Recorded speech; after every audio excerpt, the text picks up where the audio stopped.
Welcome, dear listener, to this evening's audiobook. This reading is brought to you by Sleepy Sounds. Tonight, we will be reading a collection of Japanese fairy tales and short stories. So, as the gentle sound of the soft rain starts to fall, let us begin. The Bamboo Cutter and the Moon Child. Long, long ago, there lived an old bamboo woodcutter. He was very poor and sad also, for no child had heaven sent to cheer his old age, and in his heart there was no hope of rest from work till he died and was laid in the quiet grave. Every morning he went forth into the woods and hills, wherever the bamboo reared its lithe green plumes against the sky. When he had made his choice, he would cut down these feathers of the forest, and splitting them lengthwise, or cutting them into joints, would carry the bamboo wood home and make it into various articles for the household, and he and his old wife gained a small livelihood by selling them. One morning, as usual, he had gone out to his work, and having found a nice clump of bamboos, had set to work to cut some of them down. Suddenly, the green grove of bamboos was flooded with a bright, soft light, as if the full moon had risen over the spot. Looking round in astonishment, he saw that the brilliance was streaming from one bamboo. The old man, full of wonder, dropped his axe and went towards the light.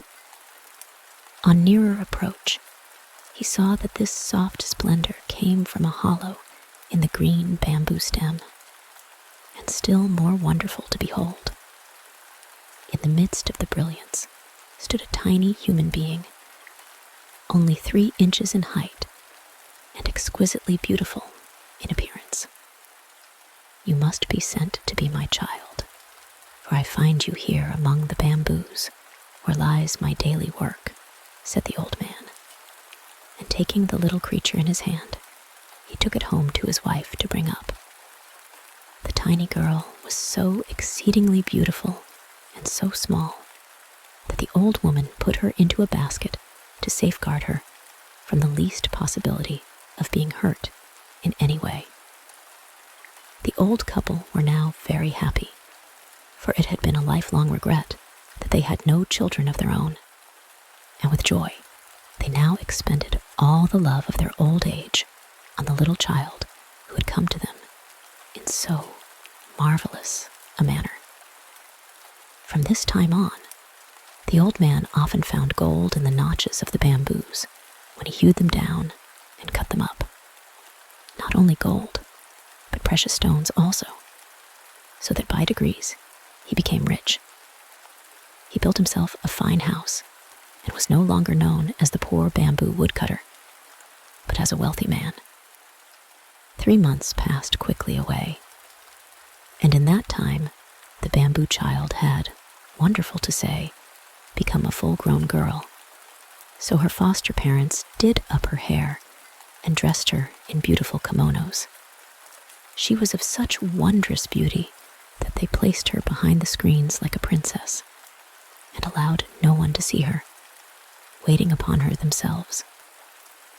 It seemed as if she were made of light, for the house was filled with a soft shining, so that even in the dark of night, it was like daytime. Her presence seemed to have a benign influence on those there. Whenever the old man felt sad, he had only to look upon his foster daughter, and his sorrow vanished, and he became as happy as when he was a youth. At last, the day came for the naming of their newfound child. So the old couple called in a celebrated name-giver, and he gave her the name of Princess Moonlight, because her body gave forth so much soft, bright light that she might have been a daughter of the moon god. For 3 days, the festival was kept up with song and dance and music. All the friends and relations of the old couple were present, and great was their enjoyment of the festivities held to celebrate the naming of Princess Moonlight. Everyone who saw her declared that there never had been seen anyone so lovely. All the beauties throughout the length and breadth of the land would grow pale beside her, so they said. The fame of the princess's loveliness spread far and wide, and many were the suitors who desired to win her hand, or even so much as to see her. Suitors from far and near posted themselves outside the house and made little holes in the fence in the hope of catching a glimpse of the princess as she went from one room to the other along the veranda. They stayed there day and night, sacrificing even their sleep for a chance of seeing her, but all in vain. Then they approached the house and tried to speak to the old man and his wife, or some of the servants, but not even this was granted them.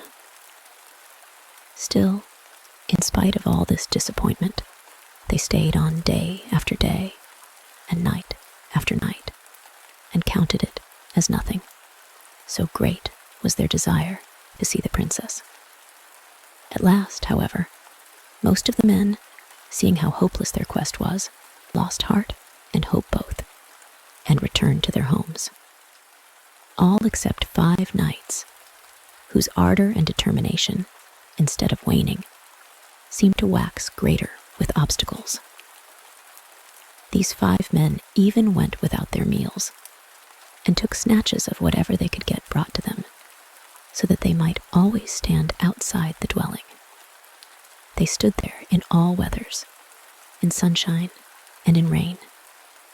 Sometimes they wrote letters to the princess, but no answer was vouchsafed to them. Then, when letters failed to draw any reply, they wrote poems to her, telling her of the hopeless love which kept them from sleep, from food, from rest, and even from their homes. Still, Princess Moonlight gave no sign of having received their verses. In this hopeless state, the winter passed. The snow and frost and the cold winds gradually gave place to the gentle warmth of spring. Then the summer came, and the sun burned white and scorching in the heavens above and on the earth beneath. And still, these faithful knights kept watch and waited. At the end of these long months, they called out to the old bamboo cutter and entreated him to have some mercy upon them and to show them the princess. But he answered only that as he was not her real father, he could not insist on her obeying him against her wishes. The 5 knights, on receiving this stern answer, returned to their several homes and pondered over the best means of touching the proud princess's heart, even so much as to grant them a hearing. They took their rosaries in hand and knelt before their household shrines and burned precious incense, praying to Buddha to give them their heart's desire. Thus, several days passed, but even so, they could not rest in their homes. So again, they set out for the bamboo cutter's house. This time, the old man came out to see them, and they asked him to let them know if it was the princess's resolution never to see any man whatsoever.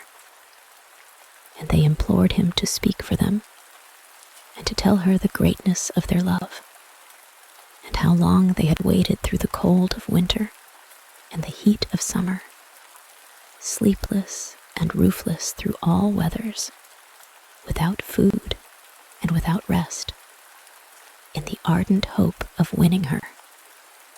And they were willing to consider this long vigil as pleasure if she would but give them one chance of pleading their cause with her. The old man lent a willing ear to their tale of love, for in his inmost heart he felt sorry for these faithful suitors, and would have liked to see his lovely foster daughter married to one of them. So he went in to Princess Moonlight and said reverently, Although you have always seemed to me to be a heavenly being, yet I have had the trouble of bringing you up as my own child, and you have been glad of the protection of my roof. Will you refuse to do as I wish?" Then Princess Moonlight replied that there was nothing she would not do for him, that she honored and loved him as her own father, and that as for herself, she could not remember the time before she came to earth. The old man listened with great joy as she spoke these dutiful words. Then he told her how anxious he was to see her safely and happily married before he died. "I am an old man, over 70 years of age, and my end may come any time now. It is necessary and right that you should see these 5 suitors and choose one of them." "Oh, why?" said the princess in distress. "Must I do this? I have no wish to marry now." "I found you," answered the old man, "many years ago, when you were a little creature 3 inches high, in the midst of a great white light. The light streamed from the bamboo in which you were hid and led me to you. So I have always thought that you were more than mortal woman. While I am alive, it is right for you to remain as you are if you wish to do so. But some day I shall cease to be, and who will take care of you then? Therefore I pray you to meet these 5 brave men one at a time, and make up your mind to marry one of them." Then the princess answered that she felt sure that she was not as beautiful as perhaps report made her out to be, and that even if she consented to marry any one of them, not really knowing her before, his heart might change afterwards. So, as she did not feel sure of them, even though her father told her they were worthy knights, she did not feel it wise to see them. "All you say is very reasonable," said the old man. "But what kind of men will you consent to see? I do not call these 5 men who have waited on you for months light-hearted. They have stood outside this house through the winter and the summer, often denying themselves food and sleep so that they may win you. What more can you demand?" Then Princess Moonlight said she must make further trial of their love before she would grant their request to interview her. The 5 warriors were to prove their love by each bringing her from distant countries something that she desired to possess. That same evening, the suitors arrived and began to play their flutes in turn, and to sing their self-composed songs, telling of their great and tireless love. The bamboo cutter went out to them and offered them his sympathy for all they had endured, and all the patience they had shown in their desire to win his foster daughter. Then he gave them her message, that she would consent to marry whosoever was successful in bringing her what she wanted. This was to test them. The 5 all accepted the trial and thought it an excellent plan, for it would prevent jealousy between them. Princess Moonlight then sent word to the first knight that she requested him to bring her the stone bowl which had belonged to Buddha in India.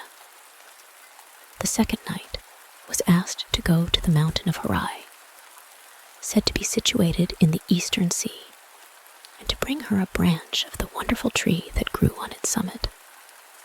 The roots of this tree were of silver, the trunk of gold, and the branches bore as fruit-white jewels.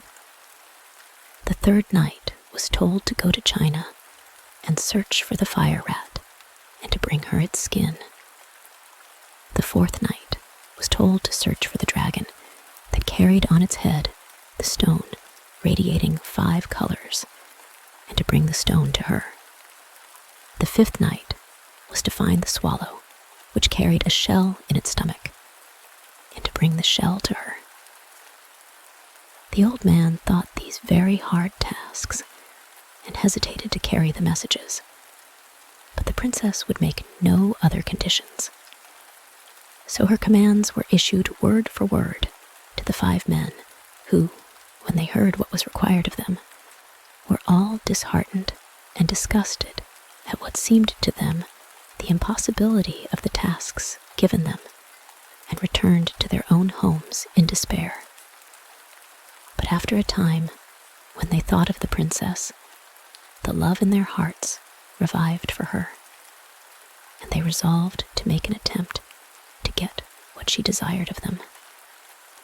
The first knight sent word to the princess that he was starting out that day on the quest of Buddha's bowl, and he hoped soon to bring it to her. But he had not the courage to go all the way to India, for in those days traveling was very difficult and full of danger.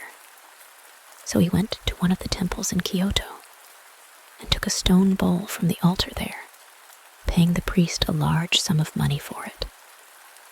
He then wrapped it in a cloth of gold, and waiting quietly for 3 years, returned and carried it to the old man. Princess Moonlight wondered that the knight should have returned so soon. She took the bowl from its gold wrapping, expecting it to make the room full of light, but it did not shine at all, so she knew that it was a sham thing and not the true bowl of Buddha. She returned it at once and refused to see him. The knight threw the bowl away and returned to his home in despair. He gave up now all hopes of ever winning the princess. The second knight told his parents that he needed change of air for his health, for he was ashamed to tell them that love for the Princess Moonlight was the real cause of his leaving them. He then left his home, at the same time sending word to the princess that he was setting out for Mount Hare, in the hope of getting her a branch of the gold and silver tree which she so much wished to have. He only allowed his servants to accompany him halfway, and then sent them back. He reached the seashore and embarked on a small ship, and after sailing away for 3 days, he landed and employed several carpenters to build him a house contrived in such a way that no one could get access to it. He then shut himself up with 6 skilled jewelers, and endeavored to make such a gold and silver branch as he thought would satisfy the princess, as having come from the wonderful tree growing on Mount Hare. Everyone whom he had asked declared that Mount Hare belonged to the land of fable and not to fact. When the branch was finished, he took his journey home and tried to make himself look as if he were wearied and worn out with travel. He put the jeweled branch into a lacquer box and carried it to the bamboo cutter, begging him to present it to the princess. The old man was quite deceived by the travel-stained appearance of the knight, and thought that he had only just returned from his long journey with the branch. So he tried to persuade the princess to consent to see the man. But she remained silent and looked very sad. The old man began to take out the branch and praised it as a wonderful treasure to be found nowhere in the whole land. Then he spoke of the knight, how handsome and how brave he was to have undertaken a journey to so remote a place as the Mount of Hare. Princess Moonlight took the branch in her hand and looked at it carefully. She then told her foster parent that she knew it was impossible for the man to have obtained a branch from the gold and silver tree growing on Mount Hare so quickly or so easily, and she was sorry to say she believed it artificial. The old man then went out to the expectant knight, who had now approached the house, and asked where he had found the branch. Then the man did not scruple to make up a long story. 2 years ago, I took a ship and started in search of Mount Hare. After going before the wind for some time, I reached the far eastern sea. Then a great storm arose, and I was tossed about for many days, losing all count of the points of the compass. And finally, we were blown ashore on an unknown island. Here, I found the place inhabited by demons, who at one time threatened to kill and eat me. However, I managed to make friends with these horrible creatures, and they helped me and my sailors to repair the boat, and I set sail again. Our food gave out, and we suffered much from sickness on board. At last, on the 500th day from the day of starting, I saw far off on the horizon what looked like the peak of a mountain. On nearer approach, this proved to be an island, in the center of which rose a high mountain. I landed, and after wandering about for 2 or 3 days, I saw a shining being coming towards me on the beach, holding in his hands a golden bowl. I went up to him and asked him if I had, by good chance, found the island of Mount Hare, and he answered, "Yes, this is Mount Hare." With much difficulty, I climbed to the summit. Here stood the golden tree, growing with silver roots in the ground. The wonders of that strange land are many, and if I began to tell you about them, I could never stop. In spite of my wish to stay there long, on breaking off the branch, I hurried back. With utmost speed, it has taken me 400 days to get back, and, as you see, my clothes are still damp from exposure on the long sea voyage. I have not even waited to change my raiment, so anxious was I to bring the branch to the princess quickly. Just at this moment, the 6 jewelers, who had been employed on the making of the branch, but not yet paid by the night, arrived at the house and sent in a petition to the princess to be paid for their labor. They said that they had worked for over 1,000 days making the branch of gold, with its silver twigs and its jeweled fruit that was now presented to her by the night. But as yet, they had received nothing in payment. So this night's deception was thus found out, and the princess, glad of an escape from one more importunate suitor, was only too pleased to send back the branch. She called in the workmen and had them paid liberally, and they went away happy. But on the way home, they were overtaken by the disappointed man, who beat them till they were nearly dead for letting out the secret, and they barely escaped with their lives. The knight then returned home, raging in his heart, and in despair of ever winning, the princess gave up society and retired to a solitary life among the mountains. Now the 3rd knight had a friend in China, so he wrote to him to get the skin of the fire rat. The virtue of any part of this animal was that no fire could harm it. He promised his friend any amount of money he liked to ask, if only he could get him the desired article. As soon as the news came that the ship on which his friend had sailed home had come into port, he rode 7 days on horseback to meet him. He handed his friend a large sum of money and received the fire rat's skin. When he reached home, he put it carefully in a box and sent it in to the princess, while he waited outside for her answer. The bamboo cutter took the box from the knight, and, as usual, carried it in to her and tried to coax her to see the knight at once. But Princess Moonlight refused, saying that she must first put the skin to test by putting it into the fire. If it were the real thing, it would not burn. So she took off the crepe wrapper and opened the box, and then threw the skin into the fire. The skin crackled and burnt up at once, and the princess knew that this man also had not fulfilled his word. So the 3rd night failed also. Now, the 4th night, was no more enterprising than the rest.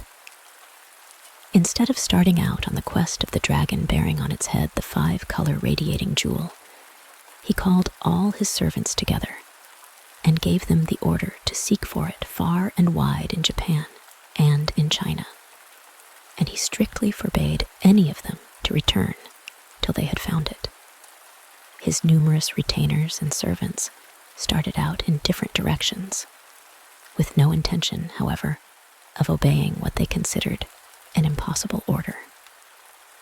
They simply took a holiday, went to pleasant country places together, and grumbled at their master's unreasonableness.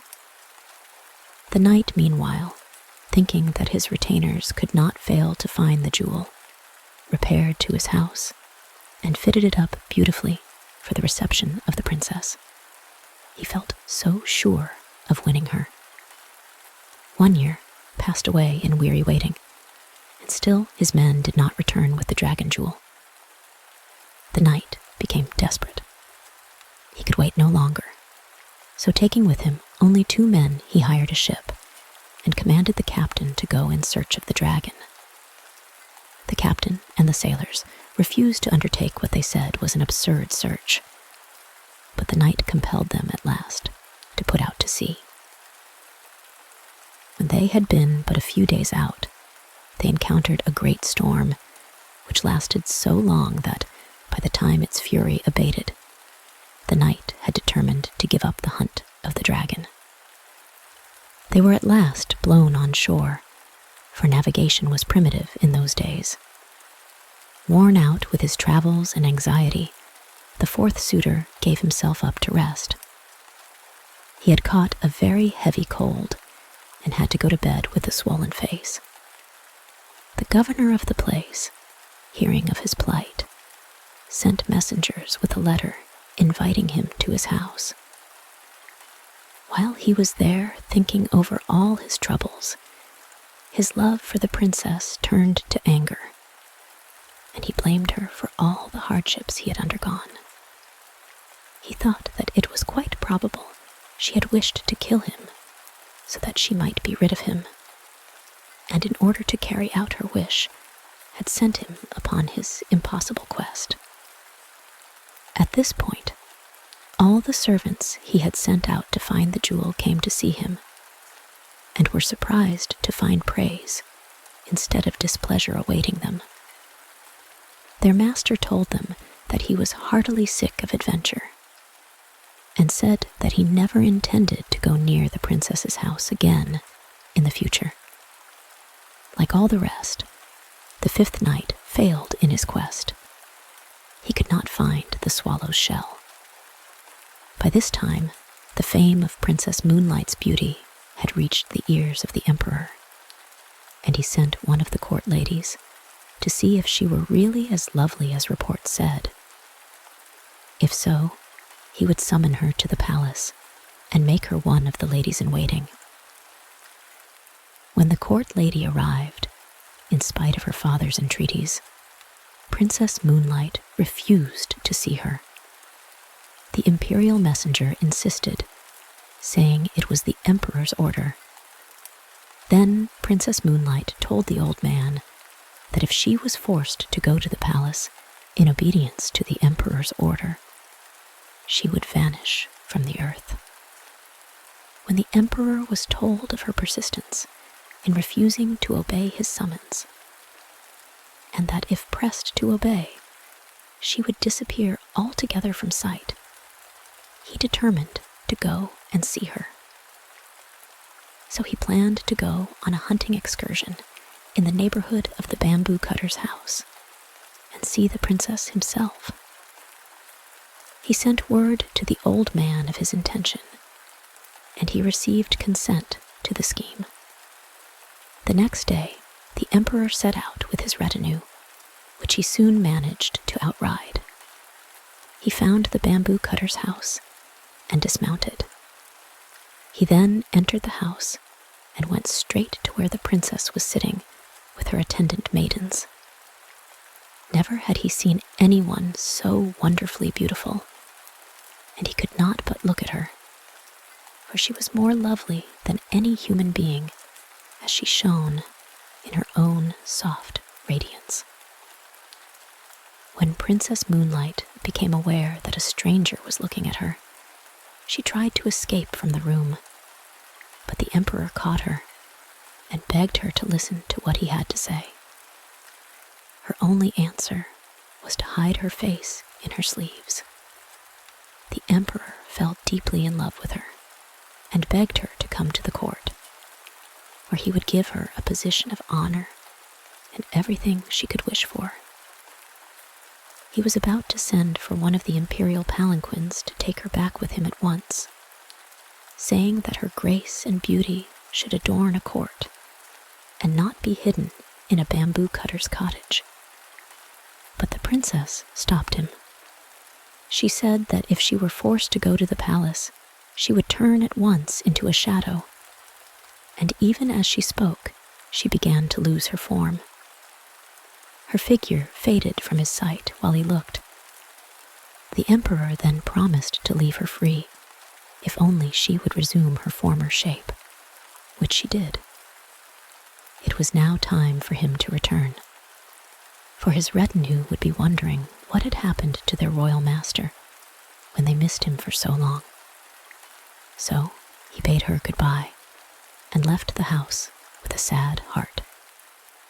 Princess Moonlight was for him the most beautiful woman in the world.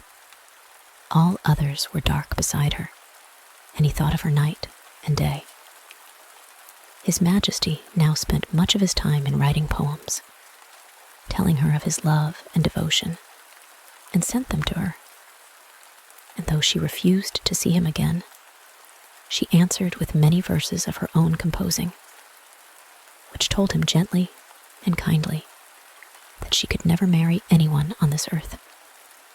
These little songs always gave him pleasure. At this time, her foster parents noticed that night after night, the princess would sit on her balcony and gaze for hours at the moon in a spirit of the deepest dejection, ending always in a burst of tears. One night, the old man found her thus weeping as if her heart were broken, and he besought her to tell him the reason of her sorrow. With many tears, she told him that he had guessed rightly when he supposed her not to belong to this world, that she had, in truth, come from the moon, and that her time on earth would soon be over. On the 15th day of that very month of August, her friends from the moon would come to fetch her, and she would have to return. Her parents were both there, but having spent a lifetime on the earth, she had forgotten them, and also the moon world to which she belonged. It made her weep, she said, to think of leaving her kind foster parents and the home where she had been happy for so long. When her attendants heard this, they were very sad and could not eat or drink for sadness at the thought that the princess was so soon to leave them.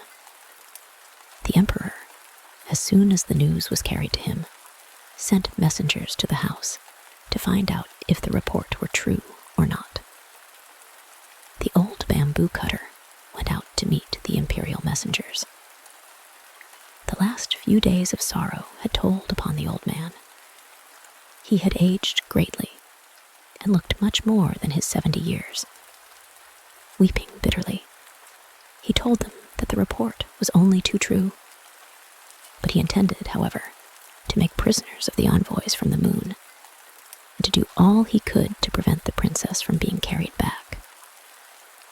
The men returned and told His Majesty all that had passed. On the 15th day of that month, the Emperor sent a guard of 2,000 warriors to watch the house.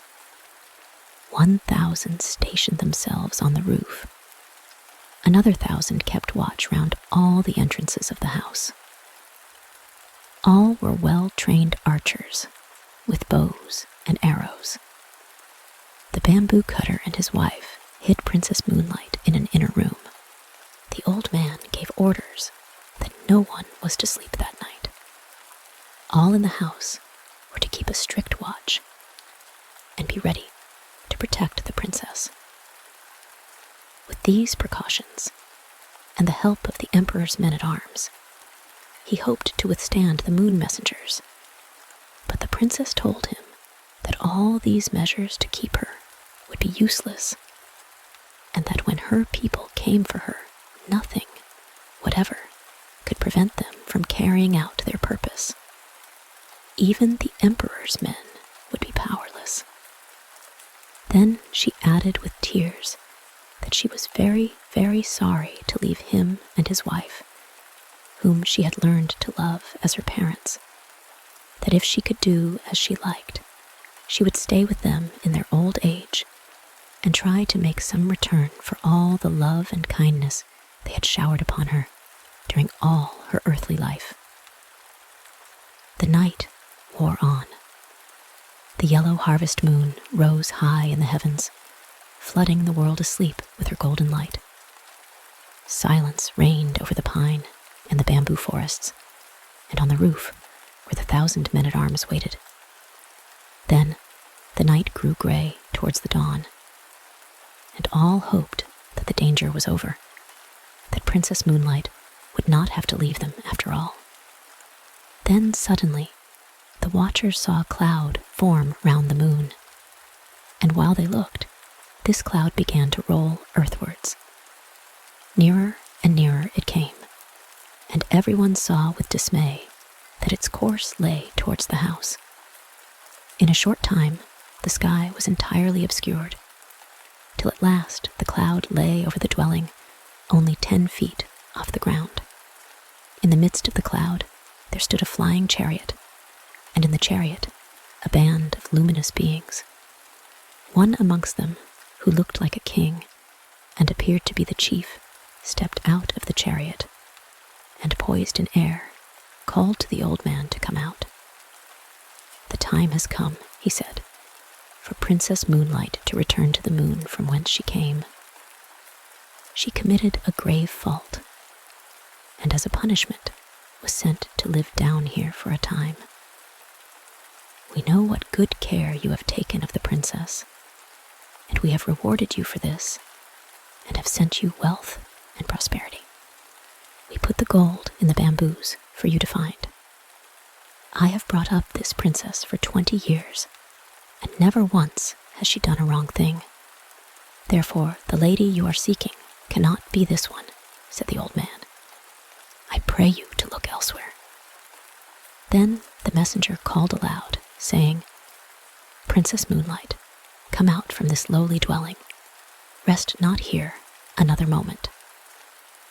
At these words, the screens of the princess's room slid open of their own accord, revealing the princess shining in her own radiance, bright and wonderful and full of beauty. The messenger led her forth and placed her in the chariot. She looked back and saw with pity the deep sorrow of the old man. She spoke to him many comforting words and told him that it was not her will to leave him, and that he must always think of her when looking at the moon.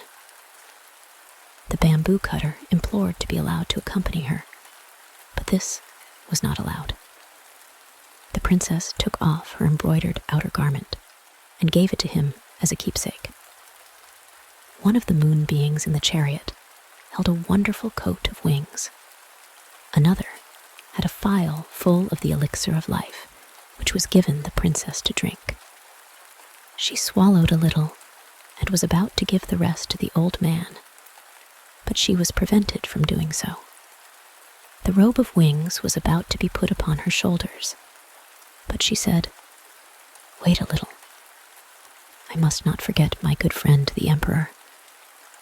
I must write him once more to say goodbye, while still in this human form."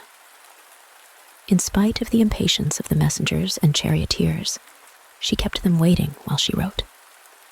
She placed the phial of the elixir of life with the letter, and giving them to the old man, she asked him to deliver them to the Emperor. Then the chariot began to roll heavenwards towards the moon, and as they all gazed with tearful eyes at the receding princess, the dawn broke, and in the rosy light of day, the moon chariot and all in it were lost amongst the fleecy clouds that were now wafted across the sky on the wings of the morning wind. Princess Moonlight's letter was carried to the palace. His Majesty was afraid to touch the elixir of life, so he sent it with the letter to the top of the most sacred mountain in the land, Mount Fuji, and there the royal emissaries burnt it on the summit at sunrise. So, to this day, people say there is smoke to be seen rising from the top of Mount Fuji to the clouds. The end. My Lord Bag of Rice. Long, long ago there lived, in Japan, a brave warrior known to all as Tawara Toda, or my Lord Bag of Rice. His true name was Fujiwara Hidesato, and there is a very interesting story of how he came to change his name. One day he sallied forth in search of adventures, for he had the nature of a warrior and could not bear to be idle. So he buckled on his 2 swords, took his huge bow, much taller than himself, in his hand, and slinging his quiver on his back, started out. He had not gone far when he came to the bridge of Satanokarashi, spanning one end of the beautiful Lake Biwa. No sooner had he set foot on the bridge than he saw lying right across his path a huge serpent dragon. Its body was so big that it looked like the trunk of a large pine tree, and it took up the whole width of the bridge. One of its huge claws rested on the parapet of one side of the bridge, while its tail lay right against the other. The monster seemed to be asleep, and as it breathed, fire and smoke came out of its nostrils. At first, Hidesato could not help feeling alarmed at the sight of this horrible reptile lying in his path, for he must either turn back or walk right over its body. He was a brave man, however, and putting aside all fear, went forward dauntlessly. Crunch, crunch. He stepped now on the dragon's body, now between its coils, and without even one glance backward, he went on his way. He had only gone a few steps when he heard someone calling him from behind. On turning back, he was much surprised to see that the monster dragon had entirely disappeared, and in its place was a strange-looking man who was bowing most ceremoniously to the ground. His red hair streamed over his shoulders and was surmounted by a crown in the shape of a dragon's head, and his sea-green dress was patterned with shells. Hidesato knew at once that this was no ordinary mortal, and he wondered much at the strange occurrence. Where had the dragon gone in such a short space of time? Or had it transformed itself into this man, and what did the whole thing mean? While these thoughts passed through his mind, he had come up to the man on the bridge, and now addressed him. "Was it you that called me just now?" "Yes, it was I," answered the man. "I have an earnest request to make to you. Do you think you can grant it to me?" "If it is in my power to do so, I will," answered Hidesato. "But first tell me who you are." "I am the Dragon King of the lake, and my home is in these waters just under this bridge." "And what is it you have to ask of me?" said Hidesato. "I want you to kill my mortal enemy, the centipede, who lives on the mountain beyond." And the Dragon King pointed to a high peak on the opposite shore of the lake. "I have lived now for many years in this lake, and I have a large family of children and grandchildren. For some time past, we have lived in terror, for a monster centipede has discovered our home, and night after night it comes and carries off one of my family. I am powerless to save them. If it goes on much longer like this, not only shall I lose all my children, but I myself must fall a victim to the monster. I am, therefore, very unhappy, and in my extremity, I determined to ask the help of a human being. For many days with this intention, I have waited on the bridge in the shape of the horrible serpent dragon that you saw, in the hope that some strong, brave man would come along. But all who came this way, as soon as they saw me, were terrified and ran away as fast as they could. You are the first man I have found able to look at me without fear, so I knew at once that you were a man of great courage. I beg you to have pity upon me. Will you not help me and kill my enemy, the centipede? Hide felt very sorry for the Dragon King on hearing his story, and readily promised to do what he could to help him. The warrior asked where the centipede lived, so that he might attack the creature at once. The Dragon King replied that its home was on the mountain Mikami, but that, as it came every night at a certain hour to the palace of the lake, it would be better to wait till then. So Hide was conducted to the palace of the Dragon King, under the bridge. Strange to say, as he followed his host downwards, the waters parted to let them pass, and his clothes did not even feel damp as he passed through the flood. Never had Hidesato seen anything so beautiful as this palace built of white marble beneath the lake.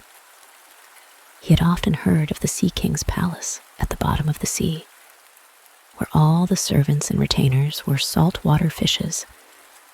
But here was a magnificent building in the heart of Lake Biwa.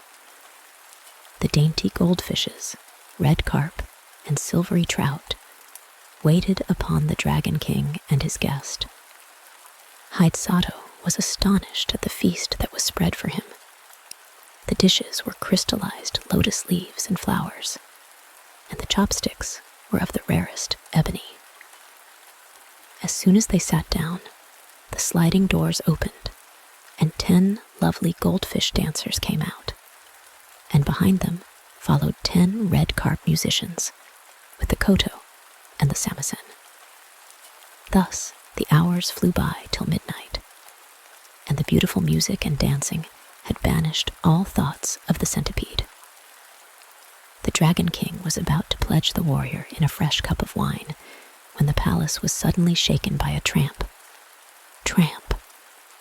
as if a mighty army had begun to march not far away.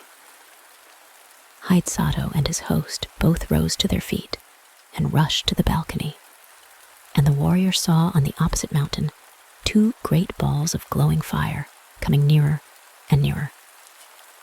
The Dragon King stood by the warrior's side, trembling with fear. The centipede, those 2 balls of fire are its eyes.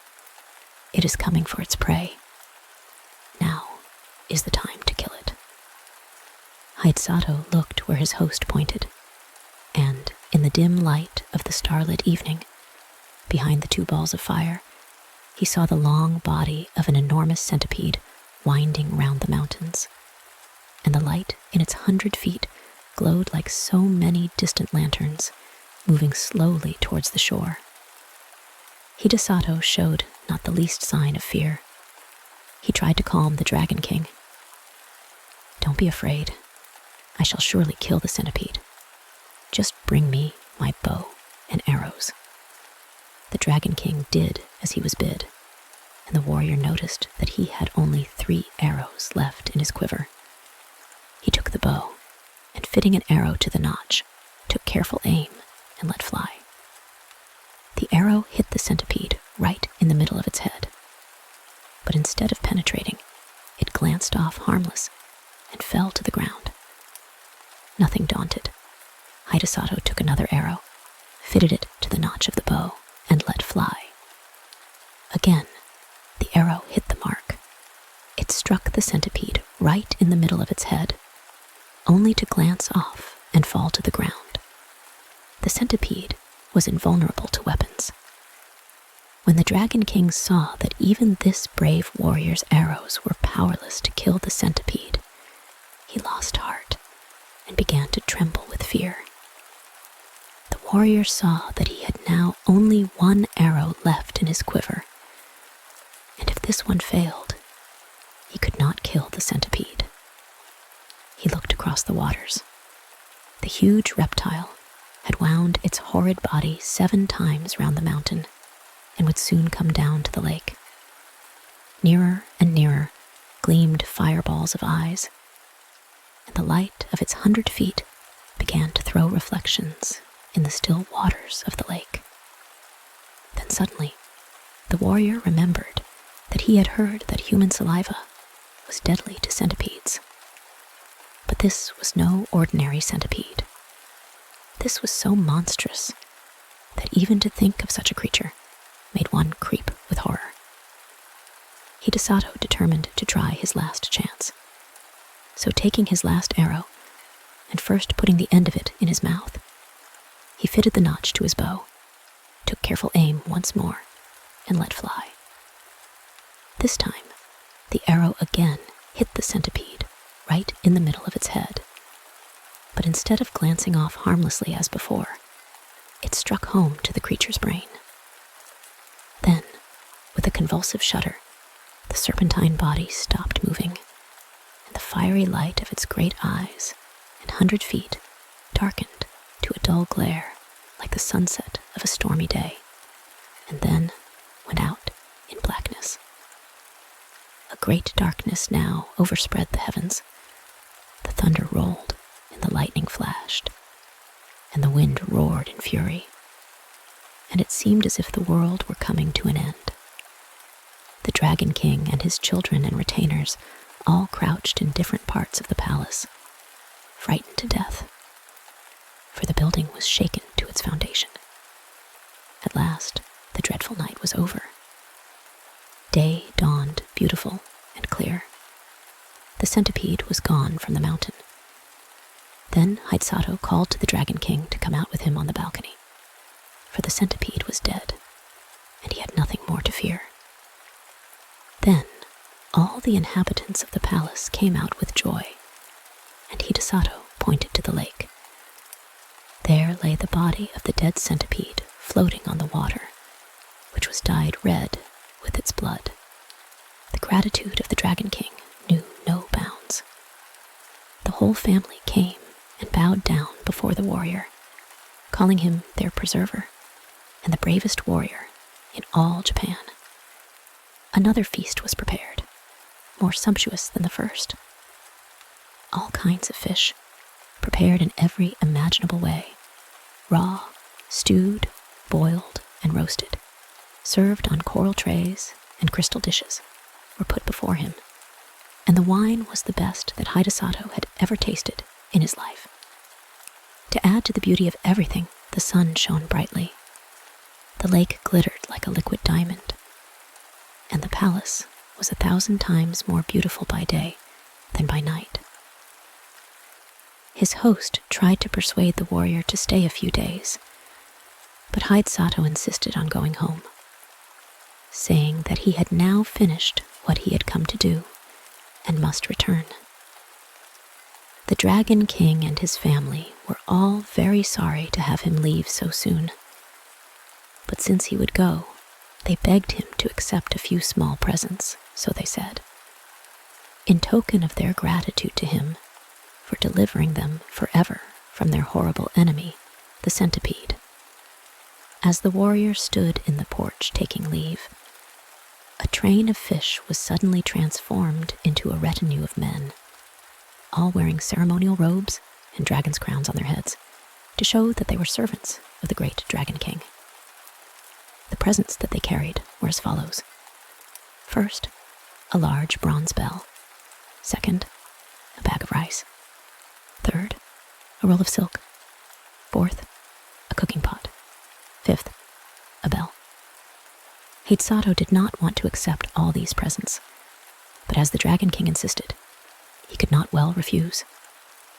The Dragon King himself accompanied the warrior as far as the bridge, and then took leave of him with many bows and good wishes, leaving the procession of servants to accompany Hidesato to his house with the presents. The warrior's household and servants had been very much concerned when they found that he did not return the night before, but they finally concluded that he had been kept by the violent storm and had taken shelter somewhere. When the servants on the watch for his return caught sight of him, they called to everyone that he was approaching, and the whole household turned out to meet him, wondering much what the retinue of men bearing presents and banners that followed him could mean. As soon as the Dragon King's retainers had put down the presents, they vanished, and Hidesato told all that had happened to him. The presents which he had received from the grateful Dragon King were found to be of magic power.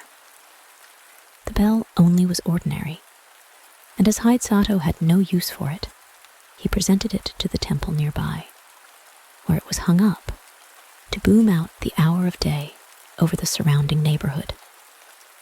The single bag of rice, however much was taken from it day after day for the meals of the night, and his whole family, never grew less. The supply in the bag was inexhaustible. The roll of silk, too, never grew shorter, though time after time long pieces were cut off to make the warrior a new suit of clothes to go to court in at the new year. The cooking pot was wonderful, too. No matter what was put into it, it cooked deliciously whatever was wanted without any firing. Truly a very economical saucepan. The fame of Hidesato's fortune spread far and wide, and as there was no need for him to spend money on rice or silk or firing, he became very rich and prosperous, and was henceforth known as my Lord Bag of Rice. The end. The story of Princess Hase, a story of old Japan. Many, many years ago, there lived in Nara, the ancient capital of Japan, a wise state minister by name Prince Toyonari Fujiwara. His wife was a noble, good, and beautiful woman called Princess Murasaki. They had been married by their respective families, according to Japanese custom, when very young, and had lived together happily ever since. They had, however, one cause for great sorrow, for as the years went by, no child was born to them. This made them very unhappy, for they both longed to see a child of their own who would grow up to gladden their old age, carry on the family name, and keep up the ancestral rights when they were dead. The prince and his lovely wife, after long consultation and much thought, determined to make a pilgrimage to the temple of Hase no Kwanan, goddess of mercy at Hase, for they believed, according to the beautiful tradition of their religion, that the Mother of Mercy, Kwanan, comes to answer the prayers of mortals in the form that they need the most. Surely, after all these years of prayer, she would come to them in the form of a beloved child in answer to their special pilgrimage, for that was the greatest need of their two lives. Everything else they had that this life could give them, but it was all as nothing, because the cry of their hearts was unsatisfied.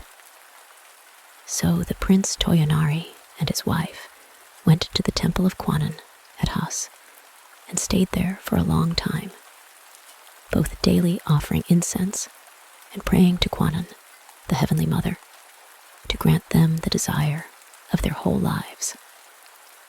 And their prayer was answered. A daughter was born at last to the Princess Murasaki, and great was the joy of her heart.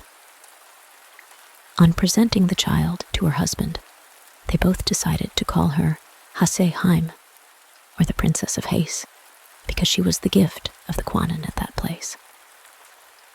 They both reared her with great care and tenderness, and the child grew in strength and beauty.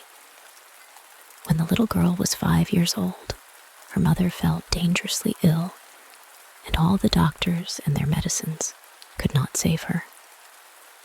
A little before she breathed her last, she called her daughter to her, and gently stroking her head, said, "Hase, do you know that your mother cannot live any longer? Though I die, you must grow up a good girl. Do your best not to give trouble to your nurse or any other of your family.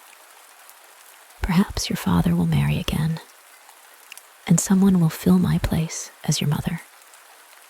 If so, do not grieve for me, but look upon your father's second wife as your true mother, and be obedient and filial to both her and your father. Remember, when you are grown up, to be submissive to those who are your superiors, and to be kind to all those who are under you. Don't forget this. I die with the hope that you will grow up a model woman."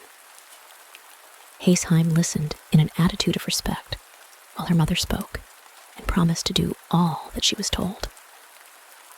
There is a proverb which says, "As the soul is at 3, so it is at 100. And so Hase grew up as her mother had wished, a good and obedient little princess. Though she was now too young to understand how great was the loss of her mother. Not long after the death of his first wife, Prince Toyonari married again, a lady of noble birth named Princess Tarut.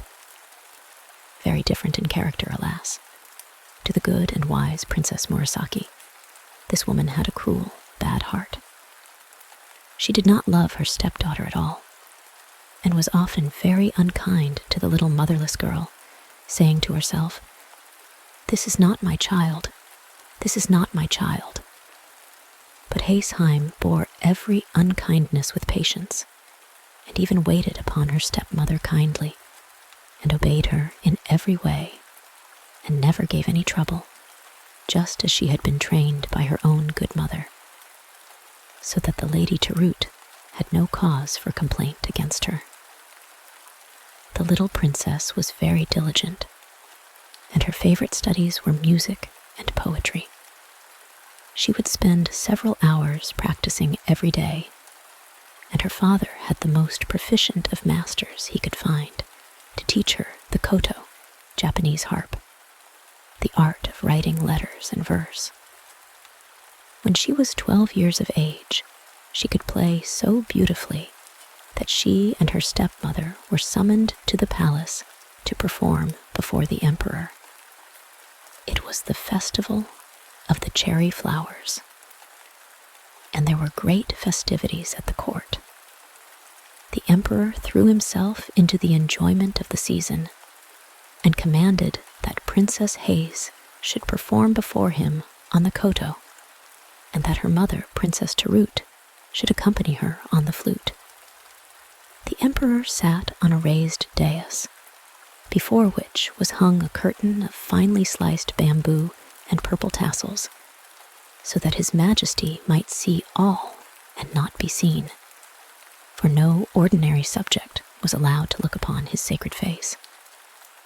Hase was a skilled musician, though so young, and often astonished her masters by her wonderful memory and talent. On this momentous occasion, she played well. But Princess Tarut, her stepmother, who was a lazy woman and never took the trouble to practice daily, broke down in her accompaniment and had to request one of the court ladies to take her place. This was a great disgrace, and she was furiously jealous to think that she had failed where her stepdaughter succeeded. And to make matters worse, the emperor sent many beautiful gifts to the little princess to reward her for playing so well at the palace. There was also now another reason why Princess Tarut hated her stepdaughter, for she had had the good fortune to have a son born to her, and in her inmost heart she kept saying, "If only Hase were not here, my son would have all the love of his father." and never having learned to control herself, she allowed this wicked thought to grow into the awful desire of taking her stepdaughter's life. So one day, she secretly ordered some poison and poisoned some sweet wine. This poisoned wine she put into a bottle. Into another similar bottle, she poured some good wine. It was the occasion of the boys' festival on the 5th of May, and Hase was playing with her little brother. All his toys of warriors and heroes were spread out, and she was telling him wonderful stories about each of them. They were both enjoying themselves and laughing merrily with their attendants when his mother entered with the 2 bottles of wine and some delicious cakes. "You are both so good and happy," said the wicked Princess Tarut with a smile, "that I have brought you some sweet wine as a reward, and here are some nice cakes for my good children." And she filled 2 cups from the different bottles. Hase, never dreaming of the dreadful part her stepmother was acting, took one of the cups of wine and gave to her little stepbrother the other that had been poured out for him. The wicked woman had carefully marked the poisoned bottle, but on coming into the room, she had grown nervous, and pouring out the wine hurriedly, had unconsciously given the poisoned cup to her own child. All this time, she was anxiously watching the little princess, but to her amazement, no change whatever took place in the young girl's face. Suddenly, the little boy screamed and threw himself on the floor, doubled up with pain. His mother flew to him, taking the precaution to upset the 2 tiny jars of wine which she had brought into the room, and lifted him up. The attendants rushed for the doctor, but nothing could save the child. He died within the hour in his mother's arms. Doctors did not know much in those ancient times, and it was thought that the wine had disagreed with the boy, causing convulsions of which he died. Thus was the wicked woman punished in losing her own child when she had tried to do away with her stepdaughter. But instead of blaming herself, she began to hate Hase more than ever in the bitterness and wretchedness of her own heart, and she eagerly watched for an opportunity to do her harm, which was, however, long in coming. When Hase was 13 years of age, she had already become mentioned as a poetess of some merit. This was an accomplishment very much cultivated by the women of old Japan, and one held in high esteem. It was the rainy season at Nara, and floods were reported every day as doing damage in the neighborhood. The river Tatsuta, which flowed through the imperial palace grounds, was swollen to the top of its banks, and the roaring of the torrents of water rushing along a narrow bed so disturbed the emperor's rest day and night that a serious nervous disorder was the result.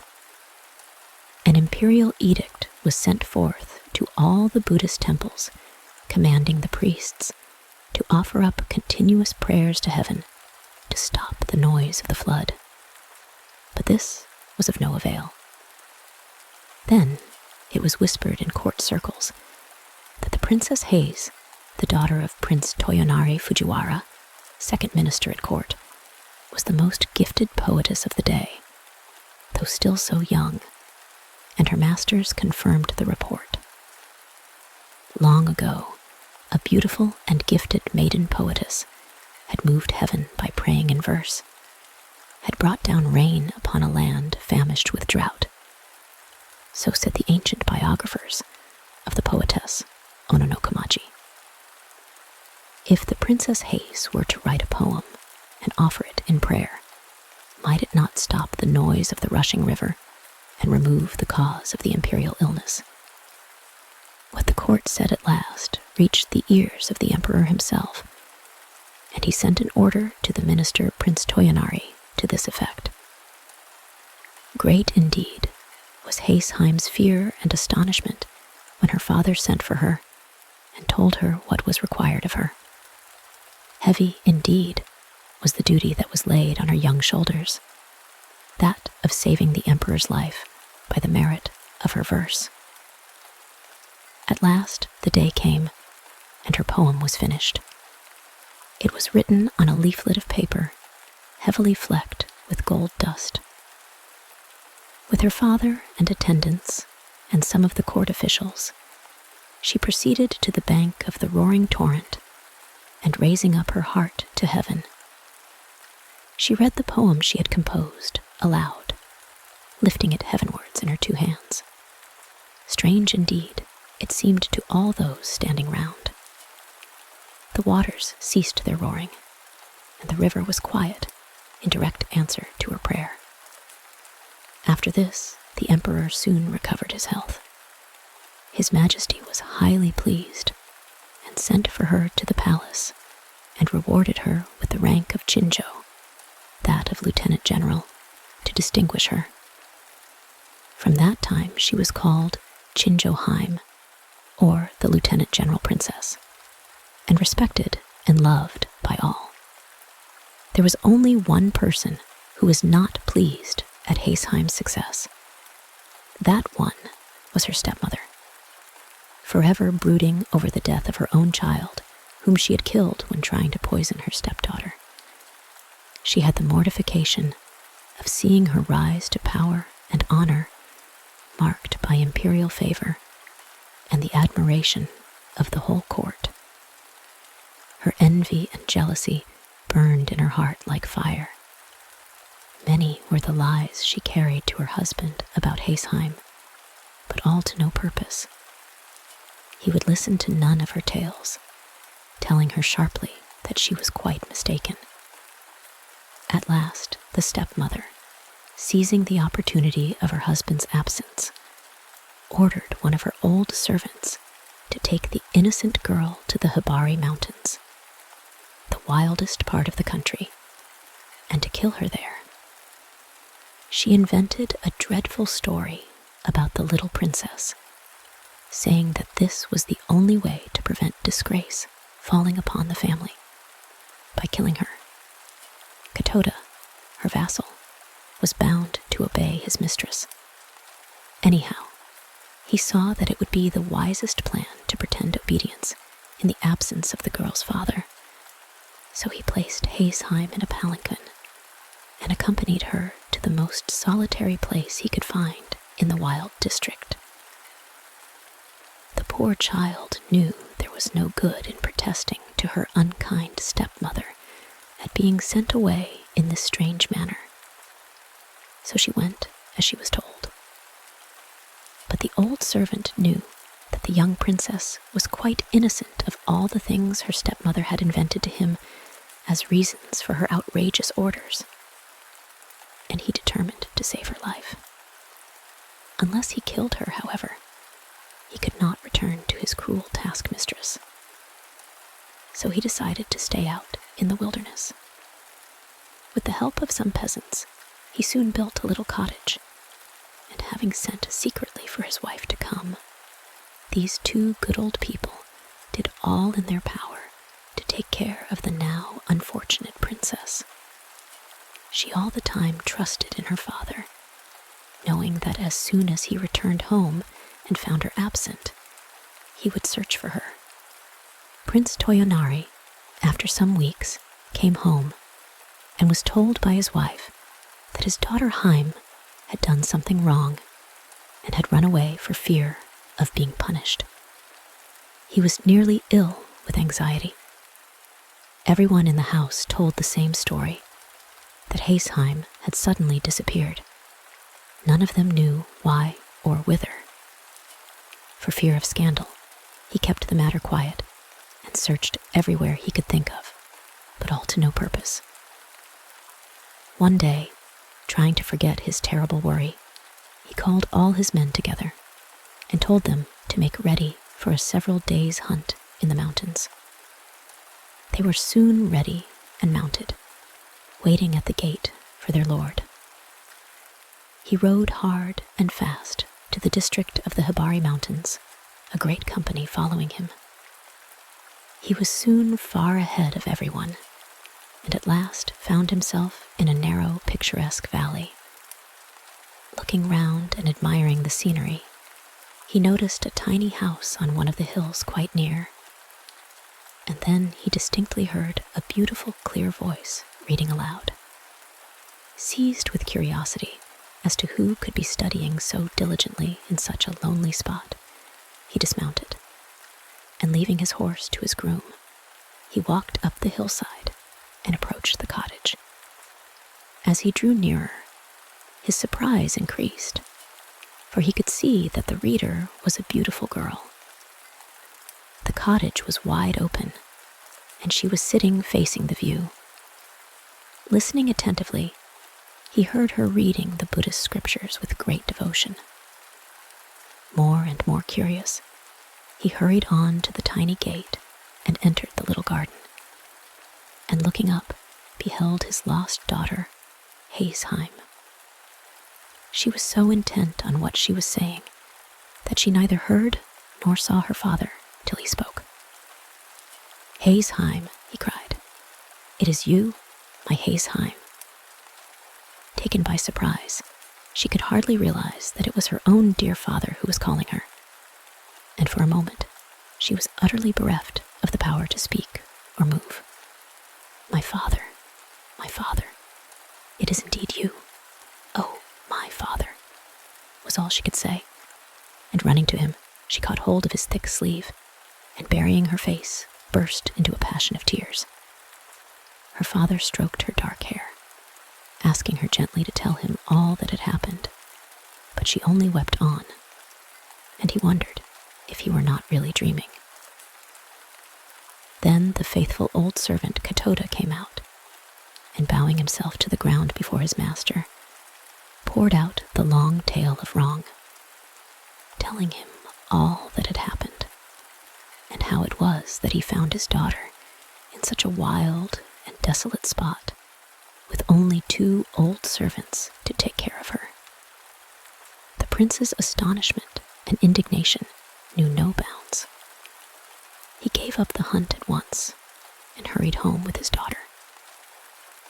One of the company galloped ahead to inform the household of the glad news, and the stepmother, hearing what had happened, and fearful of meeting her husband now that her wickedness was discovered, fled from the house and returned in disgrace to her father's roof, and nothing more was heard of her.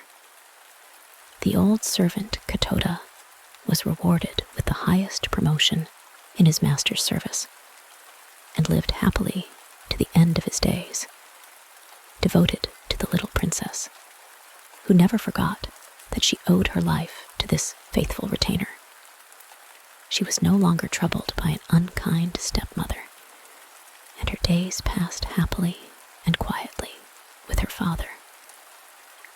As Prince Toyonari had no son, he adopted a younger son of one of the court nobles to be his heir, and to marry his daughter, Hase, and in a few years, the marriage took place. Hase lived to a good old age, and all said that she was the wisest, most devout, and most beautiful mistress that had ever reigned in Prince Toyonari's ancient house. She had the joy of presenting her son, the future lord of the family, to her father just before he retired from active life. To this day, there is preserved a piece of needlework in one of the Buddhist temples of Kyoto. It is a beautiful piece of tapestry, with the figure of Buddha embroidered in the silky threads drawn from the stem of the lotus. This is said to have been the work of the hands of the good Princess Hase. The end. The Tongue-Cut Sparrow. Long, long ago in Japan, there lived an old man and his wife. The old man was a good, kind-hearted, hard-working old fellow, but his wife was a regular crosspatch, who spoiled the happiness of her home by her scolding tongue. She was always grumbling about something from morning to night. The old man had for a long time ceased to take any notice of her crossness.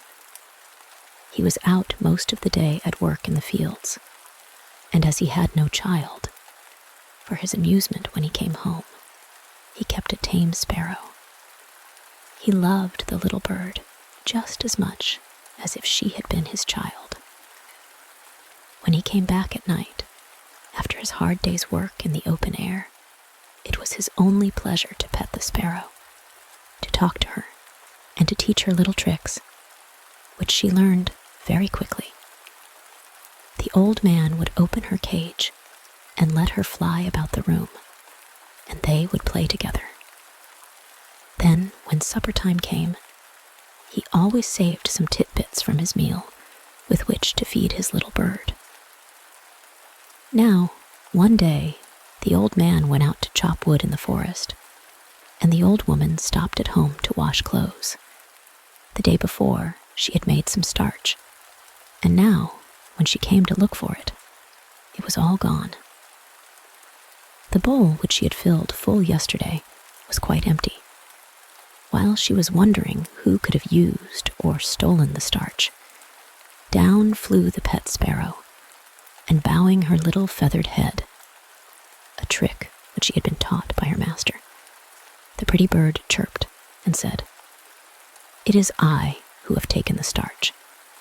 I thought it was some food put out for me in that basin, and I ate it all.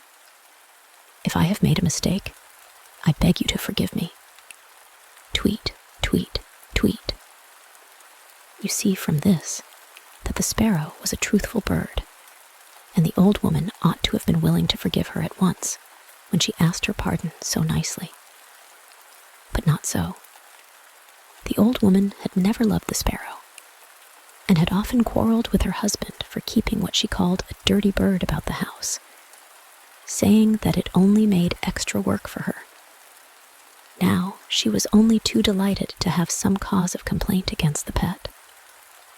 She scolded and even cursed the poor little bird for her bad behavior, and not content with using these harsh, unfeeling words, in a fit of rage, she seized the sparrow, who all this time had spread out her wings and bowed her head before the old woman to show how sorry she was, and fetched the scissors and cut off the poor little bird's tongue. "I suppose you took my starch with that tongue. Now you may see what it is like to go without it." And with these dreadful words, she drove the bird away, not caring in the least what might happen to it, and without the smallest pity for its suffering. So unkind was she. The old woman, after she had driven the sparrow away, made some more rice paste, grumbling all the time at the trouble, and after starching all her clothes, spread the things on boards to dry in the sun, instead of ironing them as they do in England. In the evening, the old man came home. As usual, on the way back, he looked forward to the time when he should reach his gate and see his pet come flying and chirping to meet him, ruffling out her feathers to show her joy, and at last coming to rest on his shoulder. But tonight, the old man was very disappointed, for not even the shadow of his dear sparrow was to be seen. He quickened his steps, hastily drew off his straw sandals, and stepped on to the veranda. Still, no sparrow was to be seen. He now felt sure that his wife, in one of her cross tempers, had shut the sparrow up in its cage. So he called her and said anxiously, "Where is Suzume-san, Miss Sparrow, today?" The old woman pretended not to know at first, and answered, "Your sparrow? I am sure I don't know. Now I come to think of it, I haven't seen her all the afternoon. I shouldn't wonder if the ungrateful bird had flown away and left you after all your petting. But at last, when the old man gave her no peace, but asked her again and again, insisting that she must know what had happened to his pet. She confessed all. She told him crossly how the sparrow had eaten the rice paste she had specially made for starching her clothes, and how when the sparrow had confessed to what she had done, in great anger, she had taken her scissors and cut out her tongue, and how finally she had driven the bird away and forbidden her to return to the house again. Then the old woman showed her husband the sparrow's tongue, saying, "Here is the tongue I cut off. Horrid little bird, why did it eat all my starch? How could you be so cruel? Oh, how could you so cruel?" was all that the old man could answer. He was too kind-hearted to punish his beshrew of a wife, but he was terribly distressed at what had happened to his poor little sparrow. "What a dreadful misfortune for my poor Suzume-san to lose her tongue," he said to himself. "She won't be able to chirp any more, and surely the pain of the cutting of it out in that rough way must have made her ill. Is there nothing to be done?" The old man shed many tears after his cross wife had gone to sleep.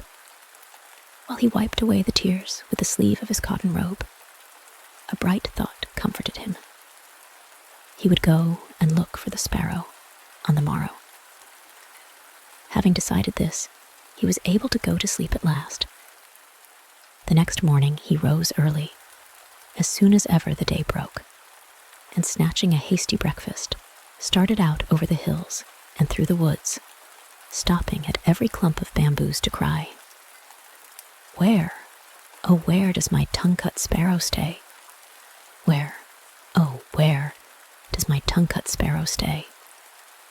He never stopped to rest for his noonday meal, and it was far on in the afternoon when he found himself near a large bamboo wood.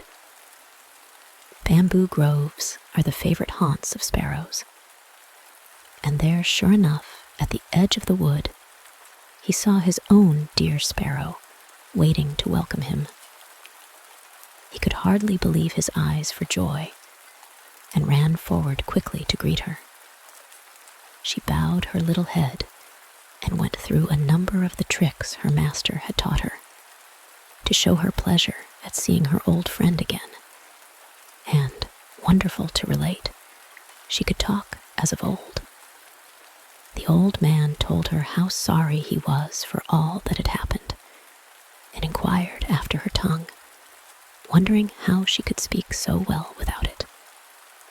Then the sparrow opened her beak and showed him that a new tongue had grown in place of the old one, and begged him not to think any more about the past, for she was quite well now. Then the old man knew that his sparrow was a fairy, and no common bird. It would be difficult to exaggerate the old man's rejoicing now. He forgot all his troubles. He forgot even how tired he was, for he had found his lost sparrow. And instead of being ill and without a tongue, as he had feared and expected to find her, she was well and happy, and with a new tongue, and without a sign of the ill treatment she had received from his wife. And above all, she was a fairy. The sparrow asked him to follow her, and flying before him, she led him to a beautiful house in the heart of the bamboo grove. The old man was utterly astonished when he entered the house to find what a beautiful place it was. It was built of the whitest wood. The soft, cream-colored mats, which took the place of carpets, were the finest he had ever seen. And the cushions that the sparrow brought out for him to sit on were made of the finest silk and crepe. Beautiful vases and lacquer boxes adorned the tokonoma of every room. The sparrow led the old man to the place of honor, and then, taking her place at a humble distance, she thanked him with many polite bows for all the kindness he had shown her for many long years. Then the Lady Sparrow, as we will now call her, introduced all her family to the old man, This done, her daughters, robed in dainty crepe gowns, brought in on beautiful old-fashioned trays a feast of all kinds of delicious foods, till the old man began to think he must be dreaming. In the middle of the dinner, some of the sparrow's daughters performed a wonderful dance called the Suzum Odori, or the sparrow's dance, to amuse the guest. Never had the old man enjoyed himself so much. The hours flew by too quickly in this lovely spot, with all these fairy sparrows to wait upon him, and to feast him, and to dance before him. But the night came on, and the darkness reminded him that he had a long way to go, and must think about taking his leave and return home. He thanked his kind hostess for her splendid entertainment, and begged her for his sake to forget all she had suffered at the hands of his cross old wife. He told the Lady Sparrow that it was a great comfort and happiness to him to find her in such a beautiful home, and to know that she wanted for nothing. It was his anxiety to know how she fared, and what had really happened to her, that had led him to seek her. Now he knew that all was well. He could return home with a light heart. If ever she wanted him for anything, she had only to send for him, and he would come at once. The Lady Sparrow begged him to stay and rest several days and enjoy the change. But the old man said he must return to his old wife, who would probably be cross at his not coming home at the usual time, and to his work, and therefore, much as he wished to do so, he could not accept her kind invitation.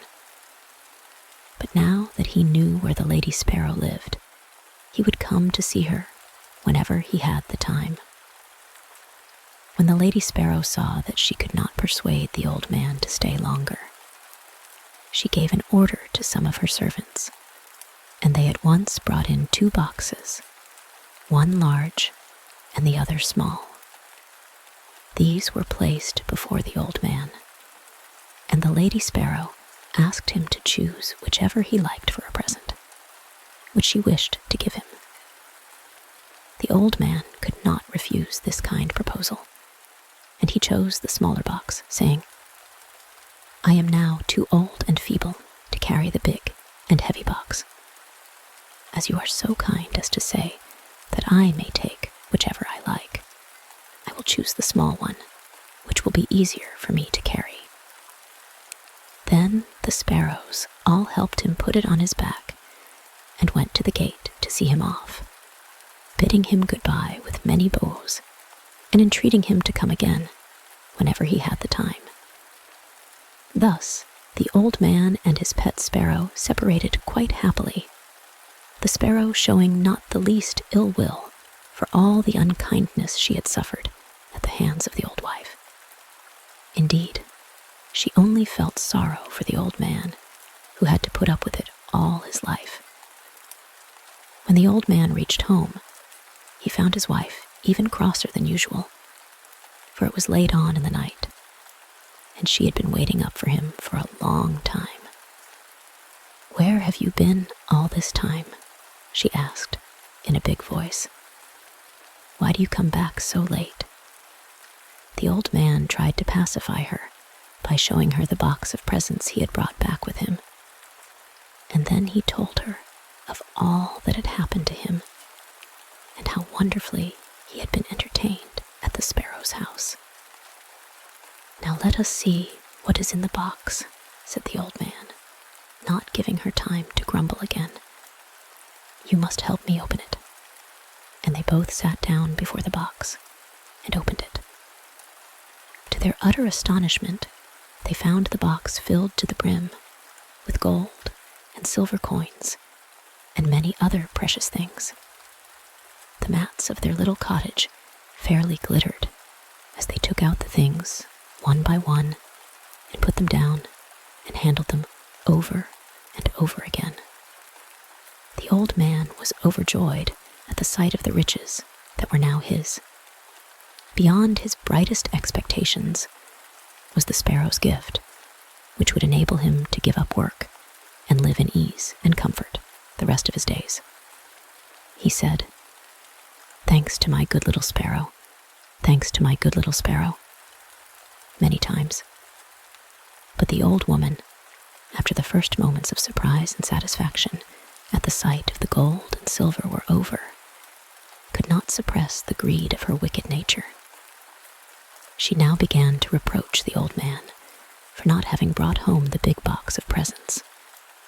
For in the innocence of his heart, he had told her how he had refused the large box of presents which the sparrows had offered him, preferring the smaller one because it was light and easy to carry home.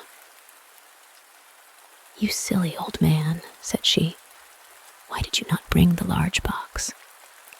Just think what we have lost. We might have had twice as much silver and gold as this." "You are certainly an old fool," she screamed, and then went to bed as angry as she could be. The old man now wished that he had said nothing about the big box, but it was too late. The greedy old woman, not contented with the good luck which had so unexpectedly befallen them, and which she so little deserved, made up her mind, if possible, to get more. Early the next morning, she got up and made the old man describe the way to the sparrow's house.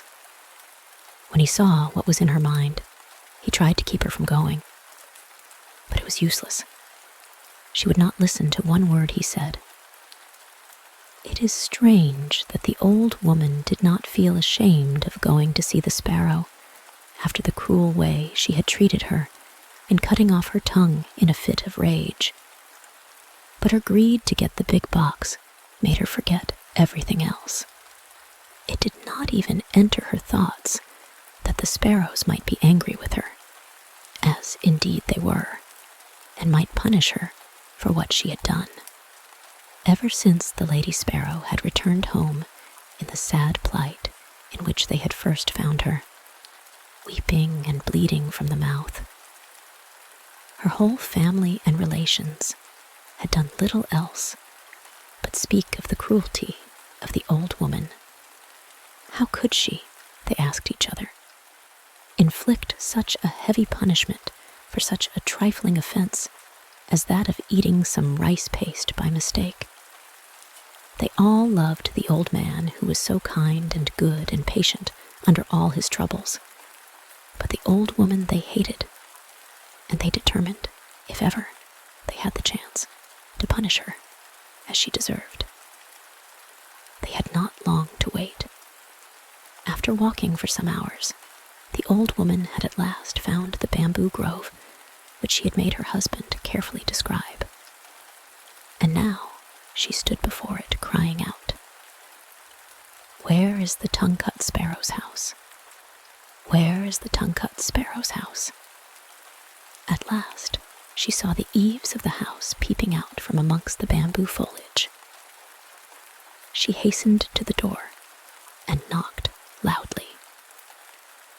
When the servants told the Lady Sparrow that her old mistress was at the door asking to see her, she was somewhat surprised at the unexpected visit, after all that had taken place, and she wondered not a little at the boldness of the old woman in venturing to come to the house. The Lady Sparrow, however, was a polite bird, and so she went out to greet the old woman, remembering that she had once been her mistress. The old woman intended, however, to waste no time in words.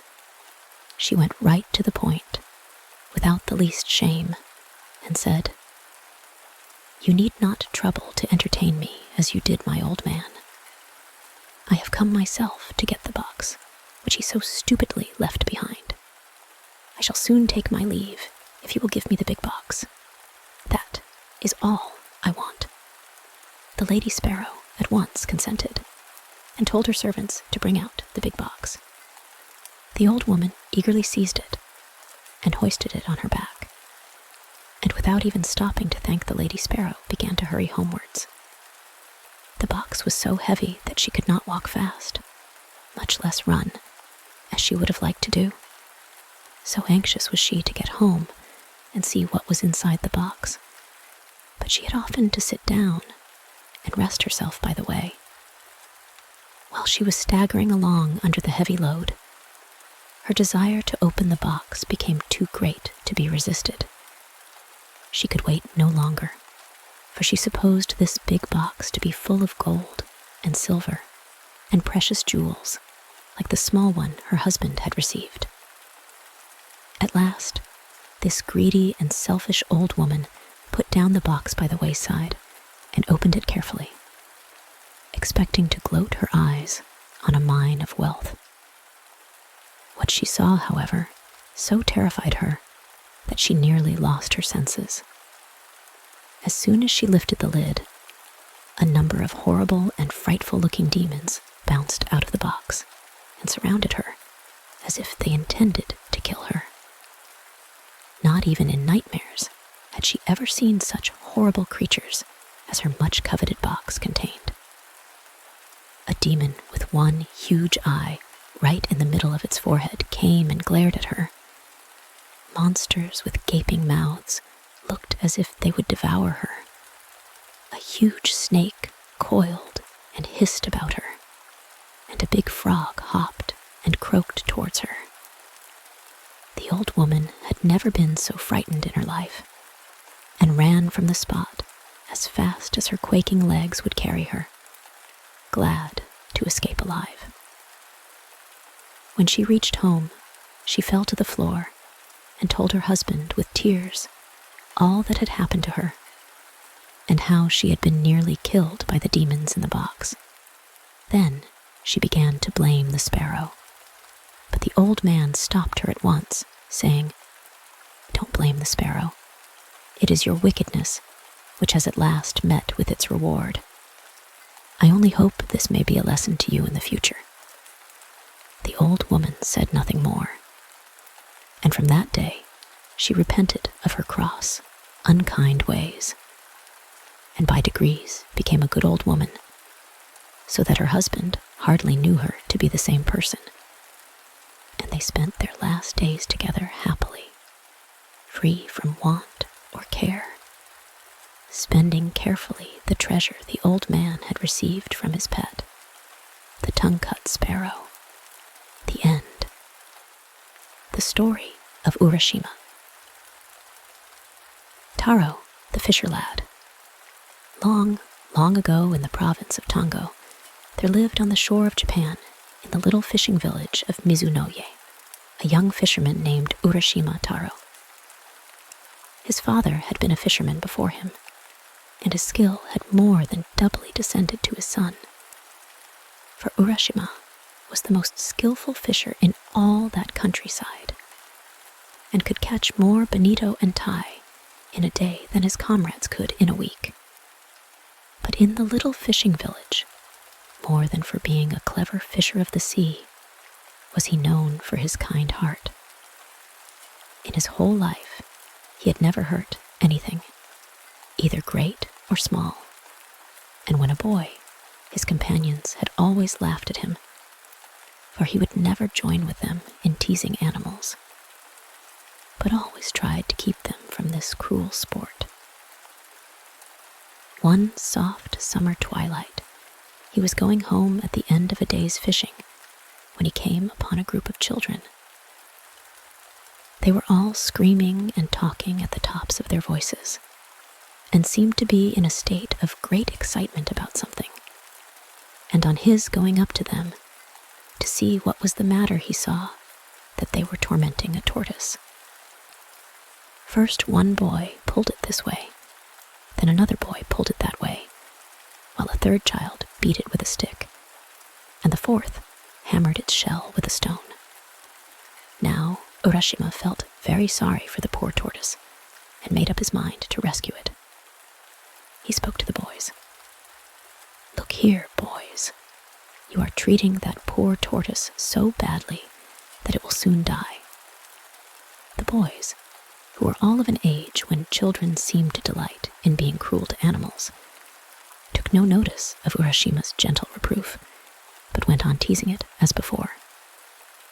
One of the older boys answered, "Who cares whether it lives or dies? We do not. Here, boys, go on, go on." And they began to treat the poor tortoise more cruelly than ever. Urashima waited a moment, turning over in his mind what would be the best way to deal with the boys. He would try to persuade them to give the tortoise up to him, so he smiled at them and said, "I am sure you are all good, kind boys. Now won't you give me the tortoise? I should like to have it so much." "No, we won't give you the tortoise," said one of the boys. "Why should we? We caught it ourselves." "What you say is true," said Urashima, "but I do not ask you to give it to me for nothing.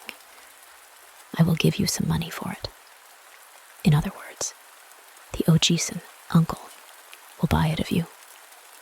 Won't that do for you, my boys?" He held up the money to them, strung on a piece of string through a hole in the center of each coin. "Look, boys, you can buy anything you like with this money. You can do much more with this money than you can with that poor tortoise. See what good boys you are to listen to me." The boys were not bad boys at all. They were only mischievous, and as Urashima spoke, they were won by his kind smile and gentle words, and began to be of his spirit, as they say in Japan. Gradually, they all came up to him, the ringleader of the little band holding out the tortoise to him. "Very well, Oji-san. We will give you the tortoise if you will give us the money." And Urashima took the tortoise and gave the money to the boys, who, calling to each other, scampered away and were soon out of sight. Then Urashima stroked the tortoise's back, saying as he did so, "Oh, you poor thing, poor thing. There, there. You are safe now. They say that a stork lives for 1,000 years, but the tortoise for 10,000 years. You have the longest life of any creature in this world, and you are in great danger of having that precious life cut short by those cruel boys. Luckily, I was passing by and saved you, and so life is still yours. Now, I am going to take you back to your home, the sea, at once. Do not let yourself be caught again, for there might be no one to save you next time." All the time that the kind fisherman was speaking, he was walking quickly to the shore and out upon the rocks. Then, putting the tortoise into the water, he watched the animal disappear and turned homewards himself, for he was tired and the sun had set. The next morning, Urashima went out as usual in his boat. The weather was fine, and the sea and sky were both blue and soft in the tender haze of the summer morning. Urashima got into his boat and dreamily pushed out to sea, throwing his line as he did so.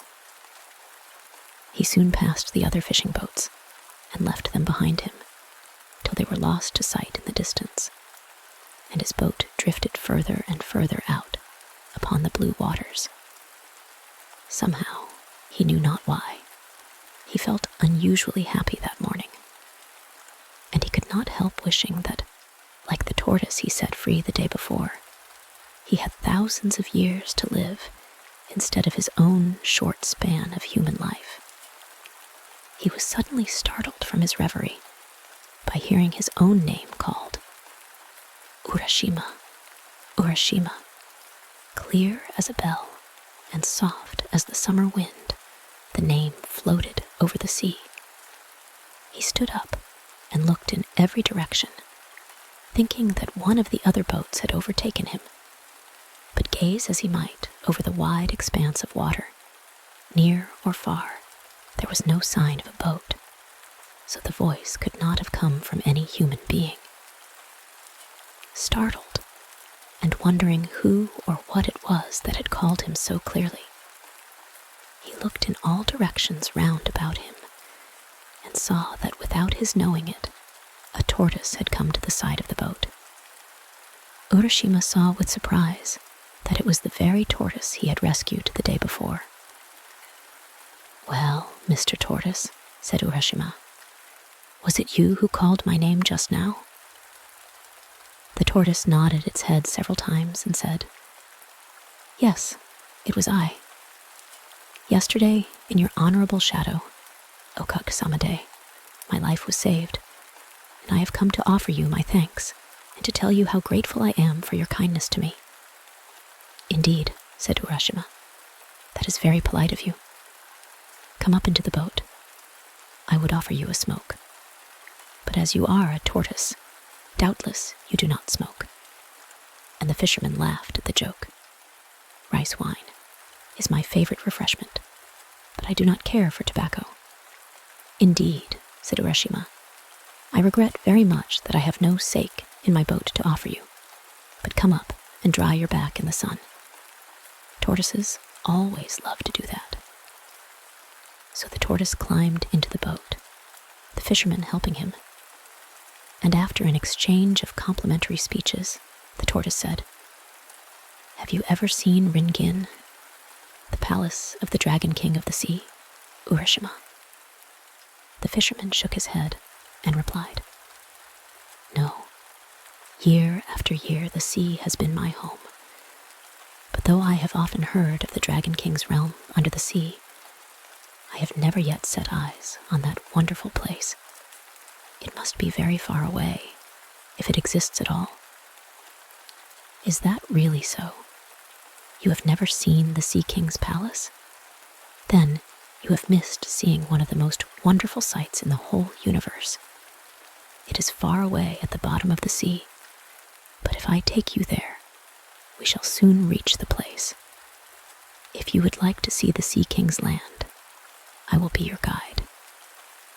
I should like to go there, certainly, and you are very kind to think of taking me. But you must remember that I am only a poor mortal, and have not the power of swimming like a sea creature such as you are." Before the fisherman could say more, the tortoise stopped him, saying, "What? You need not swim yourself. If you will ride on my back, I will take you without any trouble on your part." "But," said Urashima, "how is it possible for me to ride on your small back?" "It may seem absurd to you, but I assure you that you can do so. Try it once. Just come and get on my back, and see if it is as impossible as you think." As the tortoise finished speaking, Urashima looked at its shell, and strange to say, he saw that the creature had suddenly grown so big that a man could easily sit on its back. "This is strange indeed," said Urashima. "Then, Mr. Tortoise, with your kind permission, I will get on your back. Dokoisho," he exclaimed as he jumped on. The tortoise, with an unmoved face, as if this strange proceeding were quite an ordinary event, said, "Now we will set out at our leisure." And with these words, he leapt into the sea with Urashima on his back. Down through the water, the tortoise dived. For a long time, these two strange companions rowed through the sea. Urashima never grew tired, nor his clothes moist with the water. At last, far away in the distance, a magnificent gate appeared, and behind the gate, the long, sloping roofs of a palace on the horizon. "That looks like the gate of some large palace just appearing. Mr. Tortoise, can you tell what that place is we can now see?" "That is the great gate of the Ringin Palace. The large roof that you see behind the gate is the Sea King's palace itself." "Then we have at last come to the realm of the Sea King, and to his palace," said Urashima. "Yes, indeed," answered the tortoise. "And don't you think we have come very quickly?" And while he was speaking, the tortoise reached the side of the gate. "And here we are, and you must please walk from here." The tortoise now went in front, and speaking to the gatekeeper said, "This is Urashima Taro, from the country of Japan. I have had the honor of bringing him as a visitor to this kingdom. Please show him the way." Then the gatekeeper, who was a fish, at once led the way through the gate before them. The red bream, the flounder, the sole, the cuttlefish, and all the chief vassals of the Dragon King of the Sea now came out with courtly bows to welcome the stranger. "Urashima-sama, Urashima-sama. Welcome to the Sea Palace, the home of the Dragon King of the Sea. Thrice welcome are you, having come from such a distant country. And you, Mr. Tortoise, we are greatly indebted to you for all your trouble in bringing Urashima here." Then, turning again to Urashima, they said, "Please follow us this way." And from here, the whole band of fishes became his guides. Urashima, being only a poor fisher lad, did not know how to behave in a palace. But, strange though, it was all to him. He did not feel ashamed or embarrassed, but followed his kind guides quite calmly where they led to the inner palace. When he reached the portals, a beautiful princess with her attendant maidens came out to welcome him. She was more beautiful than any human being, and was robed in flowing garments of red and soft green like the underside of a wave, and golden threads glimmered through the folds of her gown. Her lovely black hair streamed over her shoulders in the fashion of a king's daughter many hundreds of years ago, and when she spoke, her voice sounded like music over the water. Urashima was lost in wonder while he looked upon her, and he could not speak. Then he remembered that he ought to bow, but before he could make a low obeisance, the princess took him by the hand and led him to a beautiful hall, and to the seat of honor at the upper end, and bade him be seated. "Urashima Taro, it gives me the highest pleasure to welcome you to my father's kingdom," said the princess. "Yesterday you set free a tortoise, and I have sent for you to thank you for saving my life, for I was that tortoise. Now, if you like, you shall live here forever in the land of eternal youth, where summer never dies and where sorrow never comes. And I will be your bride if you will, and we will live together happily forever afterwards." And as Urashima listened to her sweet words and gazed upon her lovely face, his heart was filled with a great wonder and joy, and he answered her, wondering if it was not all a dream. "Thank you 1,000 times for your kind speech. There is nothing I could wish for more than to be permitted to stay here with you in this beautiful land, of which I have often heard, but have never seen to this day. Beyond all words, this is the most wonderful place I've ever seen." While he was speaking, a train of fishes appeared, all dressed in ceremonial, trailing garments.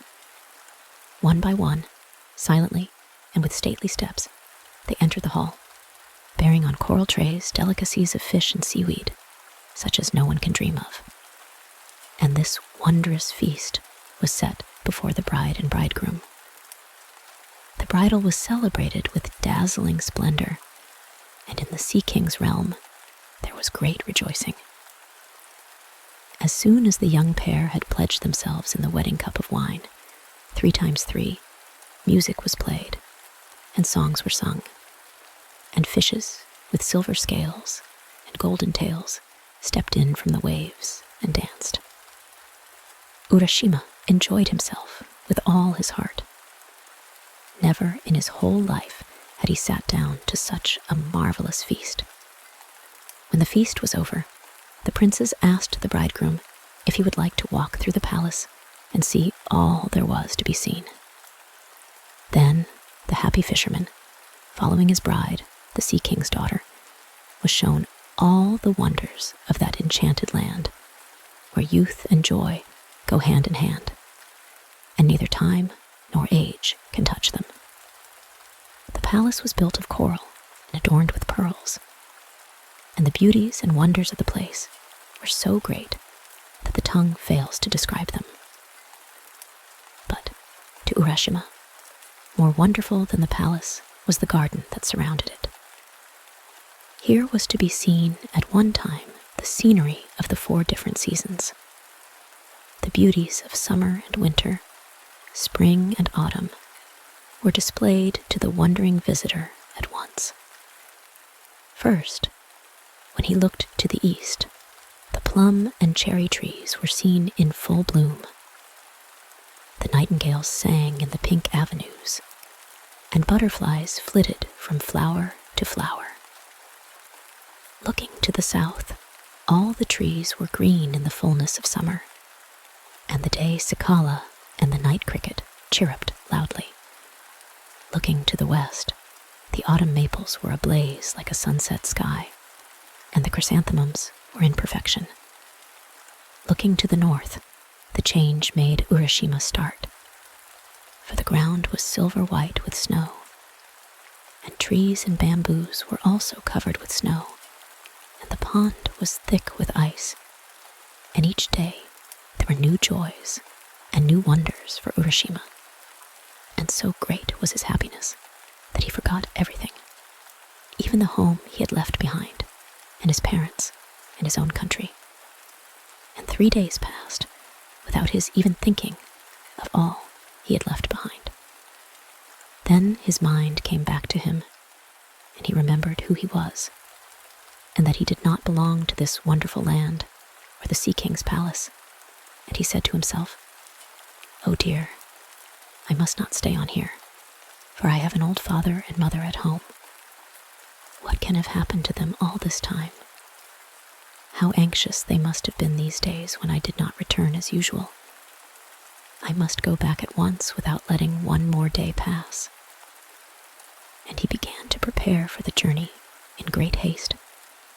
Then he went to his beautiful wife, the princess, and bowing low before her, he said, "Indeed, I have been very happy with you for a long time, Otohime-sama," for that was her name, "and you have been kinder to me than any words can tell.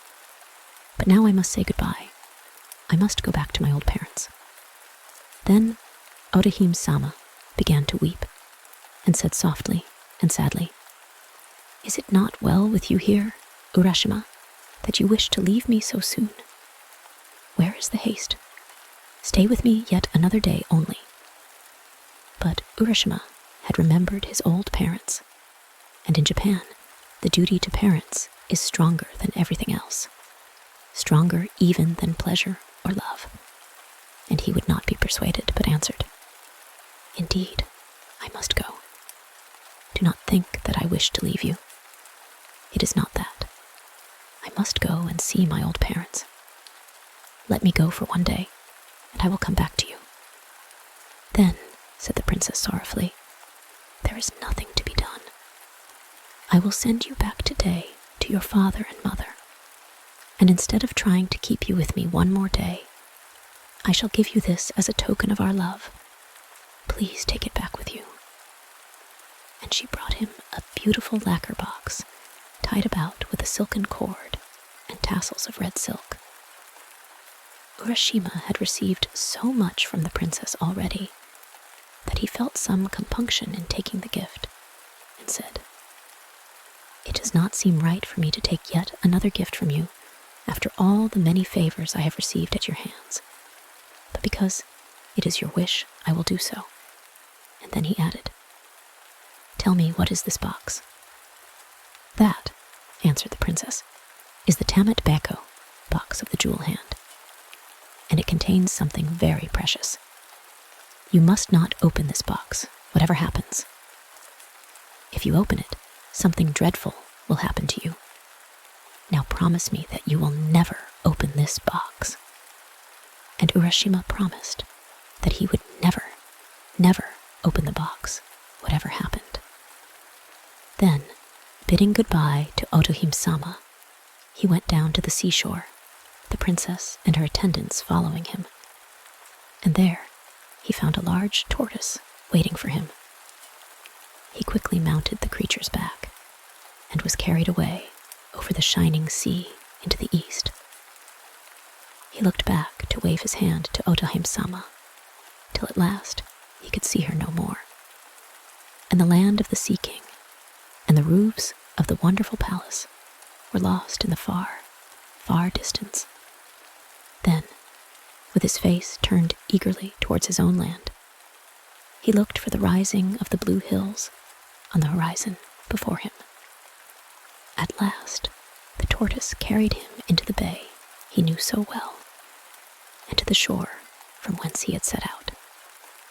He stepped onto the shore and looked about him, while the tortoise rode away back to the Sea King's realm. But what is the strange fear that seizes Urashima as he stands and looks about him? Why does he gaze so fixedly at the people that pass him by? And why do they in turn stand and look at him? The shore is the same, and the hills are the same, but the people that he sees walking past him have very different faces to those he had known so well before. Wondering what it can mean, he walks quickly towards his old home. Even that looks different, but a house stands on the spot, and he calls out, "Father, I have just returned." And he was about to enter when he saw a strange man coming out. "Perhaps my parents have moved while I have been away, and have gone somewhere else," was the fisherman's thought. Somehow, he began to feel strangely anxious. He could not tell why. "Excuse me," said he to the man who was staring at him, "but till within the last few days, I have lived in this house. My name is Urashima Taro. Where have my parents gone whom I left here?" A very bewildered expression came over the face of the man, and still gazing intently on Urashima's face, he said, "What? Are you Urashima Taro?" "Yes," said the fisherman. "I am Urashima Taro." The man laughed. "You must not make such jokes. It is true that once upon a time, a man called Urashima Taro did live in this village, but that is a story 300 years old. He could not possibly be alive now."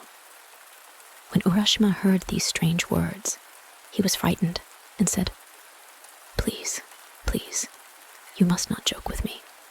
I am greatly perplexed. I am really Urashima Taro, and I certainly have not lived 300 years. Till 4 or 5 days ago, I lived on this spot. Tell me what I want to know without more joking, please." But the man's face grew more and more grave, and he answered, "You may or may not be Urashima Taro. I don't know. But the Urashima Taro of whom I have heard is a man who lived 300 years ago. Perhaps you are his spirit come to revisit your old home." "Why do you mock me?" said Urashima. "I am no spirit. I am a living man. Do you not see my feet?" And Don, he stamped on the ground, first with one foot and then with the other, to show the man. "But Urashima Taro lived 300 years ago. That is all I know. It is written in the village chronicles," persisted the man, who could not believe what the fisherman said. Urashima was lost in bewilderment and trouble. He stood looking all around him, terribly puzzled, and indeed, something in the appearance of everything was different to what he remembered before he went away. And the awful feeling came over him that what the man said was perhaps true. He seemed to be in a strange dream. The few days he had spent in the Sea King's palace beyond the sea had not been days at all. They had been hundreds of years. And in that time, his parents had died, and all the people he had ever known. And the village had written down his story. There was no use in staying here any longer. He must get back to his beautiful wife beyond the sea. He made his way back to the beach, carrying in his hand the box which the princess had given him. But which was the way? He could not find it alone. Suddenly, he remembered the box, the tamat bako. The princess told me when she gave me the box never to open it, that it contained a very precious thing. But now that I have no home, now that I have lost everything that was dear to me here, and my heart grows thin with sadness, at such a time, if I open the box, surely I shall find something that will help me, something that will show me the way back to my beautiful princess over the sea. There's nothing else for me to do now. Yes, I will open the box and look in. And so his heart consented to this act of disobedience, and he tried to persuade himself that he was doing the right thing in breaking his promise. Slowly, very slowly, he untied the red silk cord. Slowly and wonderingly, he lifted the lid of the precious box. And what did he find?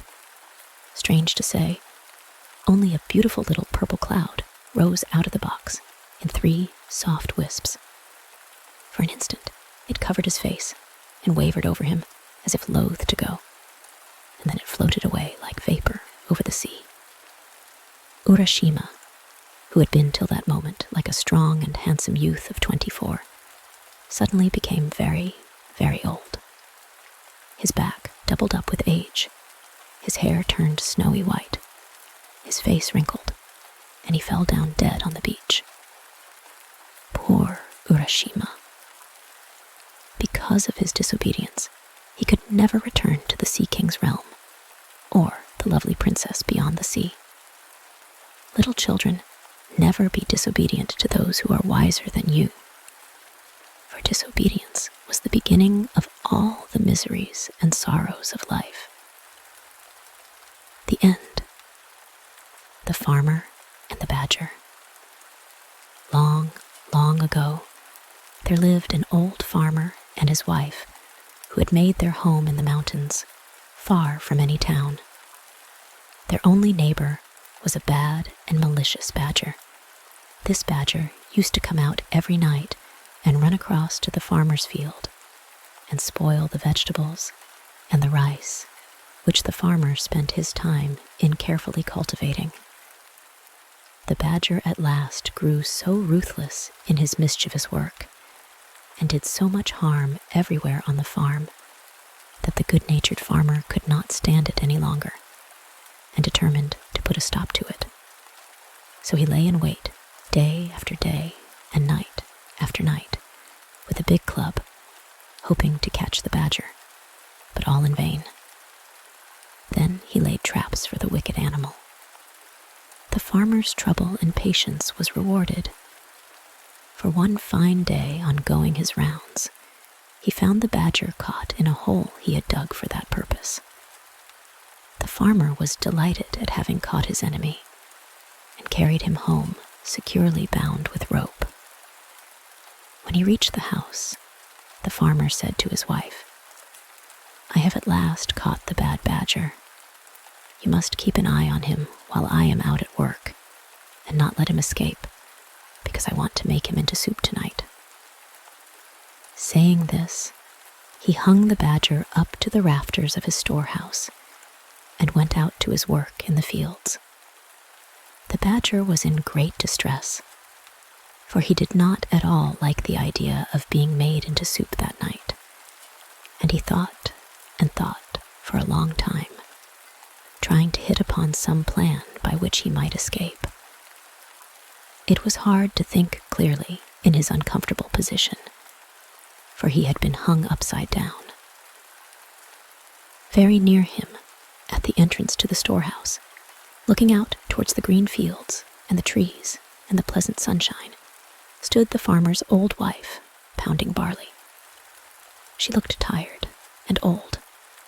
Her face was seamed with many wrinkles, and was as brown as leather, and every now and then she stopped to wipe the perspiration which rolled down her face. "Dear lady," said the wily badger, "you must be very weary doing such heavy work in your old age. Won't you let me do that for you? My arms are very strong, and I could relieve you for a little while." "Thank you for your kindness," said the old woman, "but I cannot let you do this work for me, because I must not untie you. For you might escape if I did, and my husband would be very angry if he came home and found you gone. Now, the badger is one of the most cunning of animals." And he said again, in a very sad, gentle voice, "You are very unkind. You might untie me, for I promise not to try to escape. If you are afraid of your husband, I will let you bind me again before his return, when I have finished pounding the barley. I am so tired and sore tied up like this. If you would only let me down for a few minutes, I would indeed be thankful." The old woman had a good and simple nature, and could not think badly of anyone. Much less did she think that the badger was only deceiving her in order to get away. She felt sorry, too, for the animal as she turned to look at him. He looked in such a sad plight, hanging downwards from the ceiling by his legs, which were all tied together so tightly that the rope and the knots were cutting into the skin. So, in the kindness of her heart, and believing the creature's promise that he would not run away, she untied the cord and let him down. The old woman then gave him the wooden pestle and told him to do the work for a short time while she rested. He took the pestle, but instead of doing the work as he was told, the badger at once sprang upon the old woman and knocked her down with the heavy piece of wood. He then killed her and cut her up and made soup of her and waited for the return of the old farmer. The old man worked hard in his fields all day, and as he worked, he thought with pleasure that no more now would his labor be spoiled by the destructive badger. Towards sunset, he left his work and turned to go home. He was very tired, but the thought of the nice supper of hot badger soup awaiting his return cheered him. The thought that the badger might get free and take revenge on the poor old woman never once came into his mind. The badger, meanwhile, assumed the old woman's form, and as soon as he saw the old farmer approaching, came out to greet him on the veranda of the little house, saying, "So, you have come back at last. I have made the badger soup, and have been waiting for you for a long time." The old farmer quickly took off his straw sandals and sat down before his tiny dinner tray. The innocent man never even dreamed that it was not his wife, but the badger who was waiting upon him, and asked at once for the soup. Then the badger suddenly transformed himself back to his natural form and cried out, "You wife-eating old man, look out for the bones in the kitchen." Laughing loudly and derisively, he escaped out of the house and ran away to his den in the hills. The old man was left behind alone. He could hardly believe what he had seen and heard. Then, when he understood the whole truth, he was so scared and horrified that he fainted right away. After a while, he came round and burst into tears. He cried loudly and bitterly. He rocked himself to and fro in his hopeless grief. It seemed too terrible to be real that his faithful old wife had been killed and cooked by the badger while he was working quietly in the fields, knowing nothing of what was going on at home, and congratulating himself on having once for all got rid of the wicked animal who had so often spoiled his fields. And oh, the horrible thought, he had very nearly drunk the soup which the creature had made of his poor old woman. "Oh dear, oh dear, oh dear," he wailed aloud. Now, not far away, there lived in the same mountain a kind, good-natured old rabbit. He heard the old man crying and sobbing, and at once set out to see what was the matter, and if there was anything he could do to help his neighbor. The old man told him all that had happened. When the rabbit heard the story, he was very angry at the wicked and deceitful badger, and told the old man to leave everything to him, and he would avenge his wife's death. The farmer was at last comforted, and wiping away his tears, thanked the rabbit for his goodness in coming to him in his distress. The rabbit, seeing that the farmer was growing calmer, went back to his home to lay his plans for the punishment of the badger. The next day the weather was fine, and the rabbit went out to find the badger. He was not to be seen in the woods or on the hillside or in the fields anywhere. So the rabbit went to his den and found the badger hiding there, for the animal had been afraid to show himself ever since he had escaped from the farmer's house, for fear of the old man's wrath. The rabbit called out, "Why are you not out on such a beautiful day? Come out with me, and we will go and cut grass on the hills together." The badger, never doubting but that the rabbit was his friend, willingly consented to go out with him, only too glad to get away from the neighborhood of the farmer and the fear of meeting him. The rabbit led the way miles away from their homes, out on the hills, where the grass grew tall and thick and sweet. They both set to work to cut down as much as they could carry home, to store it up for their winter's food. When they had each cut down all they wanted, they tied it in bundles and then started homewards, each carrying his bundle of grass on his back. This time, the rabbit made the badger go first. When they had gone a little way, the rabbit took out a flint and steel, and striking it over the badger's back as he stepped along in front, set his bundle of grass on fire. The badger heard the flint striking and asked, "What is that noise? Crack, crack." "Oh, that is nothing," replied the rabbit. "I only said crack, crack, because this mountain is called Crackling Mountain." The fire soon spread in the bundle of dry grass on the badger's back.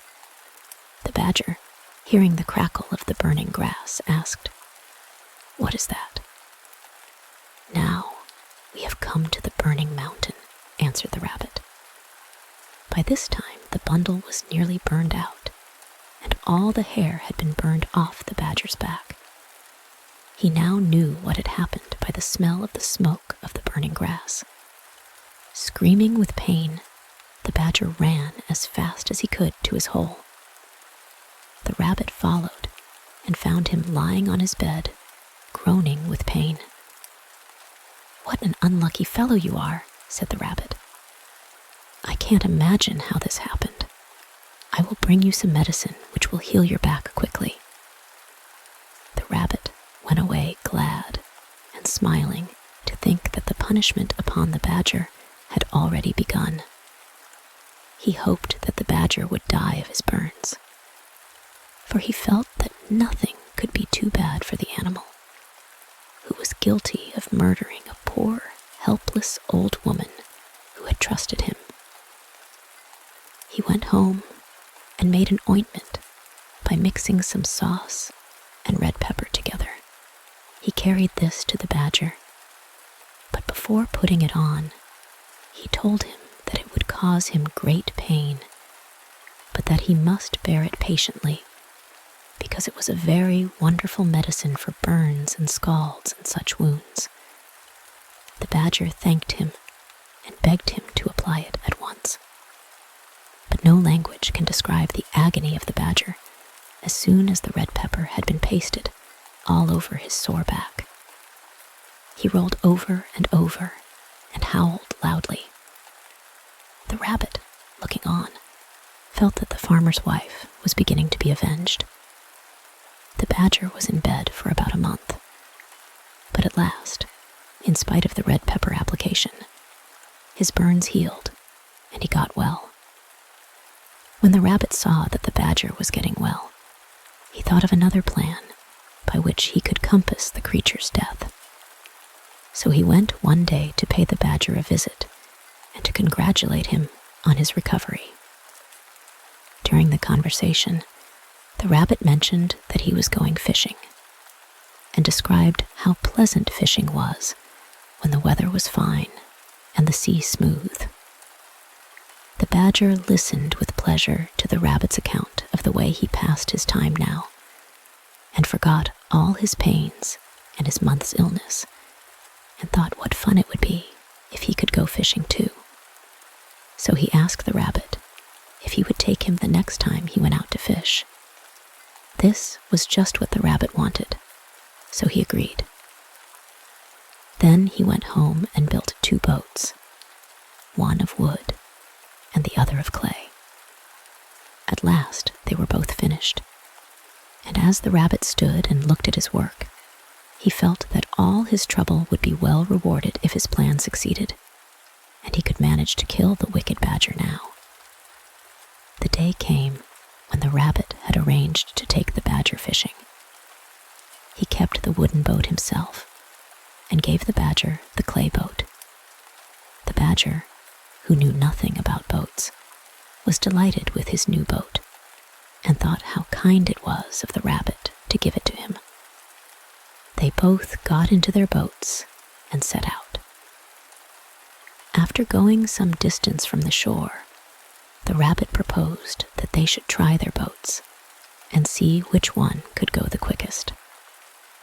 The badger fell in with the proposal, and they both set to work to row as fast as they could for some time. In the middle of the race, the badger found his boat going to pieces, for the water now began to soften the clay. He cried out in great fear to the rabbit to help him, but the rabbit answered that he was avenging the old woman's murder, and that this had been his intention all along, and that he was happy to think that the badger had at last got what he had deserved for all his evil crimes, and was to drown with no one to help him. Then he raised his oar and struck at the badger with all his strength till he fell with the sinking clay boat and was seen no more. Thus, at last, he kept his promise to the old farmer. The rabbit now turned and rowed shorewards, and having landed and pulled his boat upon the beach, hurried back to tell the old farmer everything, and how the badger, his enemy, had been killed. The old farmer thanked him with tears in his eyes. He said that till now he could never sleep at night, or be at peace in the daytime, thinking of how his wife's death was unavenged, but from this time he would be able to sleep and eat as of old. He begged the rabbit to stay with him and share his home. So from this day, the rabbit went to stay with the old farmer, and they both lived together as good friends to the end of their days. The end. The Shinansha, or the south pointing carriage. The compass, with its needle always pointing to the north, is quite a common thing, and no one thinks that it is remarkable now, though when it was first invented, it must have been a wonder. Now, long ago in China, there was a still more wonderful invention called the Shinansha. This was a kind of chariot with the figure of a man on it, always pointing to the south. No matter how the chariot was placed, the figure always wheeled about and pointed to the south. This curious instrument was invented by Kotei, one of the 3 Chinese emperors of the mythological age. Kotei was the son of the Emperor Yuhi. Before he was born, his mother had a vision which foretold that her son would be a great man. One summer evening, she went out to walk in the meadows to seek the cool breezes which blow at the end of the day, and to gaze with pleasure at the star-lit heavens above her. As she looked at the North Star, strange to relate, it shot forth vivid flashes of lightning in every direction. Soon after this, her son Kotei came into the world. Kotei in time grew to manhood and succeeded his father, the Emperor Yuhi. His early reign was greatly troubled by the rebel Shiyu. This rebel wanted to make himself king, and many were the battles which he fought to this end. Shiyu was a wicked magician. His head was made of iron, and there was no man that could conquer him. At last, Kotei declared war against the rebel and led his army to battle, and the two armies met on a plain called Takuroku. The emperor boldly attacked the enemy, but the magician brought down a dense fog upon the battlefield. And while the royal army were wandering about in confusion, trying to find their way, Shiyu retreated with his troops, laughing at having fooled the royal army. No matter however strong and brave the emperor's soldiers were, the rebel with his magic could always escape in the end. Kotei returned to his palace and thought and pondered deeply as to how he should conquer the magician, for he was determined not to give up yet. After a long time, he invented the Shinansha, with the figure of a man always pointing south, for there were no compasses in those days. With this instrument, to show him the way, he need not fear the dense fogs raised up by the magician to confound his men. Kotei again declared war against Shiyu. He placed the Shinansha in front of his army and led the way to the battlefield. The battle began in earnest.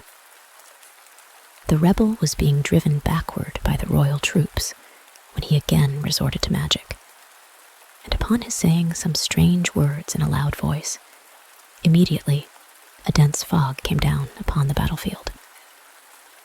But this time, no soldier minded the fog. Not one was confused. Kotei, by pointing to the Shinansha, could find his way and directed the army without a single mistake. He closely pursued the rebel army and drove them backward till they came to a big river. This river Kotei and his men found was swollen by the floods and impossible to cross.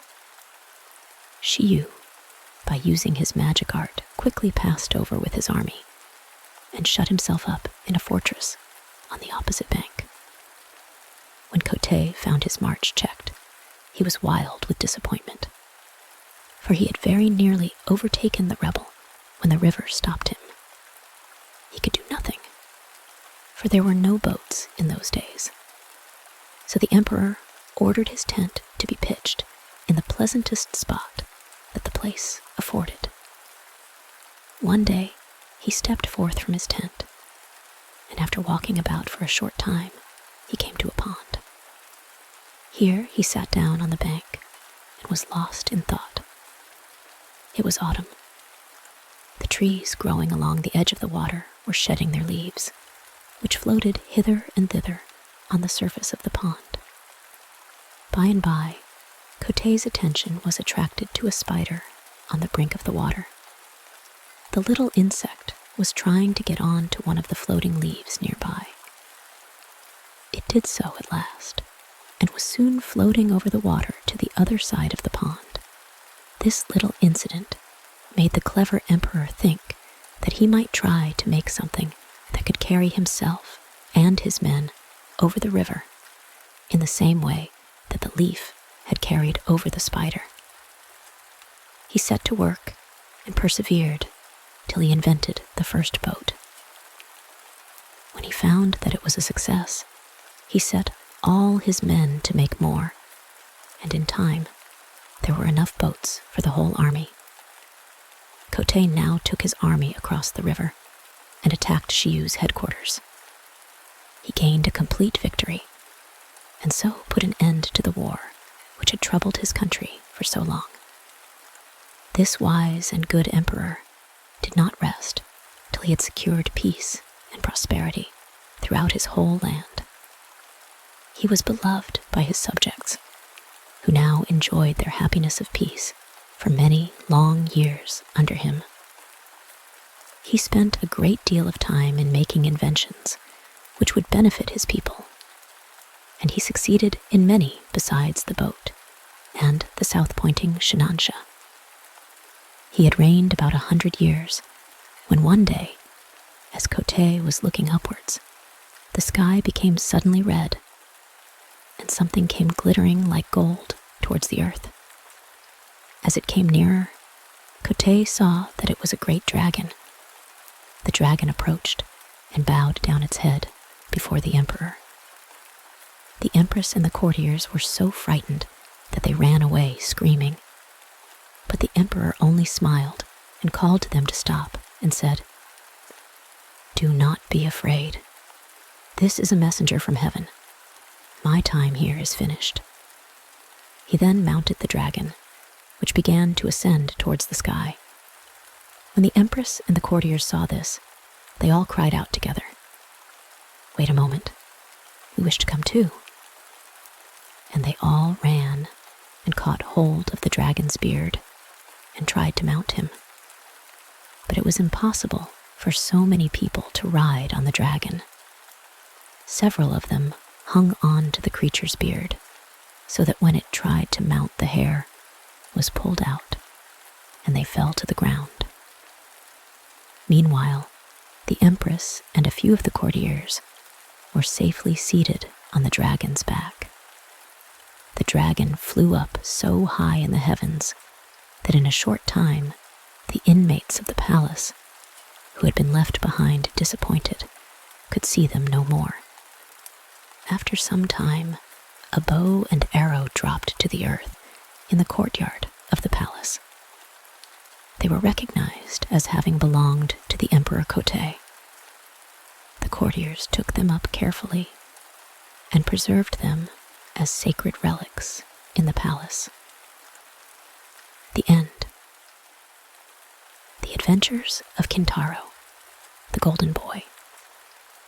Long, long ago, there lived in Kyoto a brave soldier named Kintoki. Now he fell in love with a beautiful lady and married her. Not long after this, through the malice of some of his friends, he fell into disgrace at court and was dismissed. This misfortune so preyed upon his mind that he did not long survive his dismissal. He died, leaving behind him his beautiful young wife to face the world alone. Fearing her husband's enemies, she fled to the Ashigara Mountains as soon as her husband was dead. And there, in the lonely forests, where no one ever came except woodcutters, a little boy was born to her. She called him Kintaro, or the Golden Boy. Now, the remarkable thing about this child was his great strength, and as he grew older, he grew stronger and stronger, so that by the time he was 8 years of age, he was able to cut down trees as quickly as the woodcutters. Then his mother gave him a large axe, and he used to go out in the forest and help the woodcutters, who called him Wonder Child, and his mother, the old nurse of the mountains, for they did not know her high rank. Another favorite pastime of Kintaro's was to smash up rocks and stones. You can imagine how strong he was. Quite unlike other boys, Kintaro grew up all alone in the mountain wilds, and as he had no companions, he made friends with all the animals and learned to understand them and to speak their strange talk. By degrees, they all grew quite tame and looked upon Kintaro as their master, and he used them as his servants and messengers. But his special retainers were the bear, the deer, the monkey, and the hare. The bear often brought her cubs for Kintaro to romp with, and when she came to take them home, Kintaro would get on her back and have a ride to her cave. He was very fond of the deer too, and would often put his arms round the creature's neck to show that its long horns did not frighten him. Great was the fun they all had together. One day, as usual, Kintaro went up into the mountains, followed by the bear, the deer, the monkey, and the hare. After walking for some time uphill and down dale and over rough roads, they suddenly came out upon a wide and grassy plain covered with pretty wild flowers. Here, indeed, was a nice place where they could all have a good romp together. The deer rubbed his horns against a tree for pleasure. The monkey scratched his back. The hare smoothed his long ears, and the bear gave a grunt of satisfaction. Kintaro said, "Here's a place for a good game. What do you all say to a wrestling match?" The bear, being the biggest and the oldest, answered for the others. "That will be great fun," said she. "I am the strongest animal, so I will make the platform for the wrestlers." And she set to work with a will to dig up the earth and to pat it into shape. "All right," said Kintaro. "I will look on while you all wrestle with each other. I shall give a prize to the one who wins in each round." "What fun! We shall all try to get the prize," said the bear. The deer, the monkey, and the hare set to work to help the bear raise the platform on which they were all to wrestle. When this was finished, Kintaro cried out, "Now begin. The monkey and the hare shall open the sports, and the deer shall be umpire. Now, Mr. Deer, you are to be umpire." "Yes," answered the deer, "I will be umpire. Now, Mr. Monkey and Mr. Hare, if you are both ready, please walk out and take your places on the platform." Then the monkey and the hare both hopped out, quickly and nimbly, to the wrestling platform. The deer, as umpire, stood between the two and called out, "Red back, red back." This to the monkey, who has a red back in Japan. "Are you ready?" Then he turned to the hare. Long ears, are you ready?" Both the little wrestlers faced each other, while the deer raised a leaf on high as signal. When he dropped the leaf, the monkey and the hare rushed upon each other, saying, "Yoisho, yoisho." While the monkey and the hare wrestled, the deer called out encouragingly, or shouted warnings to each of them as the hare or the monkey pushed each other near the edge of the platform and were in danger of falling over. "Stand your ground," called out the deer. "Long ears. Be strong, don't let the monkey beat you," grunted the bear. So the monkey and the hare, encouraged by their friends, tried their very hardest to beat each other. The hare at last gained on the monkey. The monkey seemed to trip up, and the hare, giving him a good push, sent him flying off the platform with a bound. The poor monkey sat up, rubbing his back, and his face was very long as he screamed angrily, Oh, how my back hurts. My back hurts me." Seeing the monkey in this plight on the ground, the deer, holding his leaf on high, said, "This round is finished. The hare has won." Kintaro then opened his luncheon box and, taking out a rice dumpling, gave it to the hare, saying, "Here is your prize, and you have earned it well." Now the monkey got up, looking very cross, and as they say in Japan, his stomach stood up, for he felt that he had not been fairly beaten. So he said to Kintaro and the others who were standing by, "I have not been fairly beaten. My foot slipped and I tumbled. Please give me another chance and let the hare wrestle with me for another round."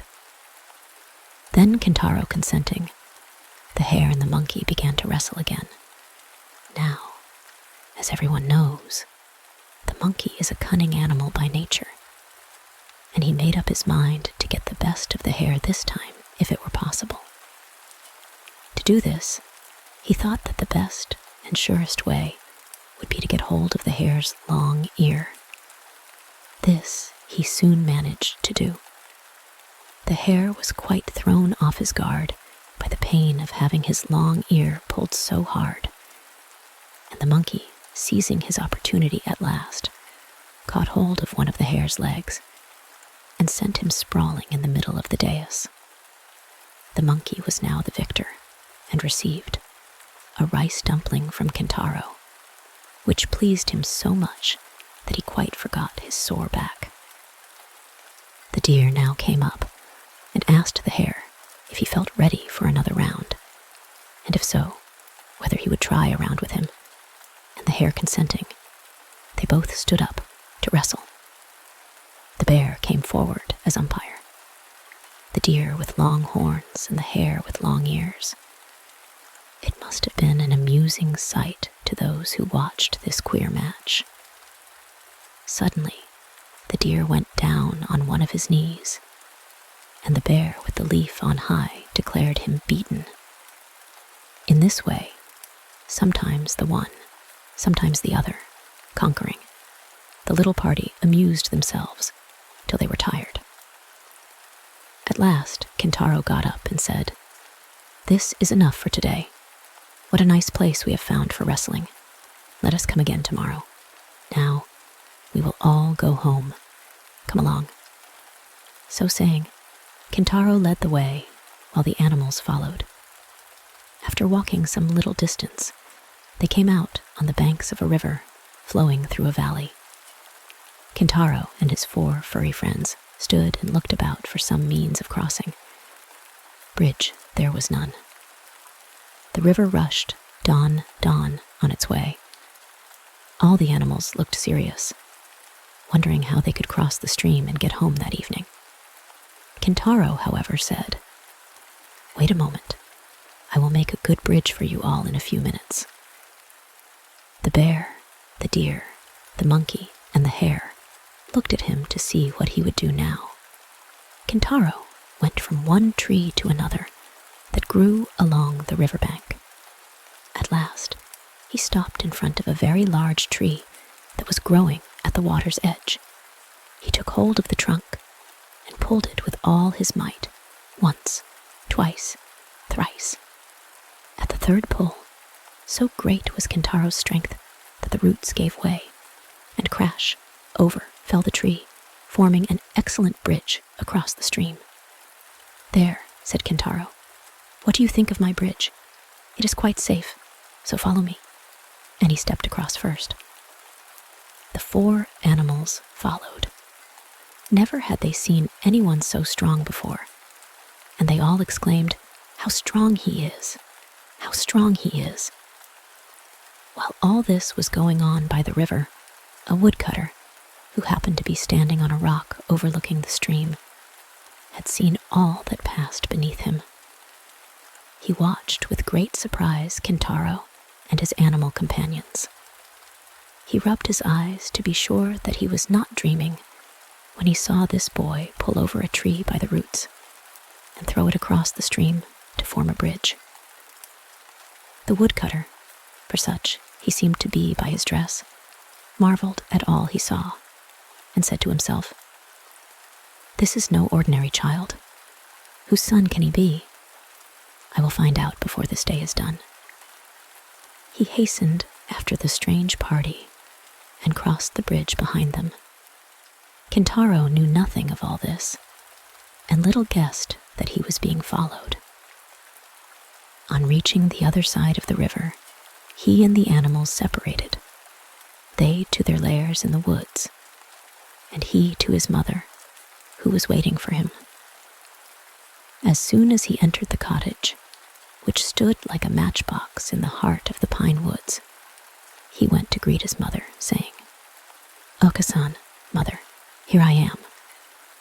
"Oh, Kimbo," said his mother with a bright smile, glad to see her boy home safe after the long day. "How late you are today. I feared that something had happened to you. Where have you been all the time?" "I took my 4 friends, the bear, the deer, the monkey, and the hare, up into the hills, and there I made them try a wrestling match to see which was the strongest. We all enjoyed the sport, and are going to the same place tomorrow to have another match. Now tell me who is the strongest of all, asked his mother, pretending not to know.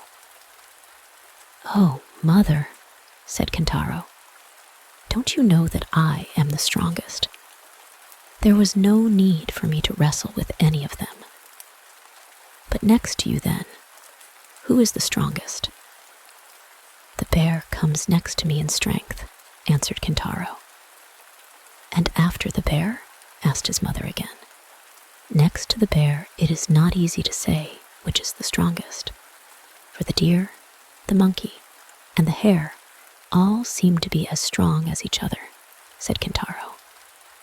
Suddenly, Kintaro and his mother were startled by a voice from outside. Listen to me, little boy. Next time you go, take this old man with you to the wrestling match.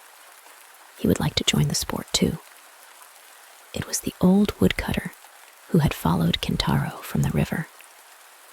He slipped off his clogs and entered the cottage. Yama-uba and her son were both taken by surprise. They looked at the intruder wonderingly and saw that he was someone they had never seen before. Who are you? They both exclaimed. Then the woodcutter laughed and said, It does not matter who I am yet, but let us see who has the strongest arm, this boy or myself. Then Kintaro, who had lived all his life in the forest, answered the old man without any ceremony, saying, We will have a try if you wish it, but you must not be angry, whoever is beaten. Then Kintaro and the woodcutter both put out their right arms and grasped each other's hands. For a long time, Kintaro and the old man wrestled together in this way, each trying to bend the other's arm. But the old man was very strong, and the strange pair were evenly matched. At last, the old man desisted, declaring it a drawn game. You are indeed a very strong child. There are few men who can boast of the strength of my right arm, said the woodcutter. I saw you first on the banks of the river a few hours ago, when you pulled up that large tree to make a bridge across the torrent. Hardly able to believe what I saw, I followed you home. Your strength of arm, which I have just tried, proves what I saw this afternoon. When you are full grown, you will surely be the strongest man in all Japan. It is a pity that you are hidden away in these wild mountains. Then he turned to Kintaro's mother. And you, mother, have you no thought of taking your child to the capital, and of teaching him to carry a sword, as befits a samurai? You are very kind to take so much interest in my son, replied the mother. But he is, as you see, wild and uneducated, and I fear it would be very difficult to do as you say. Because of his great strength as an infant, I hid him away in this unknown part of the country, for he hurt everyone that came near him. I have often wished that I could, one day, see my boy a knight wearing 2 swords. But as we have no influential friend to introduce us at the capital, I fear my hope will never come true. You need not trouble yourself about that. To tell you the truth, I am no woodcutter. I am one of the great generals of Japan. My name is Sadamitsu, and I am a vassal of the powerful Lord Minamoto no Raiko. He ordered me to go around the country and look for boys who give promise of remarkable strength, so that they may be trained as soldiers for his army. I thought that I could best do this by assuming the disguise of a woodcutter. By good fortune, I have thus unexpectedly come across your son. Now, if you really wish him to be a samurai, I will take him and present him to the Lord Raiko as a candidate for his service. What do you say to this? As the kind general gradually unfolded his plan, the mother's heart was filled with a great joy. she saw that here was a wonderful chance of the one wish of her life being fulfilled, that of seeing Kintaro, a samurai, before she died. Bowing her head to the ground, she replied, "I will then entrust my son to you, if you really mean what you say." Kintaro had all this time been sitting by his mother's side, listening to what they said. When his mother finished speaking, he exclaimed, "Oh, joy! I am to go with the general, and one day I shall be a samurai." Thus, Kintaro's fate was settled, and the general decided to start for the capital at once, taking Kintaro with him. It need hardly be said that Yama-uba was sad at parting with her boy, for he was all that was left to her. But she hid her grief with a strong face, as they say in Japan. She knew that it was for her boy's good that he should leave her now, and she must not discourage him, just as he was setting out. Kintaro promised never to forget her, and said that as soon as he was a knight wearing 2 swords, he would build her a home and take care of her in her old age. All the animals, those he had tamed to serve him, the bear, the deer, the monkey, and the hare, as soon as they found out that he was going away, came to ask if they might attend him as usual. When they learned that he was going away for good, they followed him to the foot of the mountain to see him off. "Kimbo," said his mother, "mind and be a good boy." "Mr. Kintaro," said the faithful animals, "we wish you good health on your travels." Then they all climbed a tree to see the last of him, and from that height they watched him and his shadow gradually grow smaller and smaller, till he was lost to sight. The General Sadamitsu went on his way rejoicing at having so unexpectedly found such a prodigy as Kintaro. Having arrived at their destination, the general took Kintaro at once to his lord, Minamoto no Raiko, and told him all about Kintaro and how he had found the child. Lord Raiko was delighted with the story, and having commanded Kintaro to be brought to him, made him one of his vassals at once. Lord Raiko's army was famous for its band called the 4 Braves. These warriors were chosen by himself from amongst the bravest and strongest of his soldiers, and the small and well-picked band was distinguished throughout the whole of Japan for the dauntless courage of its men. When Kintaro grew up to be a man, his master made him the chief of the 4 Braves. He was by far the strongest of them all. Soon after this event, news was brought to the city that a cannibal monster had taken up his abode not far away, and that people were stricken with fear. Lord Raiko ordered Kintaro to the rescue.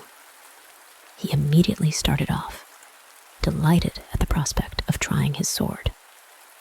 Surprising the monster in its den, he made short work of cutting off its great head, which he carried back in triumph to his master.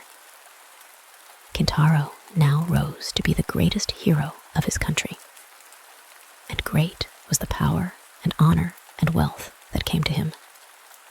He now kept his promise and built a comfortable home for his old mother, who lived happily with him in the capital to the end of her days.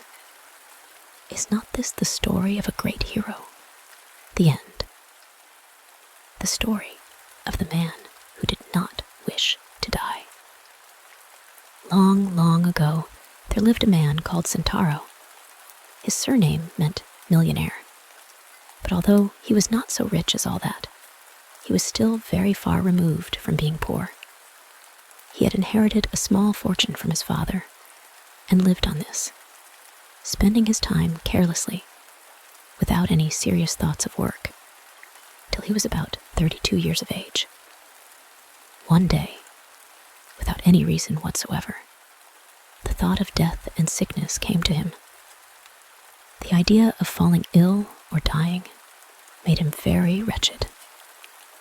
"I should like to live," he said to himself, "till I am 500 or 600 years old at least, free from all sickness. The ordinary span of a man's life is very short." He wondered whether it were possible, by living simply and frugally henceforth, to prolong his life as long as he wished. He knew there were many stories in ancient history of emperors who had lived 1,000 years, and there was a princess of Yamato who, it was said, lived to the age of 500. This was the latest story of a very long life record. Taro had often heard the tale of the Chinese king named Shiko. He was one of the most able and powerful rulers in Chinese history. He built all the large palaces, and also the famous Great Wall of China. He had everything in the world he could wish for.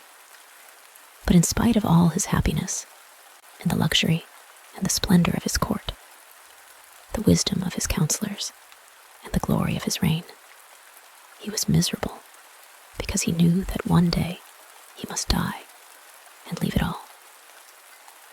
When Shiko went to bed at night, when he rose in the morning, as he went through his day, the thought of death was always with him. He could not get away from it. Ah, if only he could find the elixir of life, he would be happy. The emperor at last called a meeting of his courtiers and asked them all if they could not find for him the elixir of life of which he had so often read and heard. One old courtier, Jofuku by name, said that far away across the seas there was a country called Horizon, and that certain hermits lived there who possessed the secret of the elixir of life. Whoever drank of this wonderful draught lived forever. The emperor ordered Jofuku to set out for the land of Horizon, to find the hermits, and to bring him back a phial of the magic elixir. He gave Jofuku one of his best junks, fitted it out for him, and loaded it with great quantities of treasures and precious stones for Jofuku to take as presents to the hermits. Jofuku sailed for the land of Horizon, but he never returned to the waiting emperor. But ever since that time, Mount Fuji has been said to be the fabled Horizon and the home of hermits who had the secret of the elixir, and Jofuku has been worshipped as their patron god. Now, Taro determined to set out to find the hermits, and if he could, to become one, so that he might obtain the water of perpetual life. He remembered that as a child, he had been told that not only did these hermits live on Mount Fuji, but that they were said to inhabit all the very high peaks. So he left his old home to the care of his relatives and started out on his quest. He traveled through all the mountainous regions of the land, climbing to the tops of the highest peaks, but never a hermit did he find. At last, after wandering in an unknown region for many days, he met a hunter. "Can you tell me," asked Taro, "where the hermits live who have the elixir of life?" "No," said the hunter. "I can't tell you where such hermits live, but there is a notorious robber living in these parts. It is said that he is chief of a band of 200 followers."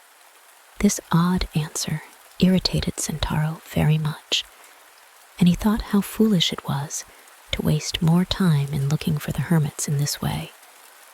So he decided to go at once to the shrine of Jofuku, who is worshipped as the patron god of the hermits in the south of Japan. Taro reached the shrine and prayed for 7 days, entreating Jofuku to show him the way to a hermit who could give him what he wanted so much to find.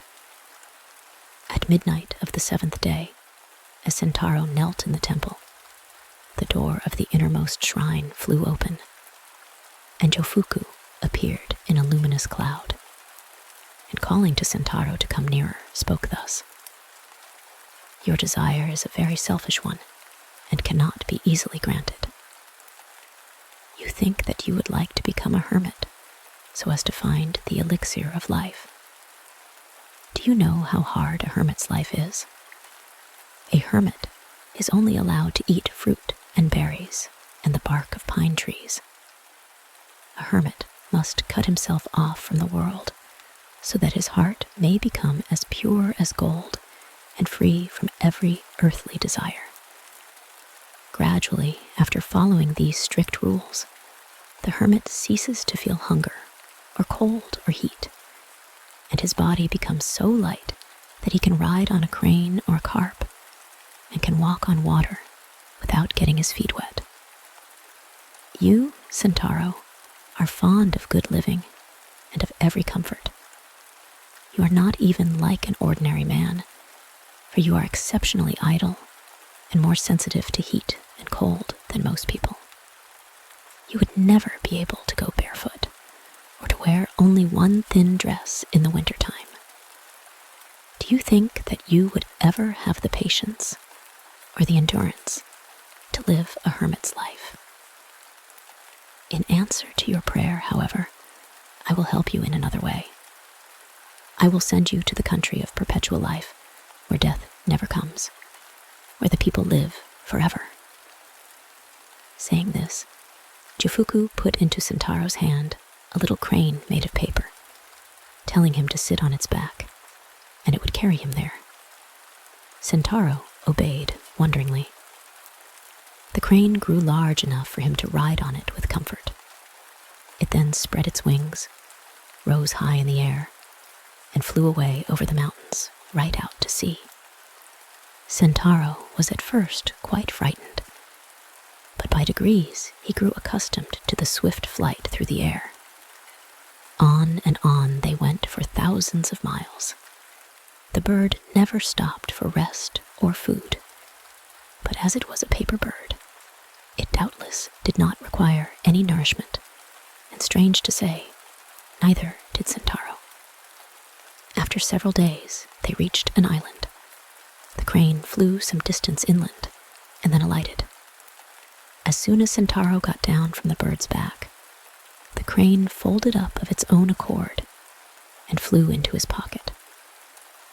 Now, Kintaro began to look about him wonderingly, curious to see what the country of perpetual life was like. He walked first round about the country, and then through the town. Everything was, of course, quite strange and different from his own land.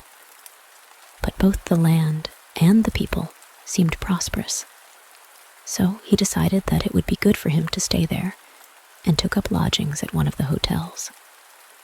The proprietor was a kind man, and when Kintaro told him that he was a stranger and had come to live there, he promised to arrange everything that was necessary with the governor of the city concerning Kintaro's sojourn there. He even found a house for his guest, and in this way, Kintaro obtained his great wish and became a resident in the country of perpetual life. Within the memory of all the islanders, no man had ever died there, and sickness was a thing unknown.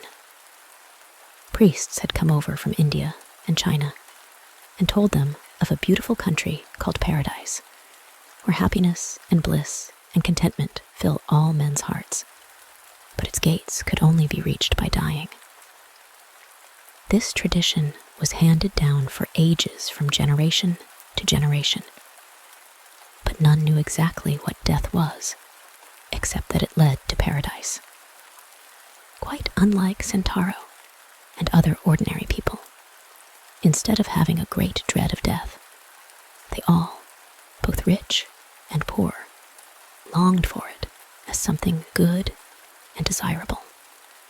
They were all tired of their long, long lives and longed to go to the happy land of contentment called Paradise, of which the priests had told them centuries ago. All this Kintaro soon found out by talking to the islanders. He found himself, according to his ideas, in the land of topsy-turvydom. Everything was upside down. He had wished to escape from dying. He had come to the land of perpetual life with great relief and joy, only to find that the inhabitants themselves, doomed never to die, would consider it bliss to find death. What he had hitherto considered poison these people ate as good food, and all the things to which he had been accustomed as food they rejected. Whenever any merchants from other countries arrived, the rich people rushed to them eager to buy poisons. These they swallowed eagerly, hoping for death to come so that they might go to paradise. But what were deadly poisons in other lands were without effect in this strange place, and people who swallowed them with the hope of dying only found that in a short time they felt better in health instead of worse. Vainly they tried to imagine what death could be like. The wealthy would have given all their money and all their goods if they could but shorten their lives to 200 or 300 years even. Without any change to live on, forever seemed to this people wearisome and sad. In the chemist shops, there was a drug which was in constant demand, because after using it for 100 years, it was supposed to turn the hair slightly gray and to bring about disorders of the stomach. Taro was astonished to find that the poisonous globefish was served up in restaurants as a delectable dish, and hawkers in the streets went about selling sauces made of Spanish flies. He never saw anyone ill after eating these horrible things, nor did he ever see anyone with as much as a cold. Taro was delighted. He said to himself that he would never grow tired of living, and that he considered it profane to wish for death. He was the only happy man on the island. For his part, he wished to live thousands of years and to enjoy life. He set himself up in business, and for the present, never even dreamed of going back to his native land. As years went by, however, things did not go as smoothly as at first.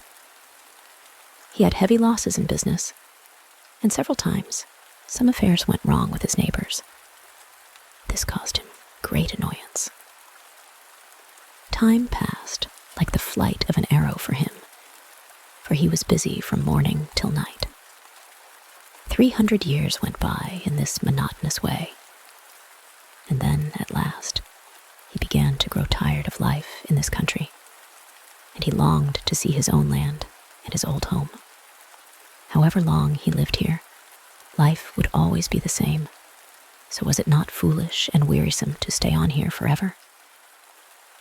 Taro, in his wish to escape from the country of perpetual life, recollected Jofuku, who had helped him before when he was wishing to escape from death, and he prayed to the saint to bring him back to his own land again. No sooner did he pray than the paper crane popped out of his pocket. Taro was amazed to see that it had remained undamaged after all these years. Once more the bird grew and grew till it was large enough for him to mount it. As he did so, the bird spread its wings and flew swiftly out across the sea in the direction of Japan. Such was the willfulness of the man's nature that he looked back and regretted all he had left behind. He tried to stop the bird in vain. The crane held on its way for thousands of miles across the ocean. Then a storm came on, and the wonderful paper crane got damp, crumpled up, and fell into the sea. Taro fell with it. Very much frightened at the thought of being drowned, he cried out loudly to Jofuku to save him. He looked round, but there was no ship in sight. He swallowed a quantity of seawater, which only increased his miserable plight. While he was thus struggling to keep himself afloat, he saw a monstrous shark swimming towards him. As it came nearer, it opened its huge mouth, ready to devour him. Taro was all but paralyzed with fear now that he felt his end so near, and screamed out as loudly as ever he could to Yofuku to come and rescue him. Lo, and behold, Taro was awakened by his own screams, to find that during his long prayer he had fallen asleep before the shrine, and that all his extraordinary and frightful adventures had been only a wild dream. He was in a cold perspiration with fright, and utterly bewildered. Suddenly, a bright light came towards him, and in the light stood a messenger. The messenger held a book in his hand, and spoke to Taro. "I am sent to you by Jofuku, who in answer to your prayer has permitted you in a dream to see the land of perpetual life. But you grew weary of living there, and begged to be allowed to return to your native land so that you might die. Jofuku, so that he might try you, allowed you to drop into the sea, and then sent a shark to swallow you up. Your desire for death was not real, for even at that moment you cried out loudly and shouted for help. It is also vain for you to wish to become a hermit or to find the elixir of life. These things are not for such as you. Your life is not austere enough. It is best for you to go back to your paternal home and to live a good and industrious life. Never neglect to keep the anniversaries of your ancestors, and make it your duty to provide for your children's future. Thus will you live to a good old age and be happy, but give up the vain desire to escape death, for no man can do that. And by this time, you have surely found out that even when selfish desires are granted, they do not bring happiness. In this book, I give you there are many precepts good for you to know. If you study them, you will be guided in the way I have pointed out to you." The angel disappeared as soon as he had finished speaking, and Taro took the lesson to heart. With the book in his hand, he returned to his old home, and giving up all his old vain wishes, tried to live a good and useful life, and to observe the lessons taught him in the book. And he and his house prospered henceforth. The end. The story of the old man who made withered trees to flower. Long, long ago, there lived an old man and his wife who supported themselves by cultivating a small plot of land. Their life had been a very happy and peaceful one, save for one great sorrow, and this was they had no child. Their only pet was a dog named Shiro, and on him they lavished all the affection of their old age. Indeed, they loved him so much that whenever they had anything nice to eat, they denied themselves to give it to Shiro. Now, Shiro means white, and he was so called because of his color. He was a real Japanese dog, and very like a small wolf in appearance. The happiest hour of the day, both for the old man and his dog, was when the man returned from his work in the field, and having finished his frugal supper of rice and vegetables, would take what he had saved from the meal out to the little veranda that ran round the cottage. Sure enough, Shiro was waiting for his master and the evening tidbit. Then the old man said, "Chin, chin," and Shiro sat up and begged, and his master gave him the food. Next door to this good old couple, there lived another old man and his wife, who were both wicked and cruel, and who hated their good neighbors, and the dog Shiro with all their might. Whenever Shiro happened to look into their kitchen, they at once kicked him or threw something at him, sometimes even wounding him. One day, Shiro was heard barking for a long time in the field at the back of his master's house. The old man, thinking that perhaps some birds were attacking the corn, hurried out to see what was the matter. As soon as Shiro saw his master, he ran to meet him, wagging his tail, and seizing the end of his kimono, dragged him under a large yenoki tree. Here, he began to dig very industriously with his paws, yelping with joy all the time. The old man, unable to understand what it all meant, stood looking on in bewilderment. But Shiro went on barking and digging with all his might. The thought that something might be hidden beneath the tree, and that the dog had scented it, at last struck the old man. He ran back to the house, fetched his spade, and began to dig the ground at that spot. What was his astonishment when, after digging for some time, he came upon a heap of old and valuable coins. And the deeper he dug, the more gold coins did he find. So intent was the old man on his work that he never saw the cross face of his neighbor peering at him through the bamboo hedge. At last, all the gold coins lay shining on the ground. Shiro sat by erect with pride and looking fondly at his master, as if to say, "You see, though only a dog, I can make some return for all the kindness you show me." The old man ran in to call his wife, and together they carried home the treasure. Thus, in one day, the poor old man became rich. His gratitude to the faithful dog knew no bounds, and he loved and petted him more than ever, if that were possible. The cross old neighbor, attracted by Shiro's barking, had been an unseen and envious witness of the finding of the treasure. He began to think that he, too, would like to find a fortune. So, a few days later, he called at the old man's house and very ceremoniously asked permission to borrow Shiro for a short time. Shiro's master thought this a strange request, because he knew quite well that not only did his neighbor not love his pet dog, but that he never lost an opportunity of striking and tormenting him whenever the dog crossed his path. But the good old man was too kind-hearted to refuse his neighbor, so he consented to lend the dog on condition that he should be taken great care of. The wicked old man returned to his home with an evil smile on his face and told his wife how he had succeeded in his crafty intentions. He then took his spade and hastened to his own field, forcing the unwilling Shiro to follow him.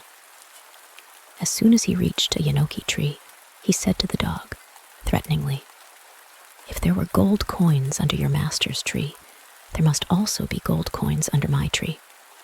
You must find them for me. Where are they? Where? Where?" And catching hold of Shiro's neck, he held the dog's head to the ground, so that Shiro began to scratch and dig in order to free himself from the horrid old man's grasp.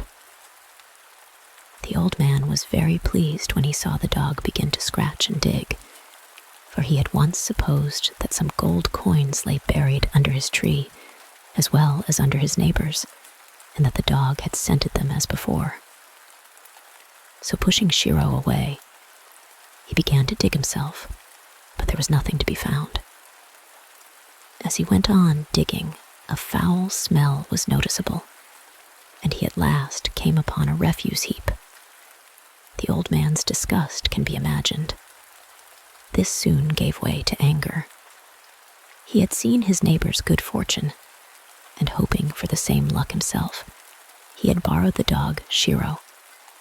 And now, just as he seemed on the point of finding what he sought, only a horrid-smelling refuse heap had rewarded him for a morning's digging. Instead of blaming his own greed for his disappointment, he blamed the poor dog. He seized his spade, and with all his strength struck Shiro and killed him on the spot. He then threw the dog's body into the hole which he had dug in the hope of finding a treasure of gold coins, and covered it over with the earth. Then he returned to the house, telling no one, not even his wife, what he had done. After waiting several days, as the dog Shiro did not return, his master began to grow anxious. Day after day went by, and the good old man waited in vain. Then he went to his neighbor and asked him to give him back his dog. Without any shame or hesitation, the wicked neighbor answered that he had killed Shiro because of his bad behavior. At this dreadful news, Shiro's master wept many sad and bitter tears. Great indeed was his woeful surprise, but he was too good and gentle to reproach his bad neighbor.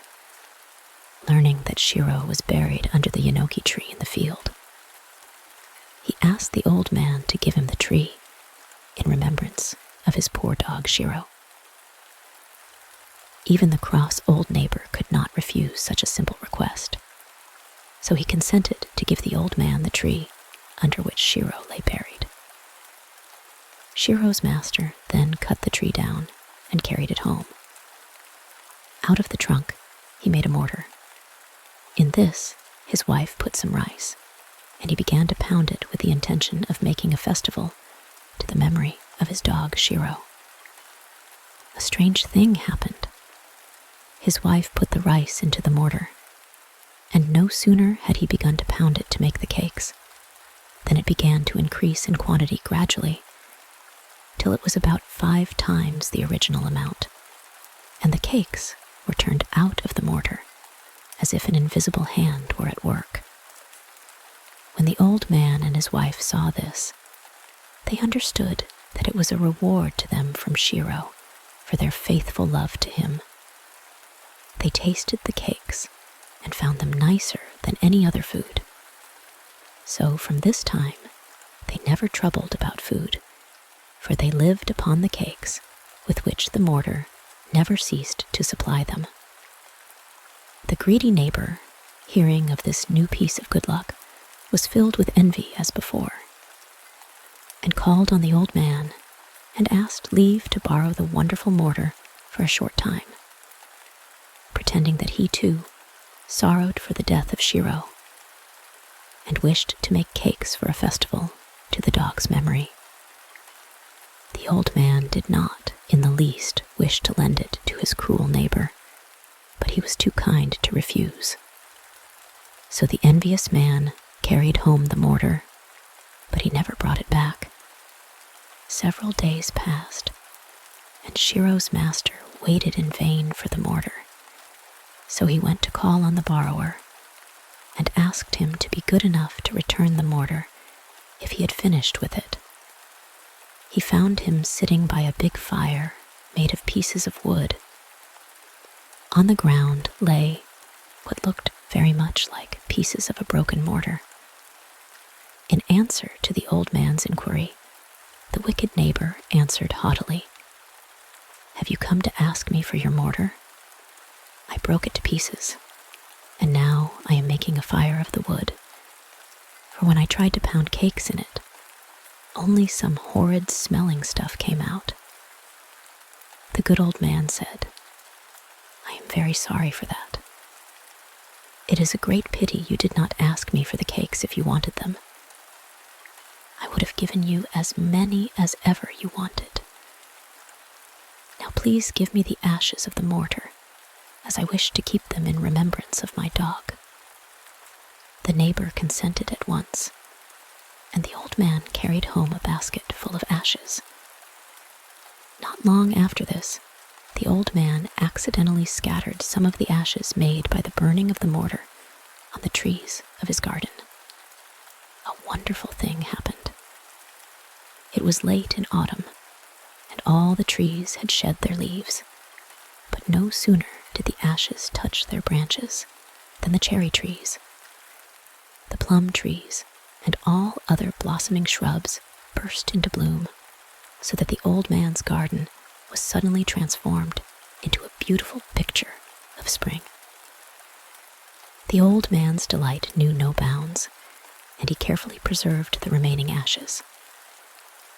The story of the old man's garden spread far and wide, and people from far and near came to see the wonderful sight. One day, soon after this, The old man heard someone knocking at his door, and going to the porch to see who it was, he was surprised to see a knight standing there. This knight told him that he was a retainer of a great daimyo, that one of the favorite cherry trees in this nobleman's garden had withered, and that though everyone in his service had tried all manner of means to revive it, none took effect. The knight was sore perplexed when he saw what great displeasure the loss of his favorite cherry tree caused the daimyo. At this point, fortunately, they had heard that there was a wonderful old man who could make withered trees to blossom, and that his lord had sent him to ask the old man to come to him. And, added the knight, I shall be very much obliged if you will come at once. The good old man was greatly surprised at what he heard, but respectfully followed the knight to the nobleman's palace. The daimyo, who had been impatiently awaiting the old man's coming, as soon as he saw him, asked him at once, Are you the old man who can make withered trees flower even out of season? The old man made an obeisance and replied, I am that old man. Then the daimyo said, You must make that dead cherry tree in my garden blossom again by means of your famous ashes. I shall look on. Then they all went into the garden, the daimyo and his retainers, and the ladies in waiting, who carried the daimyo's sword. The old man now tucked up his kimono and made ready to climb the tree. Saying, Excuse me, he took the pot of ashes which he had brought with him and began to climb the tree, everyone watching his movements with great interest. At last, he climbed to the spot where the tree divided into two great branches, and taking up his position here, the old man sat down and scattered the ashes right and left all over the branches and twigs. Wonderful, indeed, was the result. The withered tree at once burst into full bloom. The daimyo was so transported with joy that he looked as if he would go mad. He rose to his feet and spread out his fan, calling the old man down from the tree. He himself gave the old man a wine cup and rewarded him with much silver and gold and many other precious things. The daimyo ordered that henceforth the old man should call himself by the name of Hana Sakajiji, or the old man who makes the trees to blossom, and that henceforth all were to recognize him by this name. And he sent him home with great honor. The wicked neighbor, as before, heard of the good old man's fortune, and of all that had so auspiciously befallen him, and he could not suppress all the envy and jealousy that filled his heart. He called to mind how he had failed in his attempt to find the gold coins, and then in making the magic cakes. This time surely he must succeed if he imitated the old man, who made withered trees to flower simply by sprinkling ashes on them. This would be the simplest task of all. So he set to work and gathered together all the ashes which remained in the fireplace from the burning of the wonderful mortar. Then he set out in the hope of finding some great man to employ him, calling out loudly as he went along, Here comes the wonderful man who can make withered trees blossom. Here comes the old man who can make dead trees blossom. The daimyo in his palace heard this cry and said, That must be the Hana Sakajiji passing. I have nothing to do today. Let him try his art again. It will amuse me to look on. So the retainers went out and brought in the impostor before their lord. The satisfaction of false old man can now be imagined. But the daimyo, looking at him, thought it strange that he was not at all like the old man he had seen before. So he asked him, "Are you the man whom I named Hana Sakajiji?" And the envious neighbor answered with a lie. "Yes, my lord." "That is strange," said the daimyo. "I thought there was only one Hana Sakajiji in the world. Has he now some disciples?" "I am the true Hana Sakajiji. The one who came to you before was only my disciple," replied the old man again. "Then you must be more skillful than the other. Try what you can do, and let me see." The envious neighbor, with the daimyo and his court following, then went into the garden, and approaching a dead tree, took out a handful of the ashes which he carried with him, and scattered them over the tree. But not only did the tree not burst into flower, but not even a bud came forth. Thinking that he had not used enough ashes, the old man took handfuls and again sprinkled them over the withered tree, but all to no effect. After trying several times, the ashes were blown into the daimyo's eyes. This made him very angry, and he ordered his retainers to arrest the false Hana Sakajiji at once and put him in prison for an impostor. From this imprisonment, the wicked old man was never freed. Thus did he meet with punishment at last for all his evil doings. The good old man, however, with the treasure of gold coins, which Shiro had found for him, and with all the gold and the silver, which the daimyo had showered on him, became a rich and prosperous man in his old age, and lived a long and happy life, beloved and respected by all. The end. The Mirror of Matsuyama. A story of Old Japan. Long years ago in Old Japan, there lived in the province of Echigo, a very remote part of Japan, even in these days, a man and his wife. When this story begins, they had been married for some years and were blessed with one little daughter. She was the joy and pride of both their lives, and in her they stored an endless source of happiness for their old age. What golden letter days in their memory were these that had marked her growing up from babyhood. The visit to the temple when she was just 30 days old, her proud mother carrying her, robed in ceremonial kimono, to be put under the patronage of the family's household god.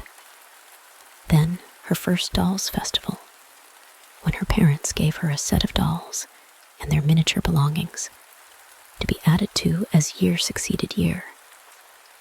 And perhaps the most important occasion of all, on her 3rd birthday, when her first obi, broad brocade sash of scarlet and gold, was tied round her small waist, a sign that she had crossed the threshold of girlhood and left infancy behind. Now that she was 7 years of age and had learned to talk and to wait upon her parents in those several little ways so dear to the hearts of fond parents, their cup of happiness seemed full. There could not be found in the whole of the island empire a happier little family. One day, there was much excitement in the home, for the father had been suddenly summoned to the capital on business. In these days of railways and jinrikishas and other rapid modes of traveling, it is difficult to realize what such a journey as that from Matsuyama to Kyoto meant. The roads were rough and bad, and ordinary people had to walk every step of the way, whether the distance were 100 or several hundred miles. Indeed, in those days it was as great an undertaking to go up to the capital as it is for a Japanese to make a voyage to Europe now. So the wife was very anxious while she helped her husband get ready for the long journey, knowing what an arduous task lay before him. Vainly she wished that she could accompany him, but the distance was too great for the mother and child to go, and besides that, It was the wife's duty to take care of the home. All was ready at last, and the husband stood in the porch with his little family round him. "Do not be anxious. I will come back soon," said the man. "While I am away, take care of everything, and especially of our little daughter. Yes, we shall be all right. But you must take care of yourself, and delay not a day in coming back to us," said the wife, while the tears fell like rain from her eyes. The little girl was the only one to smile, for she was ignorant of the sorrow of parting, and did not know that going to the capital was at all different from walking to the next village, which her father did very often. She ran to his side and caught hold of his long sleeve to keep him a moment. "Father, I will be very good while I am waiting for you to come back, so please bring me a present." As the father turned to take a last look at his weeping wife and smiling, eager child, he felt as if someone were pulling him back by the hair. So hard was it for him to leave them behind, for they had never been separated before. But he knew that he must go, for the call was imperative. With a great effort, he ceased to think, and resolutely turning away, he went quickly down the little garden and out through the gate. His wife, catching up the child in her arms, ran as far as the gate, and watched him as he went down the road between the pines till he was lost in the haze of the distance, and all she could see was his quaint peaked hat, and at last that vanished too. "Now father has gone. You and I must take care of everything till he comes back," said the mother, as she made her way back to the house. "Yes, I will be very good," said the child, nodding her head. "And when father comes home, please tell him how good I have been, and then, perhaps, he will give me a present. Father is sure to bring you something that you want very much. I know, for I asked him to bring you a doll.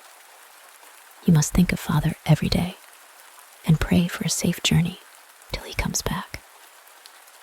"Oh, yes, when he comes home again, how happy I shall be," said the child, clapping her hands, and her face growing bright with joy at the glad thought.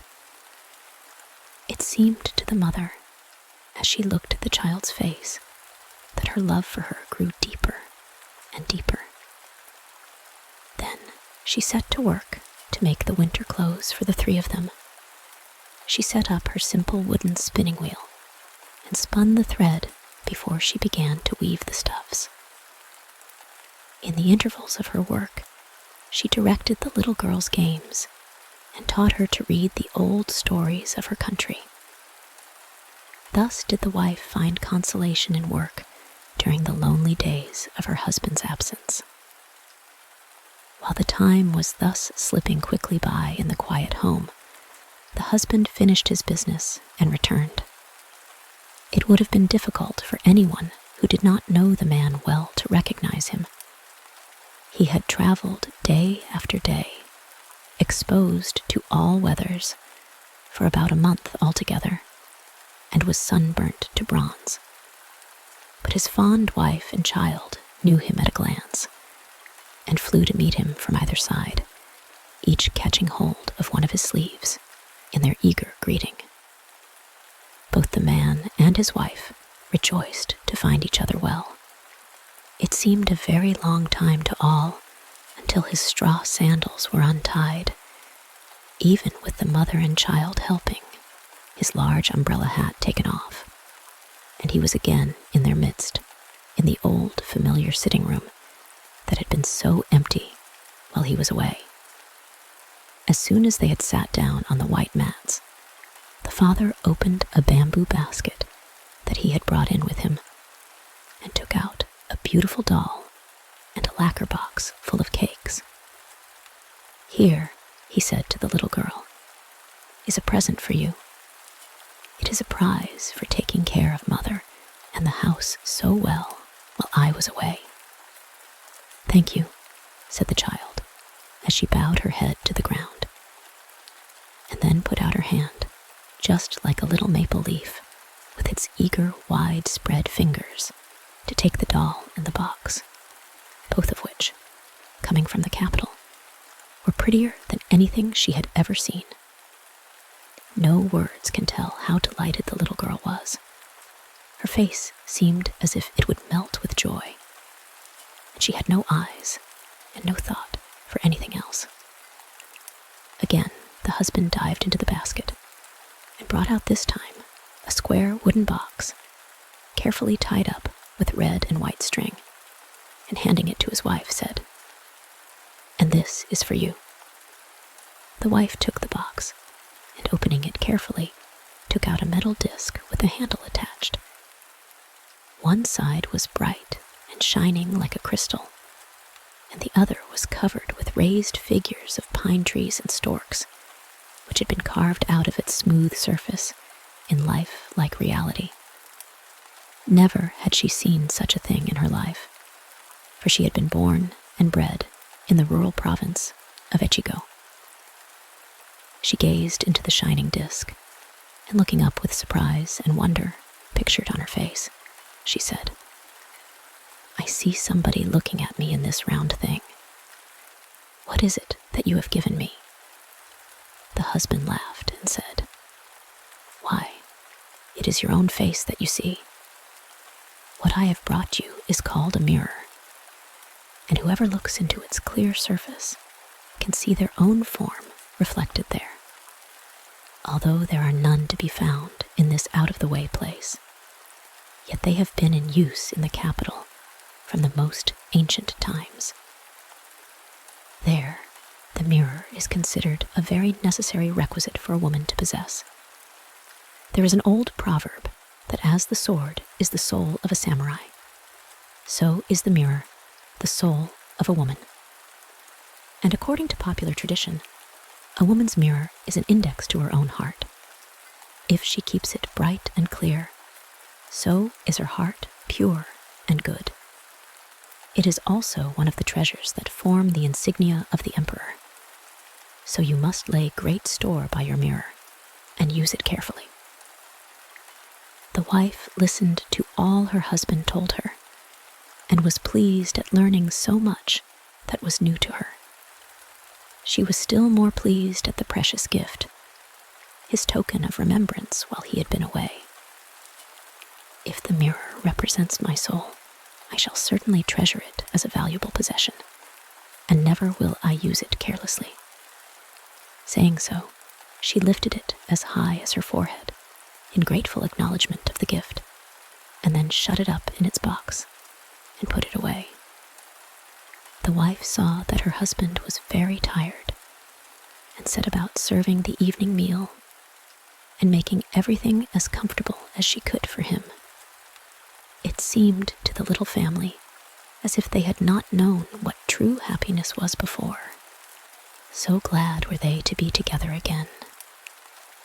And this evening, the father had much to tell of his journey and of all he had seen at the great capital.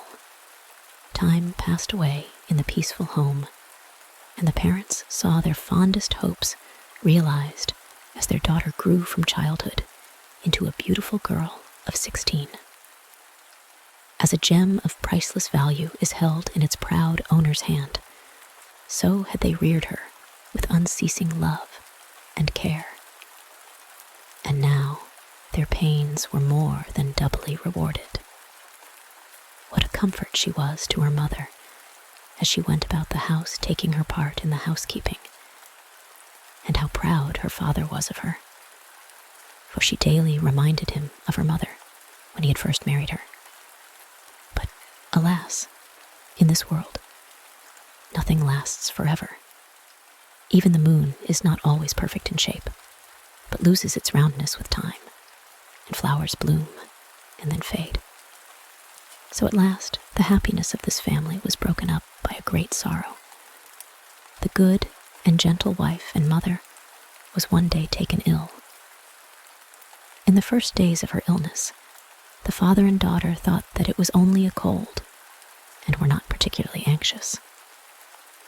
But the days went by, and still the mother did not get better. She only grew worse, and the doctor was puzzled, for in spite of all he did, the poor woman grew weaker day by day. The father and daughter were stricken with grief, and day or night, the girl never left her mother's side. But in spite of all their efforts, the woman's life was not to be saved.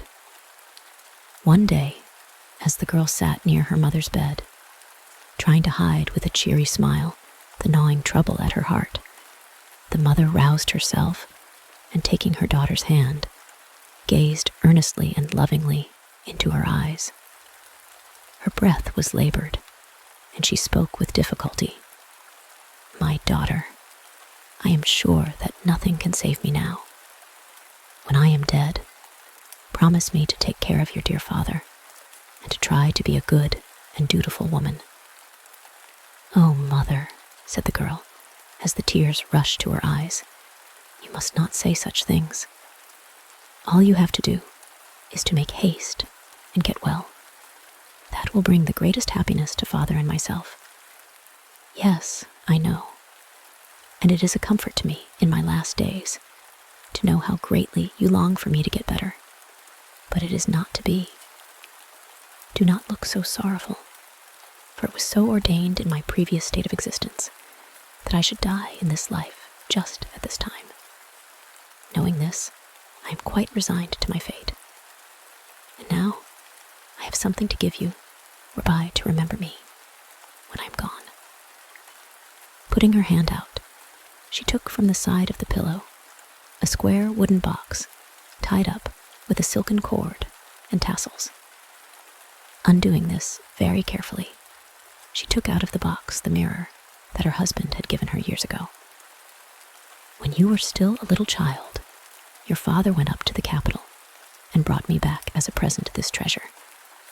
It is called a mirror. This I give you before I die. If, after I have ceased to be in this life, you are lonely and long to see me sometimes, then take out this mirror, and in the clear and shining surface you will always see me. So, will you be able to meet with me often and tell me all your heart? And though I shall not be able to speak, I shall understand and sympathize with you, whatever may happen to you in the future." With these words, the dying woman handed the mirror to her daughter. The mind of the good mother seemed to be now at rest, and sinking back without another word, her spirit passed quietly away that day. The bereaved father and daughter were wild with grief, and they abandoned themselves to their bitter sorrow.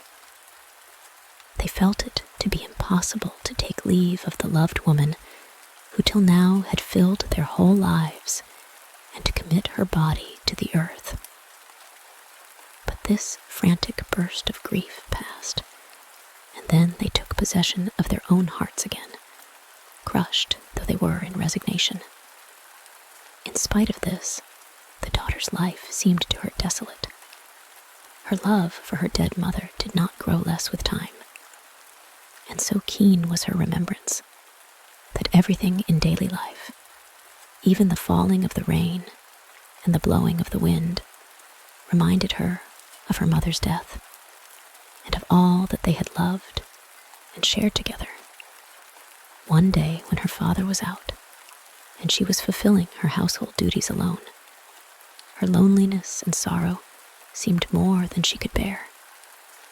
She threw herself down in her mother's room and wept as if her heart would break. Poor child, she longed just for one glimpse of the loved face, one sound of the voice calling her pet name, or for one moment's forgetfulness of the aching void in her heart.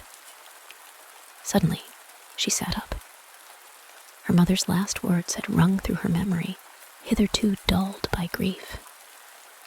"Oh, my mother told me when she gave me the mirror as a parting gift, that whenever I looked into it, I should be able to meet her, to see her. I had nearly forgotten her last words. How stupid I am. I will get the mirror now and see if it can possibly be true. She dried her eyes quickly and, going to the cupboard, took out the box that contained the mirror, her heart beating with expectation as she lifted the mirror out and gazed into its smooth face. Behold, her mother's words were true. In the round mirror before her, she saw her mother's face. But oh, the joyful surprise. It was not her mother, thin and wasted by illness, but the young and beautiful woman as she remembered her far back in the days of her own earliest childhood. It seemed to the girl that the face in the mirror must soon speak. Almost that she heard the voice of her mother telling her again to grow up a good woman and a dutiful daughter. So earnestly did the eyes in the mirror look back into her own. It is certainly my mother's soul that I see. She knows how miserable I am without her, and she has come to comfort me. Whenever I long to see her, she will meet me here. How grateful I ought to be. And from this time, the weight of sorrow was greatly lightened for her young heart. Every morning, to gather strength for the day's duties before her, and every evening, for consolation before she lay down to rest, did the young girl take out the mirror and gaze at the reflection, which in the simplicity of her innocent heart she believed to be her mother's soul. Daily she grew in the likeness of her dead mother's character, and was gentle and kind to all, and a dutiful daughter to her father. A year spent in mourning had thus passed away in the little household, when, by the advice of his relations, the man married again, and the daughter now found herself under the authority of a stepmother. It was a trying position, but her days spent in the recollection of her own beloved mother, and of trying to be what that mother would wish her to be, had made the young girl docile and patient, and she now determined to be filial and dutiful to her father's wife in all respects.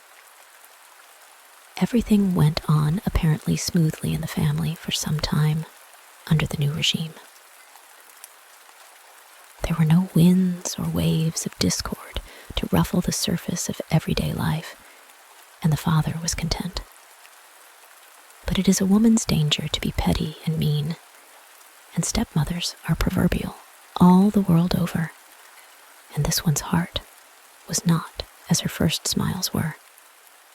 As the days and weeks grew into months, the stepmother began to treat the motherless girl unkindly, and to try and come between the father and child.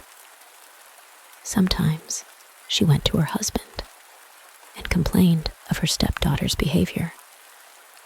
But the father, knowing that this was to be expected, took no notice of her ill-natured complaints. Instead of lessening his affection for his daughter, as the woman desired, her grumblings only made him think of her the more. The woman soon saw that he began to show more concern for his lonely child than before. This did not please her at all, and she began to turn over in her mind how she could, by some means or other, drive her stepchild out of the house. So crooked did the woman's heart become.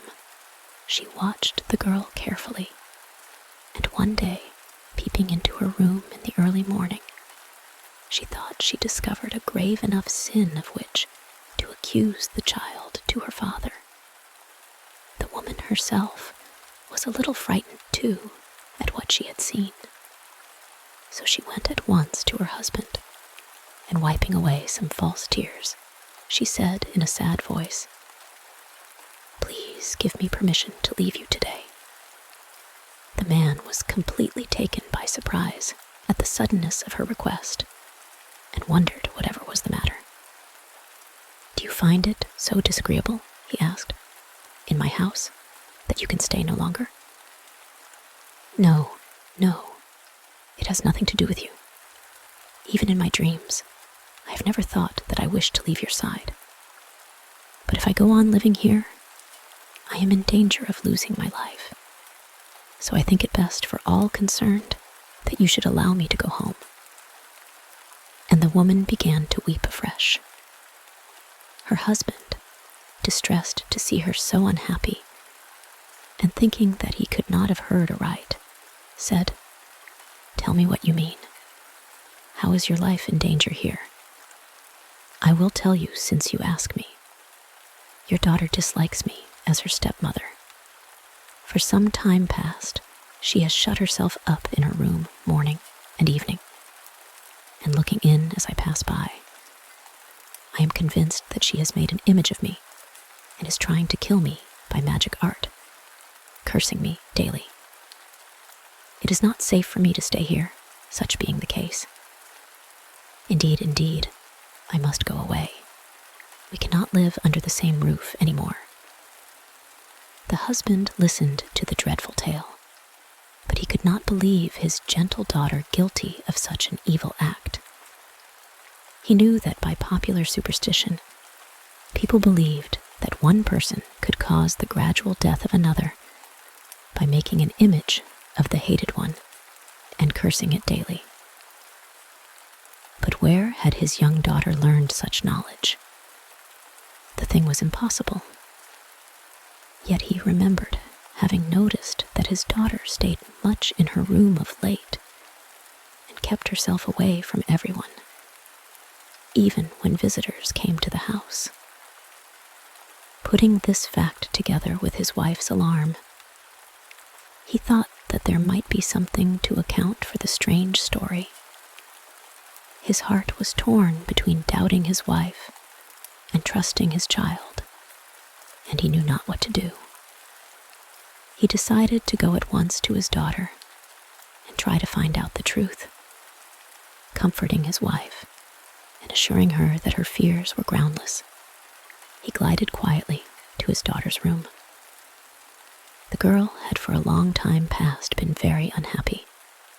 She had tried by amiability and obedience to show her goodwill and to mollify the new wife, and to break down that wall of prejudice and misunderstanding that she knew generally stood between step-parents and their stepchildren. But she soon found that her efforts were in vain. The stepmother never trusted her and seemed to misinterpret all her actions. And the poor child knew very well that she often carried unkind and untrue tales to her father. She could not help comparing her present unhappy condition with the time when her own mother was alive, only a little more than a year ago.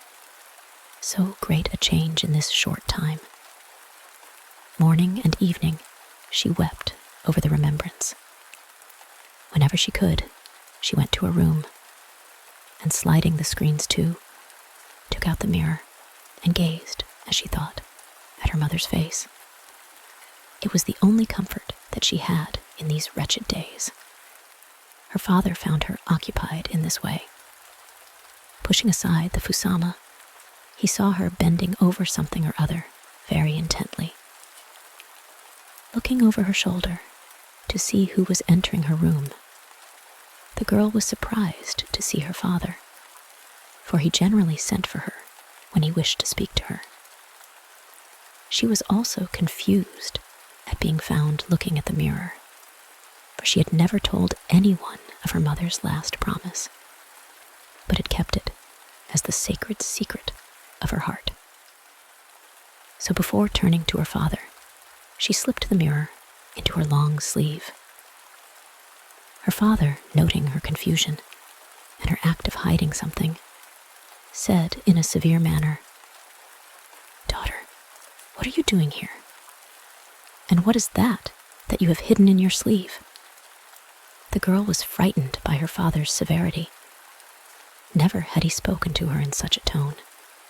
Her confusion changed to apprehension, her color from scarlet to white. She sat dumb and shamefaced, unable to reply. Appearances were certainly against her. The young girl looked guilty, and the father, thinking that perhaps, after all what his wife had told him was true, spoke angrily. "Then, is it really true that you are daily cursing your stepmother and praying for her death? Have you forgotten what I told you? That although she is your stepmother, you must be obedient and loyal to her? What evil spirit has taken possession of your heart that you should be so wicked? You have certainly changed, my daughter. What has made you so disobedient and unfaithful?" And the father's eyes filled with sudden tears to think that he should have to upbraid his daughter in this way.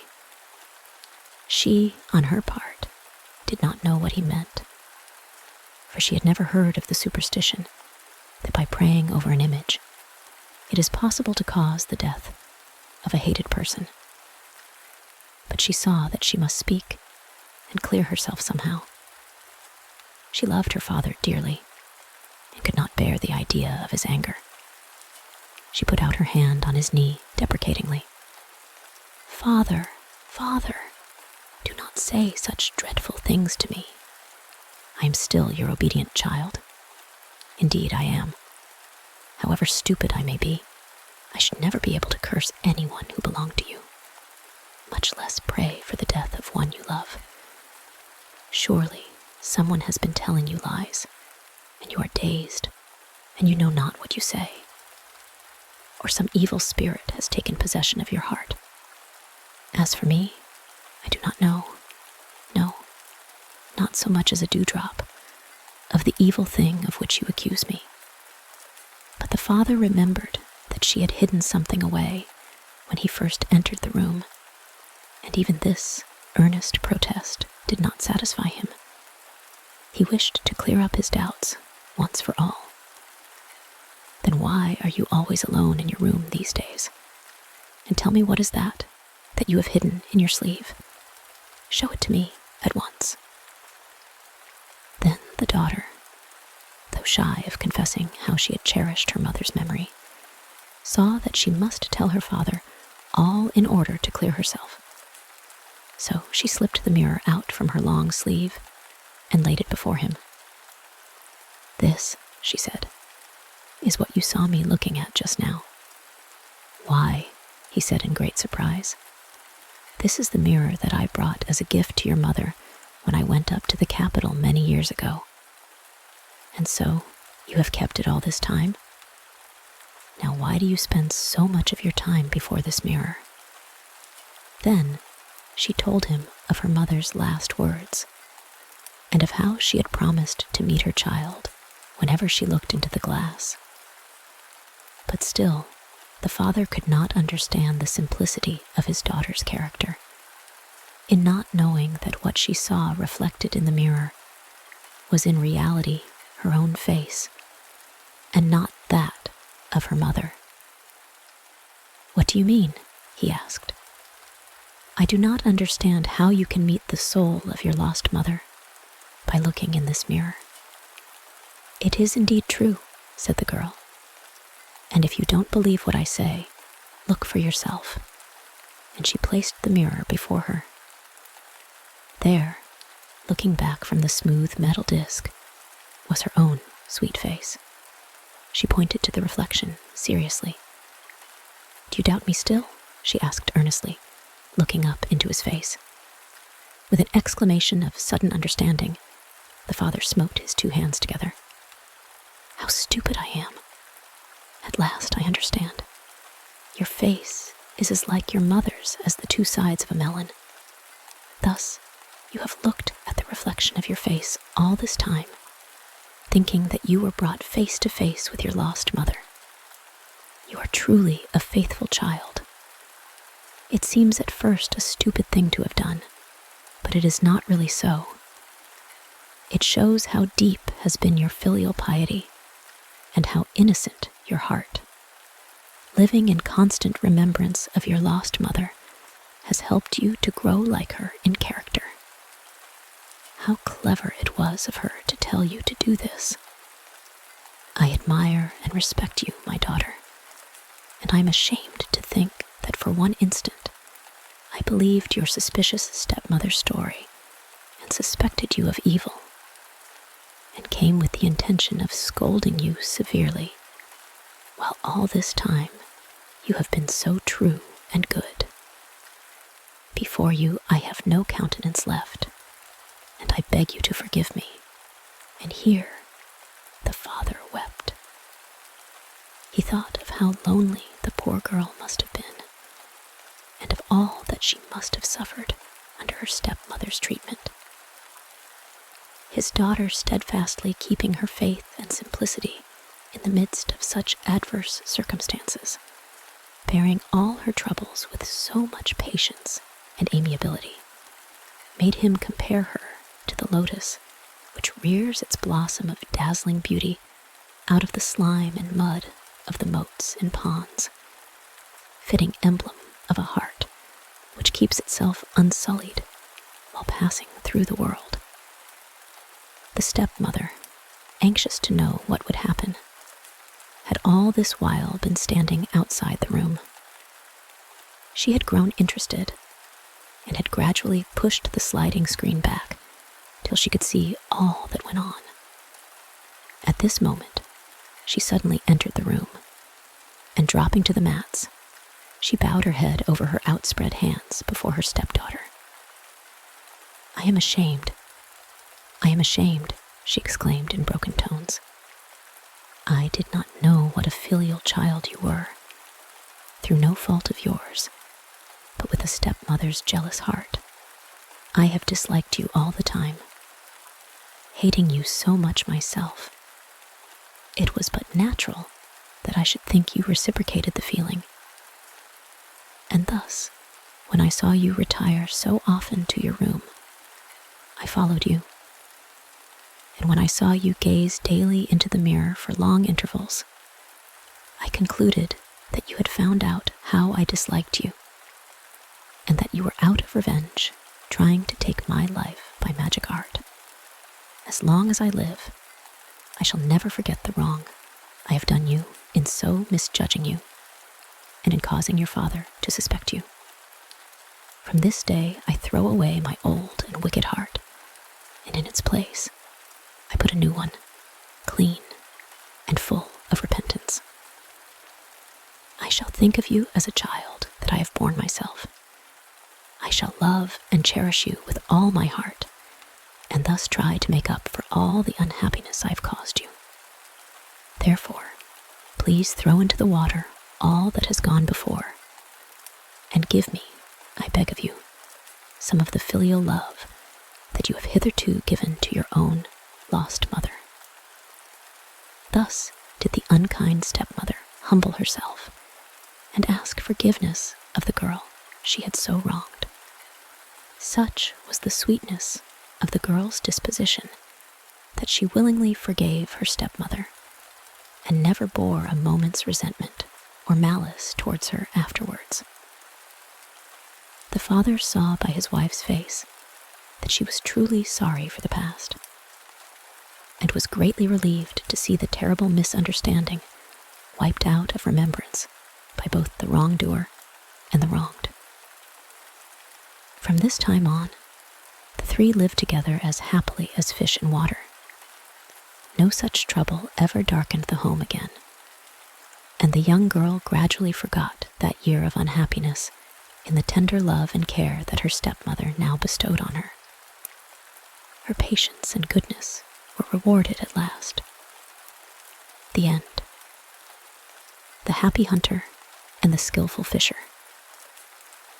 Long, long ago, Japan was governed by Hohodemi, the fourth Mikoto, or Augustness, in descent from the illustrious Amaterasu, the sun goddess. He was not only as handsome as his ancestress was beautiful, but he was also very strong and brave, and was famous for being the greatest hunter in the land.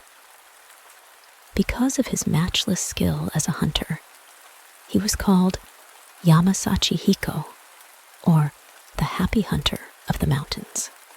His elder brother was a very skillful fisher, and as he far surpassed all rivals in fishing, he was named Umisachi Hiko, or the skillful fisher of the sea. The brothers thus led happy lives, thoroughly enjoying their respective occupations, and the days passed quickly and pleasantly, while each pursued his own way, the one hunting and the other fishing. One day, the happy hunter came to his brother, the skillful fisher, and said, "Well, my brother, I see you go to the sea every day with your fishing rod in your hand, and when you return, you come laden with fish. And as for me, it is my pleasure to take my bow and arrow and to hunt the wild animals up the mountains and down in the valleys. For a long time, we have each followed our favorite occupation, so that now we must both be tired, you of your fishing, and I of my hunting. Would it not be wise for us to make a change? Will you try hunting in the mountains, and I will go and fish in the sea?" The skillful fisher listened in silence to his brother, and for a moment was thoughtful, but at last he answered, "Oh yes, why not? Your idea is not a bad one at all. Give me your bow and arrow, and I will set out at once for the mountains and hunt for game." So the matter was settled by this talk, and the two brothers each started out to try the other's occupation, little dreaming of all that would happen. It was very unwise of them, for the happy hunter knew nothing of fishing, and the skillful fisher, who was bad-tempered, knew as much about hunting. The happy hunter took his brother's much-prized fishing hook and rod and went down to the seashore and sat down on the rocks. He baited his hook and then threw it into the sea clumsily. He sat and gazed at the little float bobbing up and down in the water and longed for a good fish to come and be caught. Every time the buoy moved a little, he pulled up his rod, but there was never a fish at the end of it, only the hook and the bait.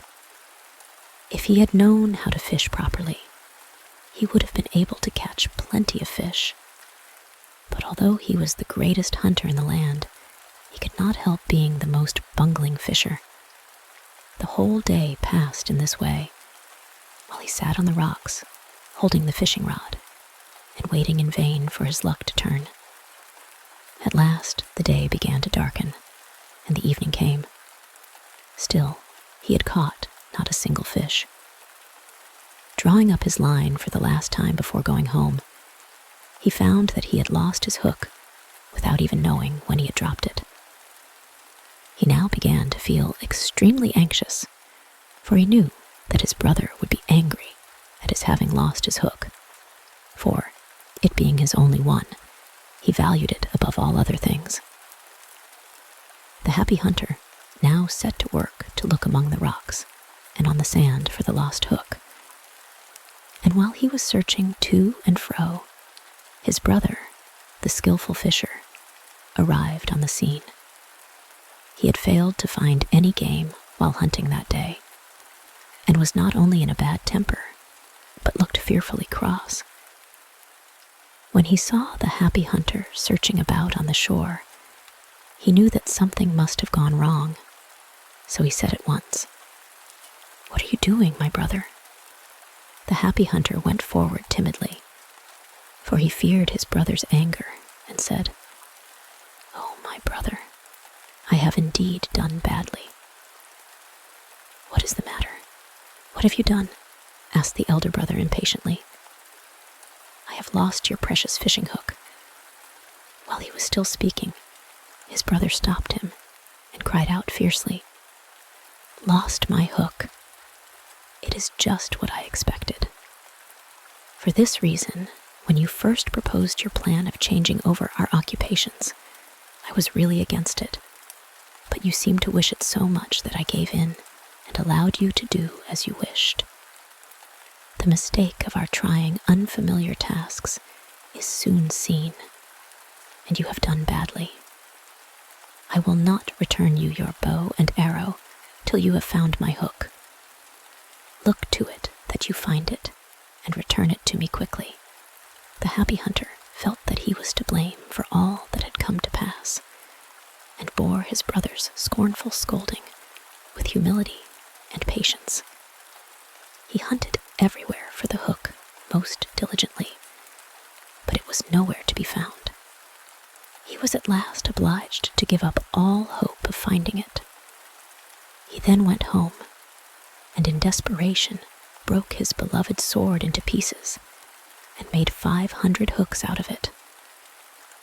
He took these to his angry brother and offered them to him, asking his forgiveness and begging him to accept them in the place of the one he had lost for him. It was useless. His brother would not listen to him, much less grant his request. The happy hunter then made another 500 hooks and again took them to his brother, beseeching him to pardon him. "Though you make 1,000,000 hooks," said the skillful fisher, shaking his head, "they are of no use to me. I cannot forgive you unless you bring me back my own hook." Nothing would appease the anger of the skillful fisher, for he had a bad disposition, and had always hated his brother because of his virtues. And now, with the excuse of the lost fishing hook, he planned to kill him and to usurp his place as ruler of Japan. The happy hunter knew all this full well, but he could say nothing, for being the younger, he owed his elder brother obedience. So he returned to the seashore and once more began to look for the missing hook. He was much cast down, for he had lost all hope of ever finding his brother's hook now. While he stood on the beach, lost in perplexity, and wondering what he had best do next, an old man suddenly appeared carrying a stick in his hand. The happy hunter afterwards remembered that he did not see from whence the old man came, neither did he know how he was there. He happened to look up and saw the old man coming towards him. "You are Hohodemi, the Augustness, sometimes called the happy hunter, are you not?" asked the old man. "What are you doing alone in such a place?" "Yes, I am he," answered the unhappy young man. "Unfortunately, while fishing, I lost my brother's precious fishing hook. I have hunted this shore all over, but alas, I cannot find it, and I am very troubled, for my brother won't forgive me till I restore it to him. But who are you?" "My name is Shiwozuchino Okina, and I live nearby on this shore. I am sorry to hear what misfortune has befallen you. You must indeed be anxious. But if I tell you what I think, the hook is nowhere here. It is either at the bottom of the sea or in the body of some fish who has swallowed it. And for this reason, though you spend your whole life in looking for it here, you will never find it." "Then what can I do?" asked the distressed man. "You had better go down to Ringu and tell Rinjin, the Dragon King of the Sea, what your trouble is, and ask him to find the hook for you. I think that would be the best way." "Your idea is a splendid one," said the happy hunter, "but I fear I cannot get to the Sea King's realm, for I have always heard that it is situated at the bottom of the sea." "Oh, there will be no difficulty about your getting there," said the old man. "I can soon make something for you to ride on through the sea." "Thank you," said the happy hunter.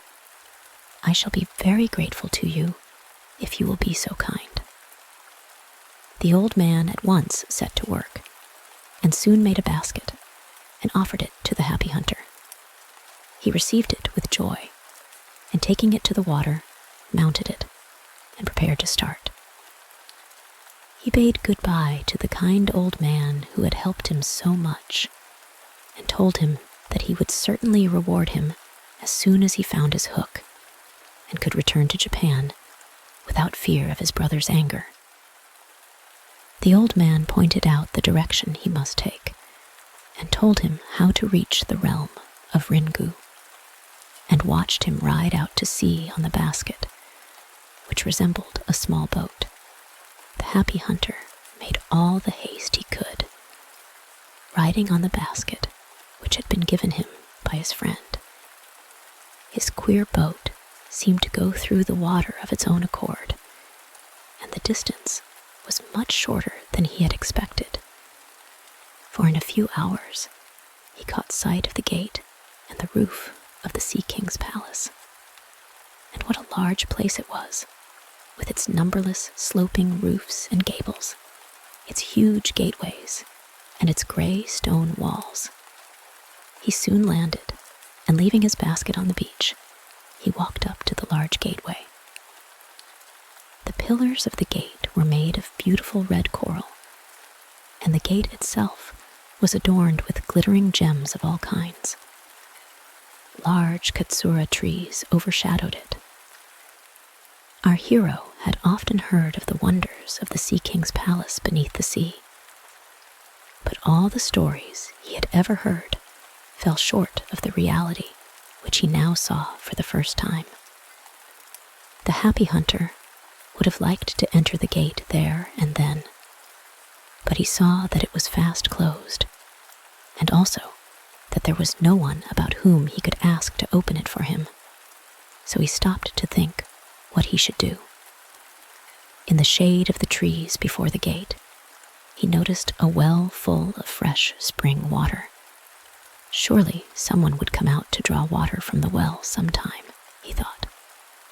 Then he climbed into the tree overhanging the well and seated himself to rest on one of the branches and waited for what might happen. Ere long, he saw the huge gate swing open, and two beautiful women came out. Now, the Mikoto, Augustness, had always heard that Ringu was the realm of the Dragon King under the sea, and had naturally supposed that the place was inhabited by dragons and similar terrible creatures, so that when he saw these two lovely princesses, whose beauty would be rare, even in the world from which he had just come, he was exceedingly surprised and wondered what it could mean. He said not a word, however, but silently gazed at them through the foliage of the trees, waiting to see what they would do. He saw that in their hands they carried golden buckets. Slowly and gracefully, in their trailing garments, they approached the well, standing in the shade of the katsura trees, and were about to draw water, all unknowing of the stranger who was watching them. For the happy hunter was quite hidden among the branches of the tree where he had posted himself. As the two ladies leaned over the side of the well to let down their golden buckets, which they did every day in the year, they saw reflected in the deep, still water the face of a handsome youth gazing at them from amidst the branches of the tree, in whose shade they stood. Never before had they seen the face of mortal man. They were frightened and drew back quickly with their golden buckets in their hands. Their curiosity, however, soon gave them courage, and they glanced timidly upwards to see the cause of the unusual reflection. And then they beheld the happy hunter sitting in the tree, looking down at them with surprise and admiration. They gazed at him face to face, but their tongues were still with wonder and could not find a word to say to him.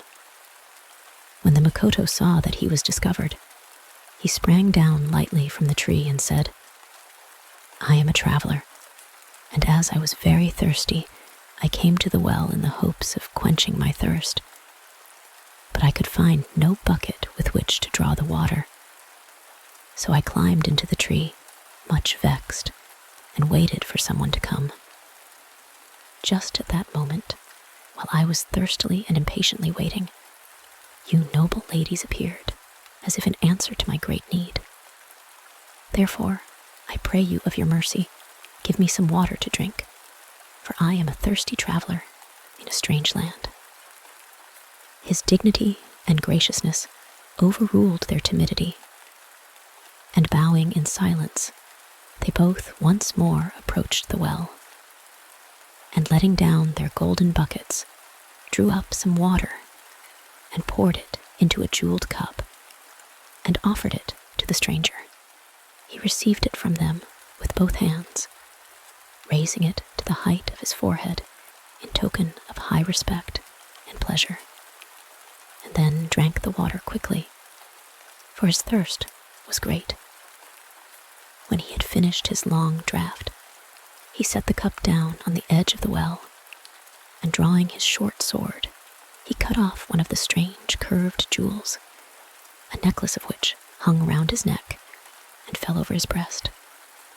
He placed the jewel in the cup and returned it to them, and said, bowing deeply, "This is a token of my thanks." The two ladies took the cup, and looking into it to see what he had put inside, for they did not yet know what it was, they gave a start of surprise, for there lay a beautiful gem at the bottom of the cup. No ordinary mortal would give away a jewel so freely. "Will you not honor us by telling us who you are?" said the elder damsel. "Certainly," said the happy hunter. "I am Hohodemi, the fourth Mikoto, also called in Japan the happy hunter." "Are you indeed Hohodemi, the grandson of Amaterasu, the sun goddess?" asked the damsel, who had spoken first. "I am the eldest daughter of Rinjin, the king of the sea, and my name is Princess Tayotama." "And," said the younger maiden, who at last found her tongue, "I am her sister, the Princess Tamayori." "Are you indeed the daughters of Rinjin, the king of the sea?" "I cannot tell you how glad I am to meet you," said the happy hunter. And without waiting for them to reply, he went on. "The other day, I went fishing with my brother's hook and dropped it. How? I am sure I can't tell. As my brother prizes his fishing hook above all his other possessions, this is the greatest calamity that could have befallen me. Unless I find it again, I can never hope to win my brother's forgiveness, for he is very angry at what I have done. I have searched for it many, many times, but I cannot find it. Therefore, I am much troubled. While I was hunting for the hook, in great distress, I met a wise old man, and he told me that the best thing I could do was to come to Ringu and to Rinjin, the dragon king of the sea, and ask him to help me. This kind old man also showed me how to come. Now you know how it is I am here and why. I want to ask Rinjin if he knows where the lost hook is. Will you be so kind as to take me to your father? And do you think he will see me?" asked the happy hunter anxiously. Princess Tayotama listened to this long story and then said, "Not only is it easy for you to see my father, but he will be much pleased to meet you. I am sure he will say that good fortune has befallen him, that so great and noble a man as you, the grandson of Amaterasu, should come down to the bottom of the sea." And then turning to her younger sister, she said, "Do you not think so, Tamayori?" "Yes, indeed," answered the Princess Tamayori in her sweet voice. "As you say, we can know no greater honor than to welcome the Mikoto to our home." "Then I ask you to be so kind as to lead the way," said the happy hunter. "Condescend to enter, Mikoto," said both the sisters. And bowing low, they led him through the gate. The younger princess left her sister to take charge of the happy hunter, and going faster than they, she reached the Sea King's palace first, and running quickly to her father's room, she told him of all that had happened to them at the gate, and that her sister was even now bringing the augustness to him. The Dragon King of the Sea was much surprised at the news, for it was but seldom, perhaps only once in several hundred years, that the Sea King's palace was visited by mortals. Rin-Jin at once clapped his hands and summoned all his courtiers and the servants of the palace and the chief fish of the sea together, and solemnly told them that the grandson of the sun goddess, Amaterasu, was coming to the palace, and that they must be very ceremonious and polite in serving the august visitor. He then ordered them all to the entrance of the palace to welcome the happy hunter. Rin-Jin then dressed himself in his robes of ceremony and went out to welcome him. In a few moments, the Princess Tayotama and the happy hunter reached the entrance, and the Sea King and his wife bowed to the ground and thanked him for the honor he did them in coming to see them.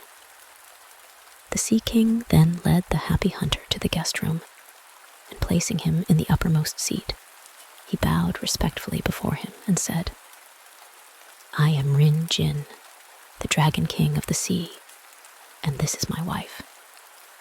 Condescend to remember us forever." "Are you indeed Rin-Jin, the King of the Sea, of whom I have so often heard?" answered the happy hunter, saluting his host most ceremoniously. "I must apologize for all the trouble I am giving you by my unexpected visit." And he bowed again and thanked the Sea King. "You need not thank me," said Rin-Jin. "It is I who must thank you for coming. Although the Sea Palace is a poor place, as you see, I shall be highly honored if you will make us a long visit." There was much gladness between the Sea King and the happy hunter, and they sat and talked for a long time. At last, the Sea King clapped his hands, and then a huge retinue of fishes appeared, all robed in ceremonial garments, and bearing in their fins various trays, on which all kinds of sea delicacies were served. A great feast was now spread before the king and his royal guest. All the fishes in waiting were chosen from amongst the finest fish in the sea, so you can imagine what a wonderful array of sea creatures it was that waited upon the happy hunter that day. All in the palace tried to do their best to please him, and to show him that he was a much honored guest. During the long repast, which lasted for hours, Rin-Jin commanded his daughters to play some music, and the two princesses came in and performed on the koto, the Japanese harp, and sang and danced in turns. The time passed so pleasantly that the happy hunter seemed to forget his trouble and why he had come at all to the Sea King's realm, and he gave himself up to the enjoyment of this wonderful place, the land of fairy fishes. Who has ever heard of such a marvelous place? But the Mikoto soon remembered what had brought him to Ringu, and said to his host, "Perhaps your daughters have told you, King Rin-Jin, that I have come here to try and recover my brother's fishing hook, which I lost while fishing the other day. May I ask you to be so kind as to inquire of all your subjects if any of them have seen a fishing hook lost in the sea?" "Certainly," said the obliging Sea King. "I will immediately summon them all here and ask them." As soon as he had issued his command, the octopus, the cuttlefish, the bonito, the oxtail fish, the eel, the jellyfish, the shrimp, and the plaice, and many other fishes of all kinds, came in and sat down before Rin-Jin, their king, and arranged themselves and their fins in order.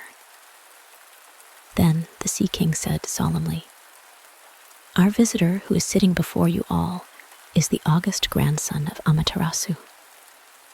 His name is Hohodemi, the fourth Augustness, and he is also called the Happy Hunter of the Mountains. While he was fishing the other day upon the shore of Japan, Someone robbed him of his brother's fishing hook. He has come all this way down to the bottom of the sea to our kingdom, because he thought that one of you fishes may have taken the hook from him in mischievous play. If any of you have done so, you must immediately return it. Or if any of you know who the thief is, you must at once tell us his name and where he is now." All the fishes were taken by surprise when they heard these words, and could say nothing for some time. They sat looking at each other and at the Dragon King. At last, the cuttlefish came forward and said, "I think the Tai, the red bream, must be the thief who has stolen the hook." "Where is your proof?" asked the king. "Since yesterday evening, the Tai has not been able to eat anything, and he seems to be suffering from a bad throat. For this reason, I think the hook may be in his throat. You had better send for him at once." All the fish agreed to this and said, "It is certainly strange that the Tai is the only fish who has not obeyed your summons. Will you send for him and inquire into the matter? Then our innocence will be proved." "Yes," said the Sea King. "It is strange that the Tai has not come, for he ought to be the first to be here. Send for him at once." Without waiting for the king's order, the cuttlefish had already started for the Tai's dwelling, and he now returned, bringing the Tai with him. He led him before the king. The Tai sat there looking frightened and ill. He certainly was in pain, for his usually red face was pale, and his eyes were nearly closed, and looked but half their usual size. "Answer, O Tai," said the Sea King. "Why did you not come in answer to my summons today?" "I have been ill since yesterday," answered the Tai. "That is why I could not come." "Don't say another word," cried out Rinjin angrily. "Your illness is the punishment of the gods for stealing the Makoto's hook." "It is only too true," said the Tai. "The hook is still in my throat, and all my efforts to get it out have been useless. I can't eat, and I can scarcely breathe, and each moment I feel that it will choke me, and sometimes it gives me great pain. I had no intention of stealing the Makoto's hook. I heedlessly snapped the bait which I saw in the water, and the hook came off and stuck in my throat. So I hope you will pardon me." The cuttlefish now came forward and said to the king, "What I said was right. You see the hook still sticks in the Tai's throat. I hope to be able to pull it out in the presence of the Makoto, and then we can return it to him safely. Oh, please make haste and pull it out," said the Tai pitifully, for he felt the pains in his throat coming on again. "I do so want to return the hook to the Makoto." "All right, Tai-san," said his friend the cuttlefish, and then opening the Tai's mouth as wide as he could and putting one of his feelers down the Tai's throat, he quickly and easily drew the hook out of the sufferer's large mouth. He then washed it and brought it to the king. Rinjin took the hook from his subject and then respectfully returned it to the happy hunter, the Makoto, or Augustness, the fishes called him, who was overjoyed at getting back his hook. He thanked Rinjin many times, his face beaming with gratitude, and said that he owed the happy ending of his quest to the Sea King's wise authority and kindness.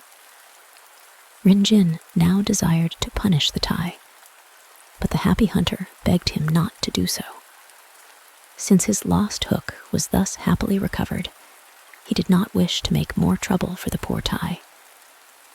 It was indeed the Tai who had taken the hook, but he had already suffered enough for his fault, if fault it could be called. What had been done was done in heedlessness and not by intention. The happy hunter said he blamed himself, If he had understood how to fish properly, he would never have lost his hook. And therefore all this trouble had been caused in the first place by his trying to do something which he did not know how to do. So he begged the Sea King to forgive his subject. Who could resist the pleading of so wise and compassionate a judge? Rin-Jin forgave his subject at once at the request of his august guest. The Tai was so glad that he shook his fins for joy, and he and all the other fish went out from the presence of their king, praising the virtues of the happy hunter. Now that the hook was found, the happy hunter had nothing to keep him in Ringu, and he was anxious to get back to his own kingdom and to make peace with his angry brother, the skillful fisher. But the Sea King, who had learnt to love him and would fain have kept him as a son, begged him not to go so soon, but to make the sea palace his home as long as ever he liked. While the happy hunter was still hesitating, the two lovely princesses, Toyotama and Tamayori, came, and with the sweetest of bows and voices joined with their father in pressing him to stay, so that without seeming ungracious, he could not say them nay, and was obliged to stay on for some time. Between the sea realm and the earth, there was no difference in the night of time, and the happy hunter found that 3 years went fleeting quickly by in this delightful land. The years pass swiftly when anyone is truly happy, but though the wonders of that enchanted land seemed to be new every day, and though the Sea King's kindness seemed rather to increase than to grow less with time, the happy hunter grew more and more homesick as the days passed, and he could not repress a great anxiety to know what had happened to his home and his country and his brother while he had been away. So at last, he went to the Sea King and said, "My stay with you here has been most happy, and I'm very grateful to you for all your kindness to me. But I govern Japan, and delightful as this place is, I cannot absent myself forever from my country. I must also return the fishing hook to my brother and ask his forgiveness for having deprived him of it for so long. I am indeed very sorry to part from you, but this time it cannot be helped. With your gracious permission, I will take my leave today. I hope to make you another visit someday. Please give up the idea of my staying longer now." King Rin-Jin was overcome with sorrow at the thought that he must lose his friend who had made a great diversion in the Palace of the Sea, and his tears fell fast as he answered, "We are indeed very sorry to part with you, Mikoto, for we have enjoyed your stay with us very much. You have been a noble and honored guest, and we have heartily made you welcome. I quite understand that as you govern Japan, you ought to be there and not here, and that it is vain for us to try and keep you longer with us, much as we would like to have you stay. I hope you will not forget us. Strange circumstances have brought us together, and I trust the friendship thus begun between the land and the sea will last and grow stronger than it has ever been before." When the Sea King had finished speaking, he turned to his 2 daughters and bade them bring him the 2 tide jewels of the sea. The 2 princesses bowed low, rose, and glided out of the hall. In a few minutes they returned, each one carrying in her hands a flashing gem which filled the room with light. As the happy hunter looked at them, he wondered what they could be. The Sea King took them from his daughters and said to his guest, "These 2 valuable talismans we have inherited from our ancestors from time immemorial. We now give them to you as a parting gift in token of our great affection for you. These 2 gems are called the Nanju and the Kanju." The happy hunter bowed low to the ground and said, "I can never thank you enough for all your kindness to me. And now, will you add one more favor to the rest and tell me what these jewels are and what I am to do with them?" "The Nanju," answered the Sea King, "is also called the Jewel of the Flood Tide, and whoever holds it in his possession can command the sea to roll in and to flood the land at any time that he wills. The Kanju is also called the Jewel of the Ebbing Tide, and this gem controls the sea and the waves thereof, and will cause even a tidal wave to recede." Then Rin-Jin showed his friend how to use the talismans one by one and handed them to him. The happy hunter was very glad to have these 2 wonderful gems, the Jewel of the Flood Tide and the Jewel of the Ebbing Tide, to take back with him, for he felt that they would preserve him in case of danger from enemies at any time. After thanking his kind host again and again, he prepared to depart. The Sea King and the 2 princesses, Toyotama and Tamayori, and all the inmates of the palace came out to say goodbye. And before the sound of the last farewell had died away, the happy hunter passed out from under the gateway, past the well of happy memory standing in the shade of the great Katsura trees on his way to the beach. Here he found, instead of the queer basket on which he had come to the realm of Ringu, a large crocodile waiting for him. Never had he seen such a huge creature. It measured 8 fathoms in length from the tip of its tail to the end of its long mouth. The Sea King had ordered the monster to carry the happy hunter back to Japan. Like the wonderful basket which Shiwazuchi no Okina had made, it could travel faster than any steamboat.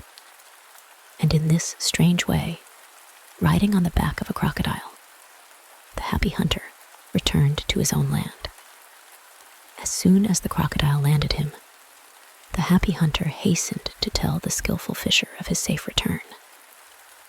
He then gave him back the fishing hook, which had been found in the mouth of the Tai, and which had been the cause of so much trouble between them.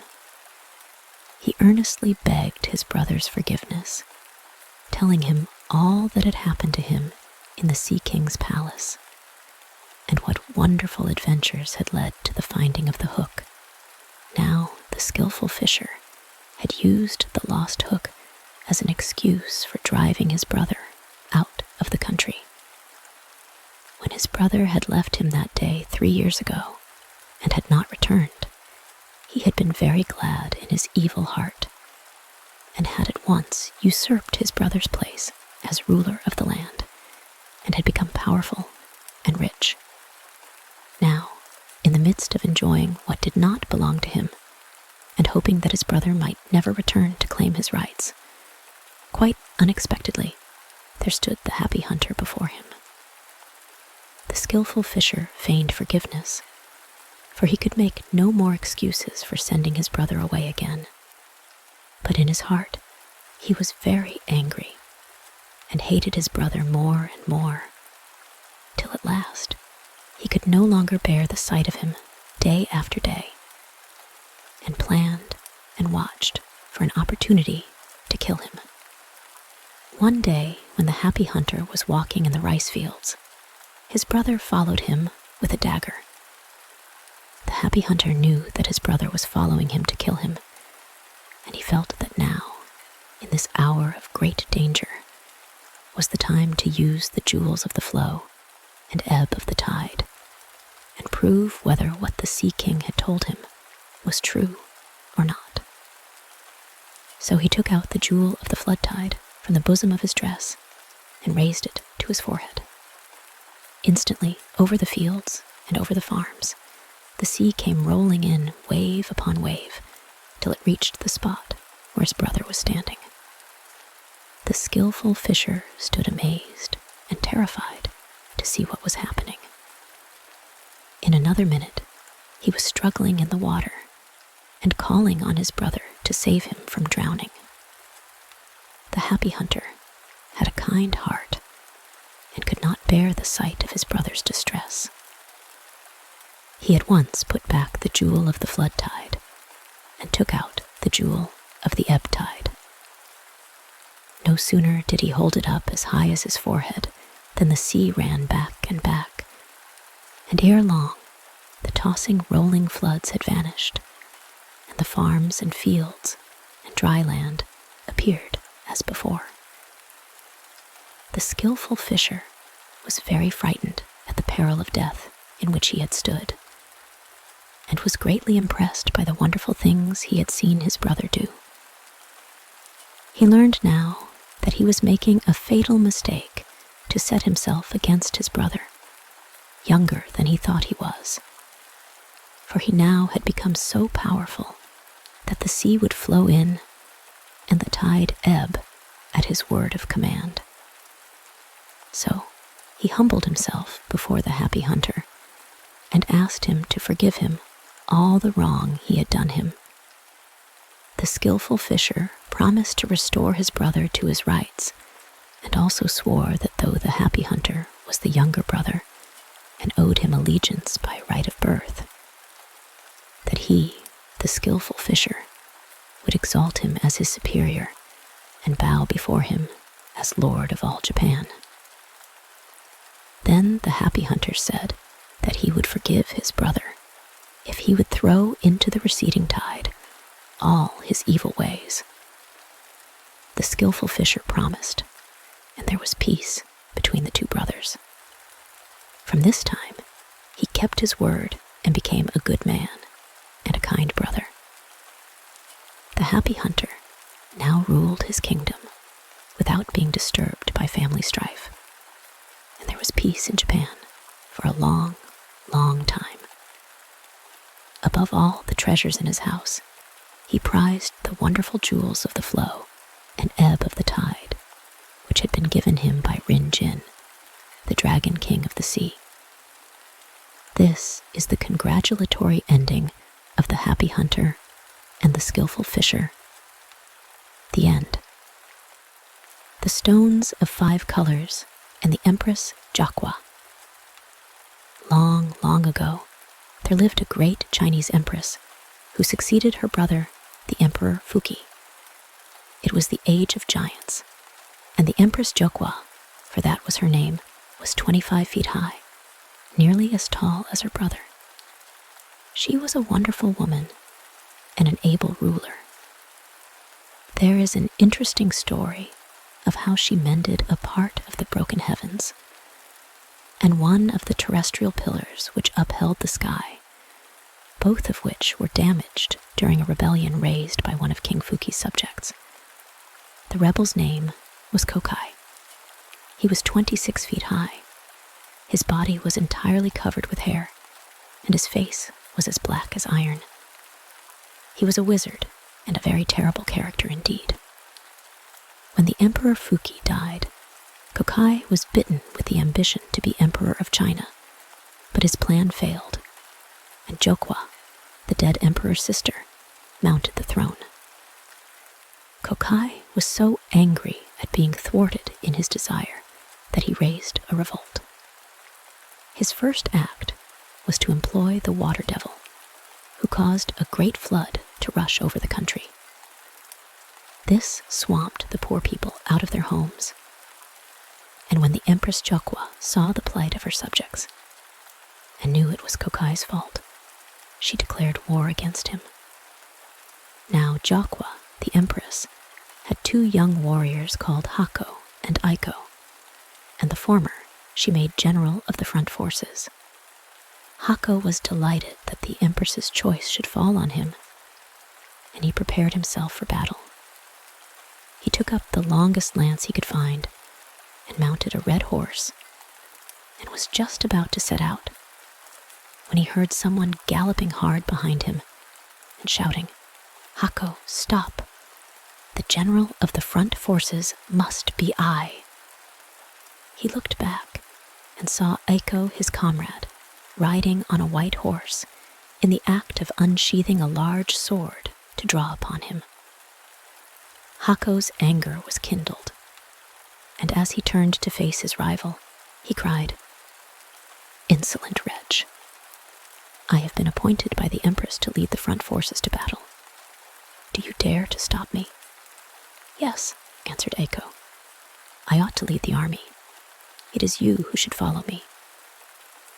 At this bold reply, Hako's anger burst from a spark into a flame. "Dare you answer me thus? Take that!" And he lunged at him with his lance. But Aiko moved quickly aside, and at the same time, raising his sword, he wounded the head of the general's horse. Obliged to dismount, Hako was about to rush at his antagonist, when Aiko, as quick as lightning, tore from his breast the badge of commandership and galloped away. The action was so quick that Hako stood dazed, not knowing what to do. The Empress had been a spectator of the scene, and she could not but admire the quickness of the ambitious Aiko, and in order to pacify the rivals, she determined to appoint them both to the generalship of the front army. So Hako was made commander of the left wing of the front army, and Aiko of the right. 100,000 soldiers followed them and marched to put down the rebel Kokai. Within a short time, the two generals reached the castle where Kokai had fortified himself. When aware of their approach, the wizard said, "I will blow these two poor children away with one breath." He little thought how hard he would find the fight. With these words, Kokai seized an iron rod and mounted a black horse, and rushed forth like an angry tiger to meet his two foes. As the two young warriors saw him tearing down upon them, they said to each other, "We must not let him escape alive." And they attacked him from the right and from the left, with sword and with lance. But the all-powerful Kokai was not to be easily beaten. He whirled his iron rod round like a great water wheel, and for a long time they fought thus, neither side gaining nor losing. At last, to avoid the wizard's iron rod, Hako turned his horse too quickly. The animal's hoofs struck against a large stone, and in a fright, the horse reared as straight on end as a screen, throwing his master to the ground. Thereupon, Kokai drew his three-edged sword and was about to kill the prostrate Hako. But before the wizard could work his wicked will, the brave Aiko had wheeled his horse in front of Kokai and dared him to try his strength with him and not to kill a fallen man. But Kokai was tired, and he did not feel inclined to face this fresh and dauntless young soldier. So suddenly, wheeling his horse round, he fled from the fray. Hako, who had been only slightly stunned, had by this time got upon his feet, and he and his comrade rushed after the retreating enemy, the one on foot and the other on horseback. Kokai, seeing that he was pursued, turned upon his nearest assailant, who was, of course, the mounted Aiko, and drawing forth an arrow from the quiver at his back, fitted it to his bow and drew upon Aiko. As quick as lightning, the wary Aiko avoided the shaft, which only touched his helmet strings, and glancing off, fell harmless against Hako's coat of armor. The wizard saw that both his enemies remained unscathed. He also knew that there was no time to pull a second arrow before they would be upon him. So to save himself, he resorted to magic. He stretched forth his wand, and immediately a great flood arose, and Jokwa's army and her brave young generals were swept away like a falling of autumn leaves on a stream. Hako and Aiko found themselves struggling neck deep in water, and looking round, they saw the ferocious Kokai making towards them through the water, with his iron rod on high. They thought every moment that they would be cut down, but they bravely struck out to swim as far as they could from Kokai's reach. All of a sudden, they found themselves in front of what seemed to be an island, rising straight out of the water. They looked up, and there stood an old man with hair as white as snow, smiling at them. They cried to him to help them. The old man nodded his head and came down to the edge of the water. As soon as his feet touched the flood, it divided, and a good road appeared, to the amazement of the drowning men, who now found themselves safe. Kokai had by this time reached the island, which had risen as if by a miracle out of the water, and seeing his enemies thus saved, he was furious. He rushed through the water upon the old man, and it seemed as if he would surely be killed. But the old man appeared not in the least dismayed, and calmly awaited the wizard's onslaught. As Kokai drew near, the old man laughed aloud merrily, and turning into a large and beautiful white crane, flapped his wings and flew upwards into the heavens. When Hako and Aiko saw this, they knew that their deliverer was no mere human being, was perhaps a god in disguise, and they hoped later on to find out who the venerable old man was. In the meantime, they had retreated, and it being now the close of day, for the sun was setting, both Kokai and the young warriors gave up the idea of fighting more that day. That night, Hako and Aiko decided that it was useless to fight against the wizard Kokai, for he had supernatural powers, while they were only human. So they presented themselves before the Empress Jokwa.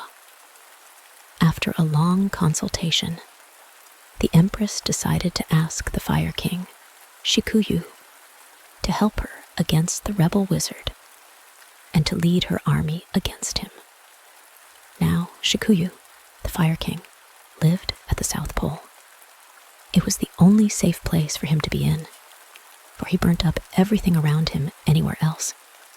But it was impossible to burn up ice and snow. To look at, he was a giant, and stood 30 feet high. His face was just like marble, and his hair and beard long and as white as snow. His strength was stupendous, and he was master of all fire, just as Kokai was of water. Surely, thought the Empress, Shikuyu can conquer Kokai. So she sent Eiko to the South Pole to beg Shikuyu to take the war against Kokai into his own hands and conquer him once for all. The Fire King, on hearing the Empress's request, smiled and said, "That is an easy matter, to be sure. It was none other than I who came to your rescue when you and your companion were drowning in the flood raised by Kokai." Eiko was surprised at learning this. He thanked the Fire King for coming to the rescue in their dire need, and then besought him to return with him and lead the war and defeat the wicked Kokai. Shikuyu did as he was asked, and returned with Eiko to the Empress. She welcomed the Fire King cordially, and at once told him why she had sent for him, to ask him to be the generalissimo of her army. His reply was very reassuring. "Do not have any anxiety. I will certainly kill Kokai." Shikuyu then placed himself at the head of 30,000 soldiers, and with Hako and Aiko showing him the way, marched to the enemy's castle. The Fire King knew the secret of Kokai's power, and he now told all the soldiers to gather a certain kind of shrub. This they burned in large quantities, and each soldier was then ordered to fill a bag full of the ashes thus obtained. Kokai, on the other hand, in his own conceit, thought that Shikuyu was of inferior power to himself, and he murmured angrily, "Even though you are the Fire King, I can soon extinguish you." Then he repeated an incantation, and the water floods rose and welled as high as mountains. Shikuyu, not in the least frightened, ordered his soldiers to scatter the ashes which he had caused them to make. Every man did as he was bid, and such was the power of the plant that they had burned, that as soon as the ashes mingled with the water, a stiff mud was formed, and they were all safe from drowning. Now Kokai, the wizard, was dismayed when he saw that the Fire King was superior in wisdom to himself, and his anger was so great that he rushed headlong towards the enemy. Eiko rode to meet him, and the two fought together for some time. They were well matched in a hand-to-hand combat. Hako, who was carefully watching the fray, saw that Eiko began to tire, and fearing that his companion would be killed, he took his place. But Kokai had tired as well, and feeling himself unable to hold out against Hako, he said artfully, "You are too magnanimous, thus to fight for your friend, and run the risk of being killed. I will not hurt such a good man." And he pretended to retreat, turning away the head of his horse. His intention was to throw Hako off his guard, and then to wheel round and take him by surprise. But Shikuyu understood the wily wizard, and he spoke at once. "You are a coward. You cannot deceive me." Saying this, the Fire King made a sign to the unwary Hako to attack him. Kokai now turned upon Shikuyu furiously, but he was tired and unable to fight well, and he soon received a wound in his shoulder. He now broke from the fray and tried to escape in earnest. While the fight between their leaders had been going on, the two armies had stood waiting for the issue. Shikuyu now turned and bade Jokwa's soldiers charge the enemy's forces. This they did, and routed them with great slaughter, and the wizard barely escaped with his life. It was in vain that Kokai called upon the water devil to help him, for Shikuyu knew the countercharm. The wizard found that the battle was against him. Mad with pain, for his wound began to trouble him, and frenzied with disappointment and fear, he dashed his head against the rocks of Mount Shu and died on the spot. There was an end of the wicked Kokai, but not of trouble in the Empress Jokwa's kingdom, as you shall see. The force with which the wizard fell against the rocks was so great that the mountain burst, and fire rushed out from the earth, and one of the pillars upholding the heavens was broken, so that one corner of the sky dropped till it touched the earth.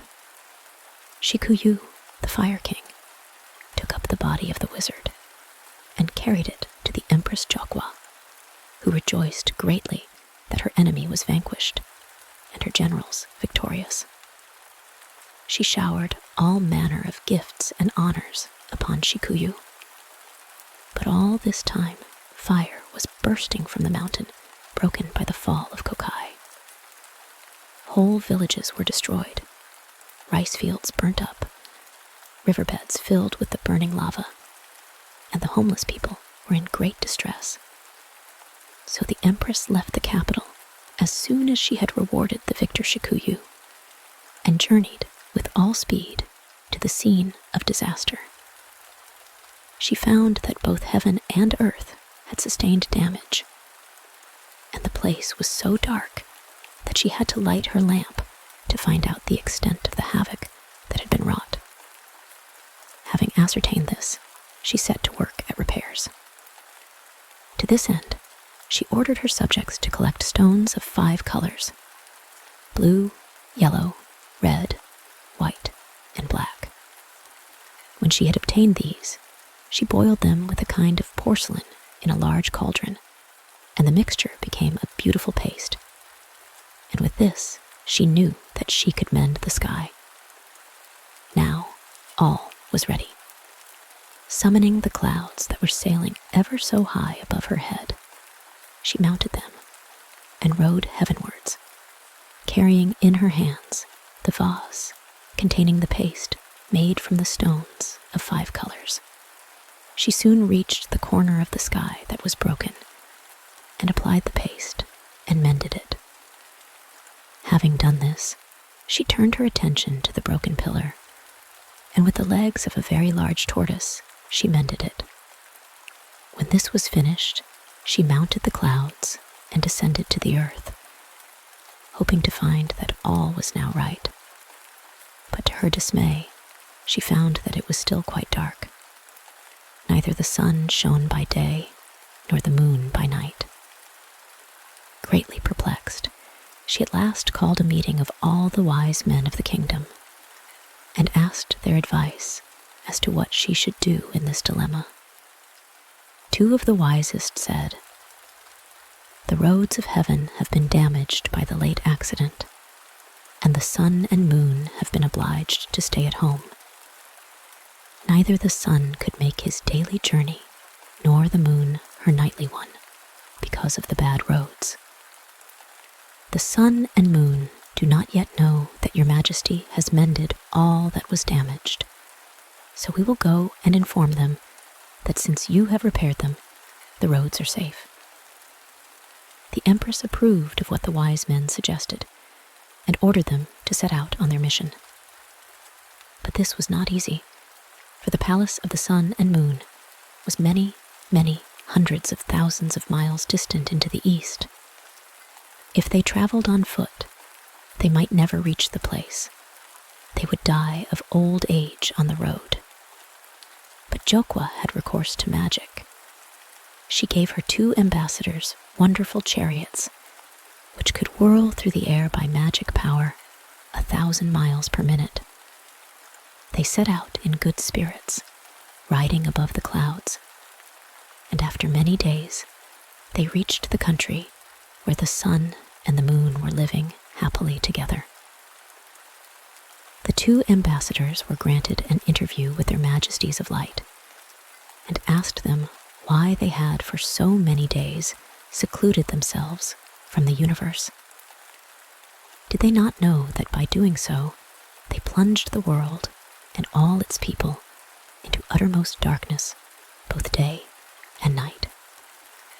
Replied the sun and the moon, "Surely you know that Mount Shu has suddenly burst forth with fire, and the roads of heaven have been greatly damaged. I, the sun, found it impossible to make my daily journey along such rough roads, and certainly the moon could not issue forth at night. So we both retired into private life for a time. Then the 2 wise men bowed themselves to the ground and said, 'Our Empress Jokwa has already repaired the roads with the wonderful stones of 5 colors. So we beg to assure your majesties that the roads are just as they were before the eruption took place.' But the sun and the moon still hesitated, saying that they had heard that one of the pillars of heaven had been broken as well, and they feared that even if the roads had been remade, it would still be dangerous for them to sally forth on their usual journeys. You need have no anxiety about the broken pillar," said the 2 ambassadors. "Our Empress restored it with the legs of a great tortoise, and it is as firm as ever it was." Then the sun and moon appeared satisfied, and they both set out to try the roads. They found that what the Empress's deputies had told them was correct. After the examination of the heavenly roads, the sun and moon again gave light to the earth. All the people rejoiced greatly, and peace and prosperity were secured in China for a long time under the reign of the wise Empress Jokwa. The end. How an old man lost his wen. Many, many years ago, there lived a good old man who had a wen like a tennis ball growing out of his right cheek. This lump was a great disfigurement to the old man, and so annoyed him that for many years he spent all his time and money in trying to get rid of it. He tried everything he could think of. He consulted many doctors, far and near, and took all kinds of medicines, both internally and externally. But it was all of no use. The lump only grew bigger and bigger, till it was nearly as big as his face, and in despair, he gave up all hopes of ever losing it, and resigned himself to the thought of having to carry the lump on his face all his life. One day, the firewood gave out in his kitchen, so, as his wife wanted some at once, the old man took his axe and set out for the woods up among the hills, not very far from his home. It was a fine day in the early autumn, and the old man enjoyed the fresh air and was in no hurry to get home. So the whole afternoon passed quickly while he was chopping wood, and he had collected a goodly pile to take back to his wife. When the day began to draw to a close, he turned his face homewards. The old man had not gone far on his way down the mountain pass when the sky clouded and rain began to fall heavily. He looked about for some shelter, but there was not even a charcoal burner's hut near. At last, he espied a large hole in the hollow trunk of a tree. The hole was near the ground, so he crept in easily and sat down in hopes that he had only been overtaken by a mountain shower and that the weather would soon clear. But much to the old man's disappointment, instead of clearing, the rain fell more and more heavily, and finally a heavy thunderstorm broke over the mountain. The thunder roared so terrifically, and the heavens seemed to be so ablaze with lightning that the old man could hardly believe himself to be alive. He thought that he must die of fright.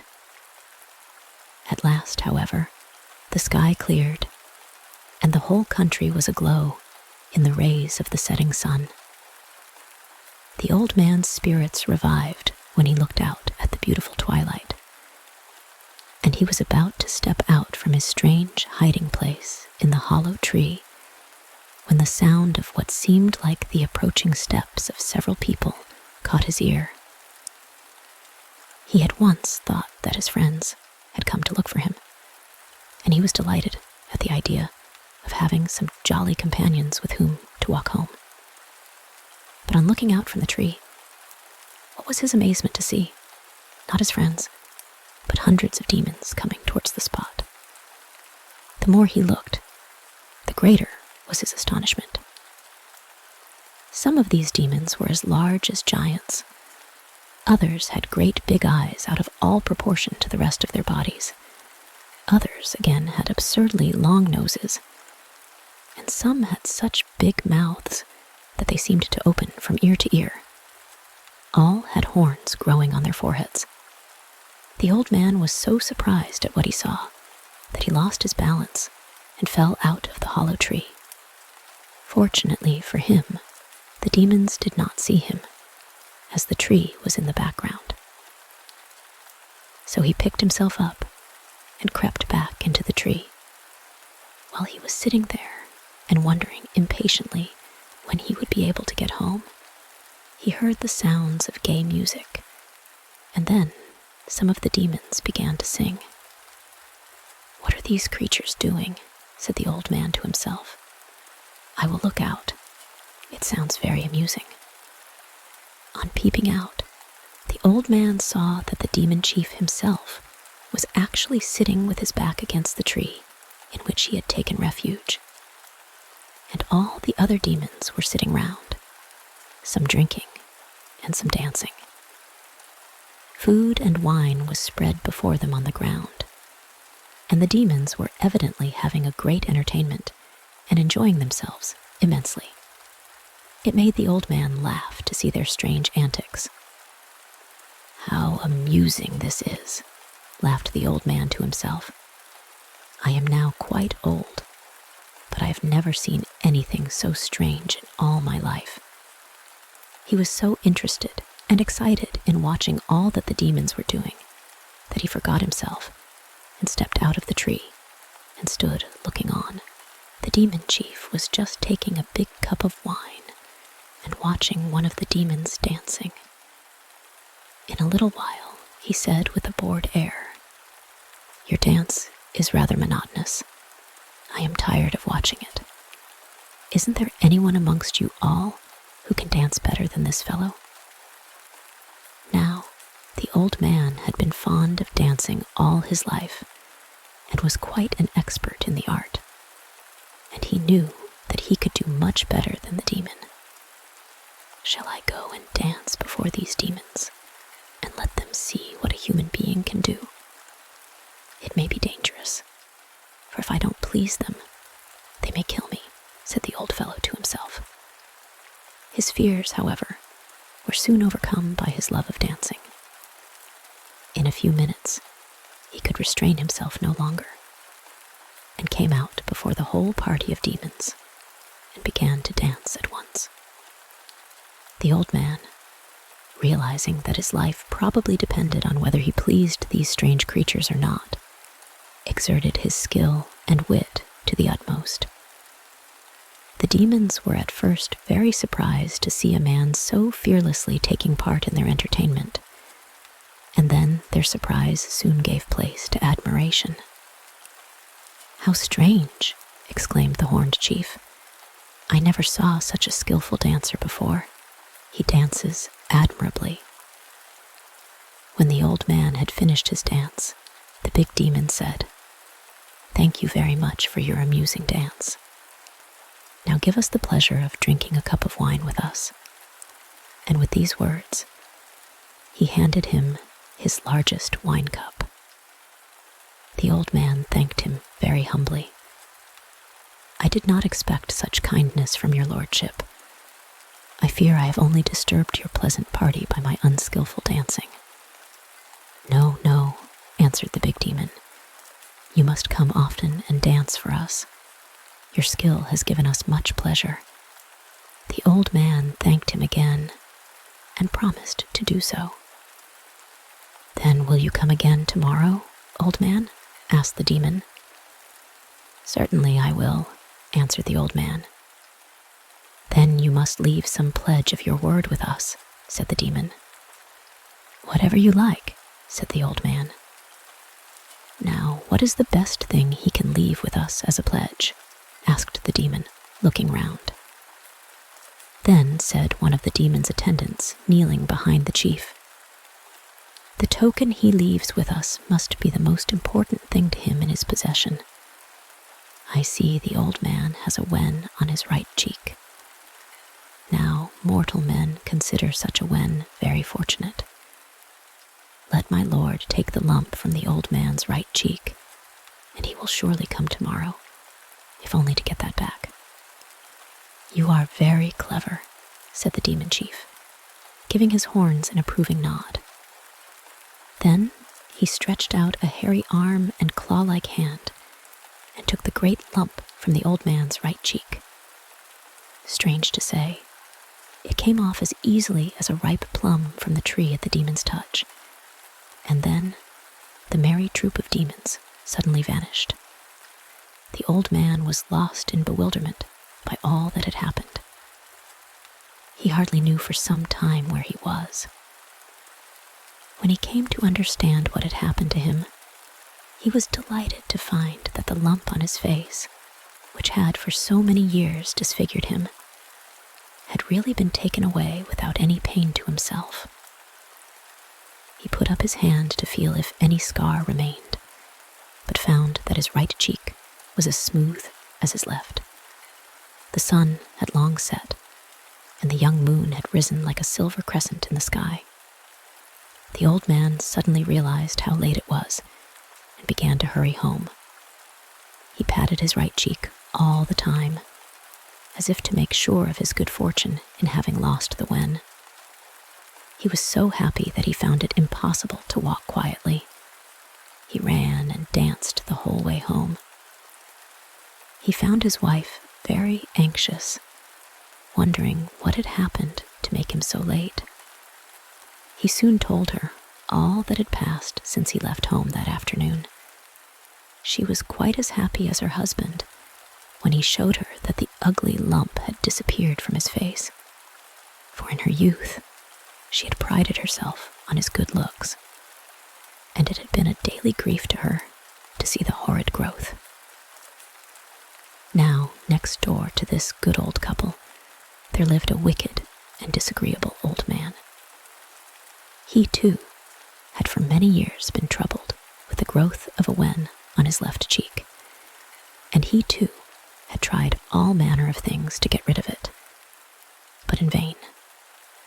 He heard at once, through the servant, of his neighbor's good luck in losing the lump on his face, so he called that very evening and asked his friend to tell him everything that concerned the loss of it. The good old man told his disagreeable neighbor all that had happened to him. He described the place where he would find the hollow tree in which to hide, and advised him to be on the spot in the late afternoon, towards the time of sunset. The old neighbor started out the very next afternoon, and after hunting about for some time, came to the hollow tree just as his friend had described. Here he hid himself and waited for the twilight. Just as he had been told, the band of demons came at that hour and held a feast with dance and song. When this had gone on for some time, the chief of the demons looked around and said, "It is now time for the old man to come as he promised us. Why doesn't he come?" When the second old man heard these words, he ran out of his hiding place in the tree, and kneeling down before the Oni, said, "I have been waiting for a long time for you to speak." "Ah, you are the old man of yesterday," said the demon chief. "Thank you for coming. You must dance for us soon." The old man now stood up and opened his fan and began to dance. But he had never learned to dance and knew nothing about the necessary gestures and different positions. He thought that anything would please the demons. So he just hopped about, waving his arms and stamping his feet, imitating as well as he could any dancing he had ever seen. The Oni were very dissatisfied at this exhibition, and said amongst themselves, "How badly he dances today." Then to the old man, the demon chief said, "Your performance today is quite different from the dance of yesterday. We don't wish to see any more of such dancing. We will give you back the pledge you left with us. You must go away at once." With these words, he took out from a fold of his dress the lump which he had taken from the face of the old man who had danced so well the day before, and threw it at the right cheek of the old man who stood before him. The lump immediately attached itself to his cheek as firmly as if it had grown there always, and all attempts to pull it off were useless. The wicked old man, instead of losing the lump on his left cheek as he had hoped, found to his dismay that he had but added another to his right cheek in his attempt to get rid of the first. He put up first one hand and then the other to each side of his face to make sure if he were not dreaming a horrible nightmare. No, sure enough, there was now a great wen on the right side of his face as on the left. The demons had all disappeared, and there was nothing for him to do but to return home. He was a pitiful sight, for his face, with the two large lumps, one on each side, looked just like a Japanese gourd. The end. The jellyfish and the monkey. Long, long ago, in old Japan, the kingdom of the sea was governed by a wonderful king. He was called Rin-Jin, or the Dragon King of the Sea. His power was immense, for he was the ruler of all sea creatures, both great and small, and in his keeping were the jewels of the ebb and flow of the tide. The jewel of the ebbing tide, when thrown into the ocean, caused the sea to recede from the land, and the jewel of the flowing tide made the waves to rise mountains high and to flow in upon the shore like a tidal wave. The palace of Rinjin was at the bottom of the sea and was so beautiful that no one has ever seen anything like it, even in dreams. The walls were of coral, the roof of jadestone and chrysoprase, and the floors were of the finest mother of pearl. But the Dragon King, in spite of his wide-spreading kingdom, his beautiful palace and all its wonders, and his power which none disputed throughout the whole sea, was not at all happy, for he reigned alone. At last, he thought that if he married, he would not only be happier, but also more powerful. So he decided to take a wife. Calling all his fish retainers together, he chose several of them as ambassadors to go through the sea and seek for a young dragon princess who would be his bride. At last, they returned to the palace, bringing with them a lovely young dragon. Her scales were of glittering green like the wings of summer beetles. Her eyes threw out glances of fire, and she was dressed in gorgeous robes. All the jewels of the sea, worked in with embroidery, adorned them. The king fell in love with her at once, and the wedding ceremony was celebrated with great splendor. Every living thing in the sea, from the great whales down to the little shrimps, came in shoals to offer their congratulations to the bride and bridegroom, and to wish them a long and prosperous life. Never had there been such an assemblage or such gay festivities in the fish world before. The train of bearers who carried the bride's possessions to her new home seemed to reach across the waves from one end of the sea to the other. Each fish carried a phosphorescent lantern and was dressed in ceremonial robes, gleaming blue and pink and silver. And the waves, as they rose and fell and broke that night, seemed to be rolling masses of white and green fire, for the phosphorus shone with double brilliancy in honor of the event. Now for a time, the Dragon King and his bride lived very happily. They loved each other dearly, and the bridegroom day after day took delight in showing his bride all the wonders and treasures of his coral palace, and she was never tired of wandering with him through its vast halls and gardens. Life seemed to them both like a long summer's day. 2 months passed in this happy way, and then the Dragon Queen fell ill and was obliged to stay in bed. The king was sorely troubled when he saw his precious bride so ill, and at once sent for the fish doctor to come and give her some medicine. He gave special orders to the servants to nurse her carefully and to wait upon her with diligence. But in spite of all the nurses' assiduous care and the medicine that the doctor prescribed, the young queen showed no signs of recovery, but grew daily worse. Then the Dragon King interviewed the doctor and blamed him for not curing the queen.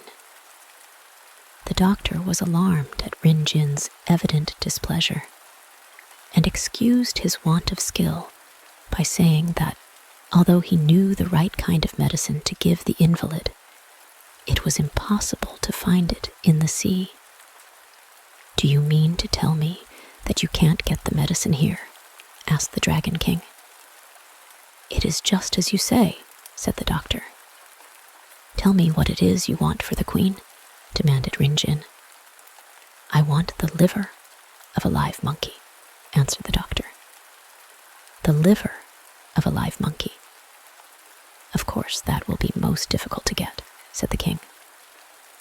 "If we could only get that for the queen, Her Majesty would soon recover," said the doctor. "Very well, that decides it. We must get it somehow or other. But where are we most likely to find a monkey? Asked the king. Then the doctor told the Dragon King that some distance to the south there was a monkey island where a great many monkeys lived. If only you could capture one of these monkeys, said the doctor. How can any of my people capture a monkey? Said the Dragon King, greatly puzzled. The monkeys live on dry land, while we live in the water. And out of our element, we are quite powerless.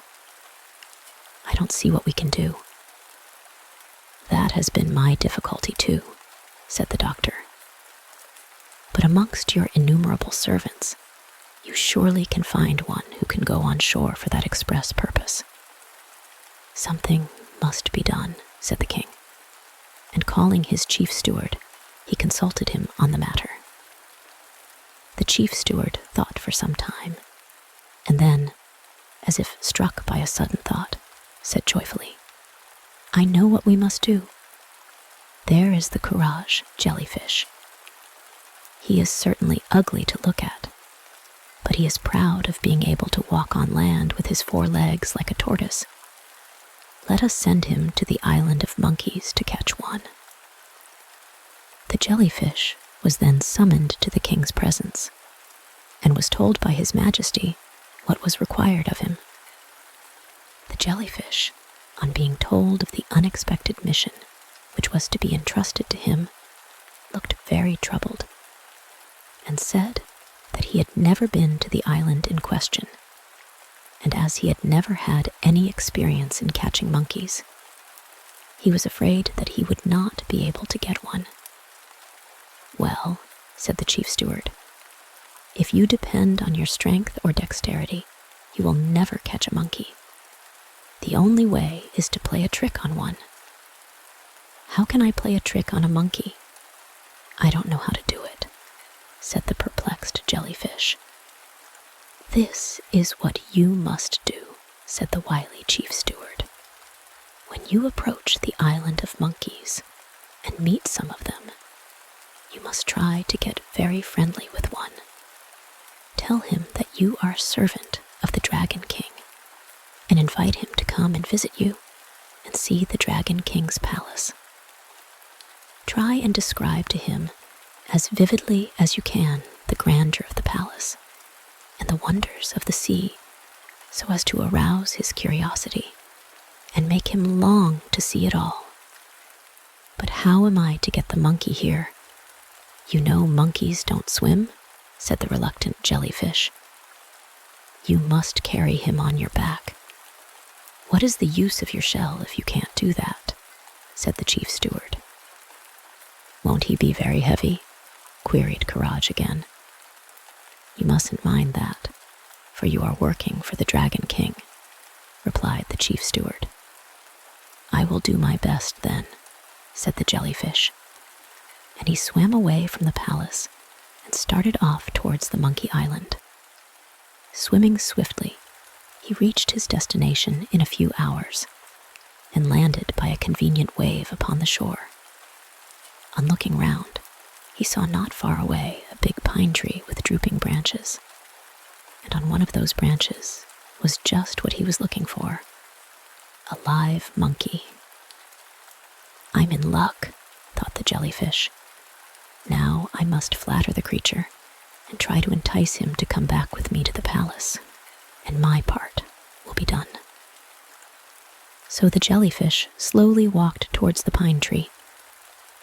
In those ancient days, the jellyfish had 4 legs and a hard shell like a tortoise. When he got to the pine tree, he raised his voice and said, How do you do, Mr. Monkey? Isn't it a lovely day? A very fine day, answered the monkey from the tree. I have never seen you in this part of the world before. Where have you come from, and what is your name? My name is Carriage, or Jellyfish. I am one of the servants of the Dragon King. I have heard so much of your beautiful island that I have come on purpose to see it, answered the jellyfish. I am very glad to see you, said the monkey. "By the by," said the jellyfish, "have you ever seen the palace of the Dragon King of the Sea where I live?" "I have often heard of it, but I have never seen it," answered the monkey. "Then you ought most surely to come. It is a great pity for you to go through life without seeing it. The beauty of the palace is beyond all description. It is certainly, to my mind, the most lovely place in the world," said the jellyfish. "Is it so beautiful as all that?" asked the monkey in astonishment.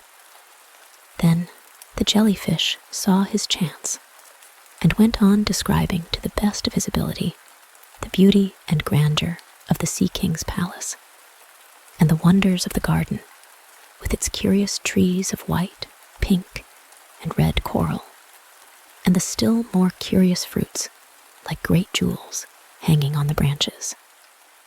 The monkey grew more and more interested, and as he listened, he came down the tree step by step, so as not to lose a word of the wonderful story. "I have got him at last," thought the jellyfish, but aloud he said, "Mr. Monkey, I must now go back. As you have never seen the palace of the Dragon King, won't you avail yourself of this splendid opportunity by coming with me? I shall then be able to act as guide and show you all the sights of the sea, which will be even more wonderful to you, a landlubber." "I should love to go," said the monkey, "but how am I to cross the water? I can't swim, as you surely know." "There is no difficulty about that. I can carry you on my back." "That will be troubling you too much," said the monkey. "I can do it quite easily. I am stronger than I look, so you needn't hesitate," said the jellyfish. And taking the monkey on his back, he stepped into the sea. "Keep very still, Mr. Monkey," said the jellyfish. "You mustn't fall into the sea. I am responsible for your safe arrival at the king's palace. Please don't go so fast, or I'm sure I shall fall off," said the monkey. Thus they went along, the jellyfish skimming through the waves, with the monkey sitting on his back. When they were about halfway, the jellyfish, who knew very little of anatomy, began to wonder if the monkey had his liver with him, or not. "Mr. Monkey, tell me, have you such a thing as a liver with you?" The monkey was very much surprised at this queer question, and asked what the jellyfish wanted with a liver.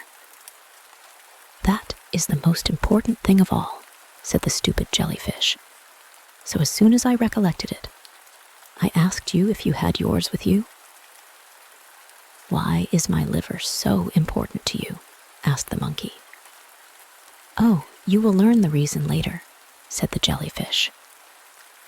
The monkey grew more and more curious and suspicious, and urged the jellyfish to tell him for what his liver was wanted, and ended up by appealing to his hearer's feelings by saying that he was very troubled at what he had been told. Then the jellyfish, seeing how anxious the monkey looked, was sorry for him and told him everything. How the Dragon Queen had fallen ill, and how the doctor had said that only the liver of a live monkey would cure her, and how the Dragon King had sent him to find one. "Now I have done as I was told, and as soon as we arrive at the palace, the doctor will want your liver. So I feel sorry for you," said the silly jellyfish. The poor monkey was horrified when he learnt all this, and very angry at the trick played upon him. He trembled with fear at the thought of what was in store for him. But the monkey was a clever animal, and he thought it the wisest plan not to show any sign of the fear he felt. So he tried to calm himself and to think of some way by which he might escape. "The doctor means to cut me open and then take my liver out. Why, I shall die," thought the monkey. At last a bright thought struck him, so he said quite cheerfully to the jellyfish, "What a pity it was, Mr. Jellyfish, that you did not speak of this before we left the island. If I had told why I wanted you to accompany me, you would certainly have refused to come," answered the jellyfish. "You are quite mistaken," said the monkey. "Monkeys can very well spare a liver or two, especially when it is wanted for the Dragon Queen of the Sea. If I had only guessed of what you were in need, I should have presented you with one without waiting to be asked. I have several livers, but the greatest pity is that as you did not speak in time, I have left all my livers hanging on the pine tree." "Have you left your liver behind you?" asked the jellyfish. "Yes," said the cunning monkey. "During the daytime, I usually leave my liver hanging up on the branch of a tree, as it is very much in the way when I am climbing about from tree to tree. Today, listening to your interesting conversation, I quite forgot it, and left it behind when I came off with you. If only you had spoken in time, I should have remembered it, and should have brought it along with me." The jellyfish was very disappointed when he heard this, for he believed every word the monkey said. The monkey was of no good without a liver. Finally, the jellyfish stopped and told the monkey so. "Well," said the monkey, "that is soon remedied. I am really sorry to think of all your trouble, but if you will only take me back to the place where you found me, I shall soon be able to get my liver." The jellyfish did not at all like the idea of going all the way back to the island again, but the monkey assured him that if he would be so kind as to take him back, he would get his very best liver and bring it with him the next time. Thus persuaded, the jellyfish turned his course towards the monkey island once more. No sooner had the jellyfish reached the shore than the sly monkey landed, and getting up into the pine tree where the jellyfish had first seen him, he cut several capers amongst the branches with joy at being safe home again, and then looking down at the jellyfish, said, "So many thanks for all the trouble you have taken. Please present my compliments to the Dragon King on your return." The jellyfish wondered at this speech and the mocking tone in which it was uttered. Then he asked the monkey if it wasn't his intention to come with him at once after getting his liver. The monkey replied laughingly that he couldn't afford to lose his liver. It was too precious. "But remember your promise," pleaded the jellyfish, now very discouraged. "That promise was false, and anyhow, it is now broken," answered the monkey. Then he began to jeer at the jellyfish and told him that he had been deceiving him the whole time, that he had no wish to lose his life, which he certainly would have done had he gone on to the Sea King's palace, to the old doctor waiting for him, instead of persuading the jellyfish to return under false pretenses. "Of course, I won't give you my liver, but come and get it if you can," added the monkey mockingly from the tree. There was nothing for the jellyfish to do now but to repent of his stupidity and to return to the Dragon King of the Sea and to confess his failure.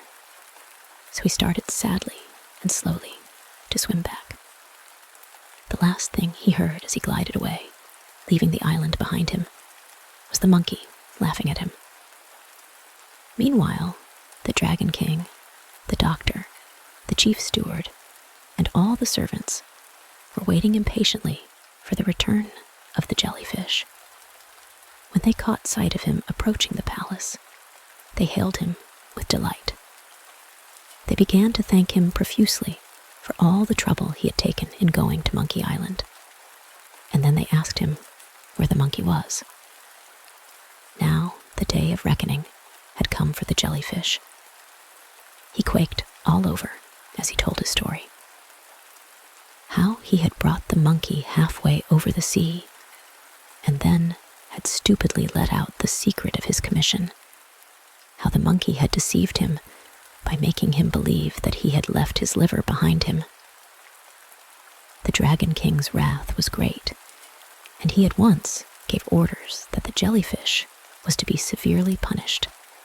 The punishment was a horrible one. All the bones were to be drawn out from his living body, and he was to be beaten with sticks. The poor jellyfish, humiliated and horrified beyond all words, cried out for pardon. But the Dragon King's order had to be obeyed. The servants of the palace forthwith each brought out a stick and surrounded the jellyfish, and after pulling out his bones, they beat him to a flat pulp, and then took him out beyond the palace gates and threw him into the water. Here he was left to suffer and repent his foolish chattering, and to grow accustomed to his new state of bonelessness. From this story, it is evident that in former times, the jellyfish once had a shell and bones, something like a tortoise. But ever since the Dragon King's sentence was carried out on the ancestor of the jellyfishes, his descendants have all been soft and boneless, just as you see them today, thrown up by the waves high upon the shores of Japan. The end. The Ogre of Rashomon. Long, long ago in Kyoto, the people of the city were terrified by accounts of a dreadful ogre, who, it was said, haunted the gate of Rashomon at twilight and seized whoever passed by. The missing victims were never seen again, so it was whispered that the ogre was a horrible cannibal, who not only killed the unhappy victims, but ate them also. Now everybody in the town and neighborhood was in great fear, and no one durst venture out after sunset near the gate of Rashomon.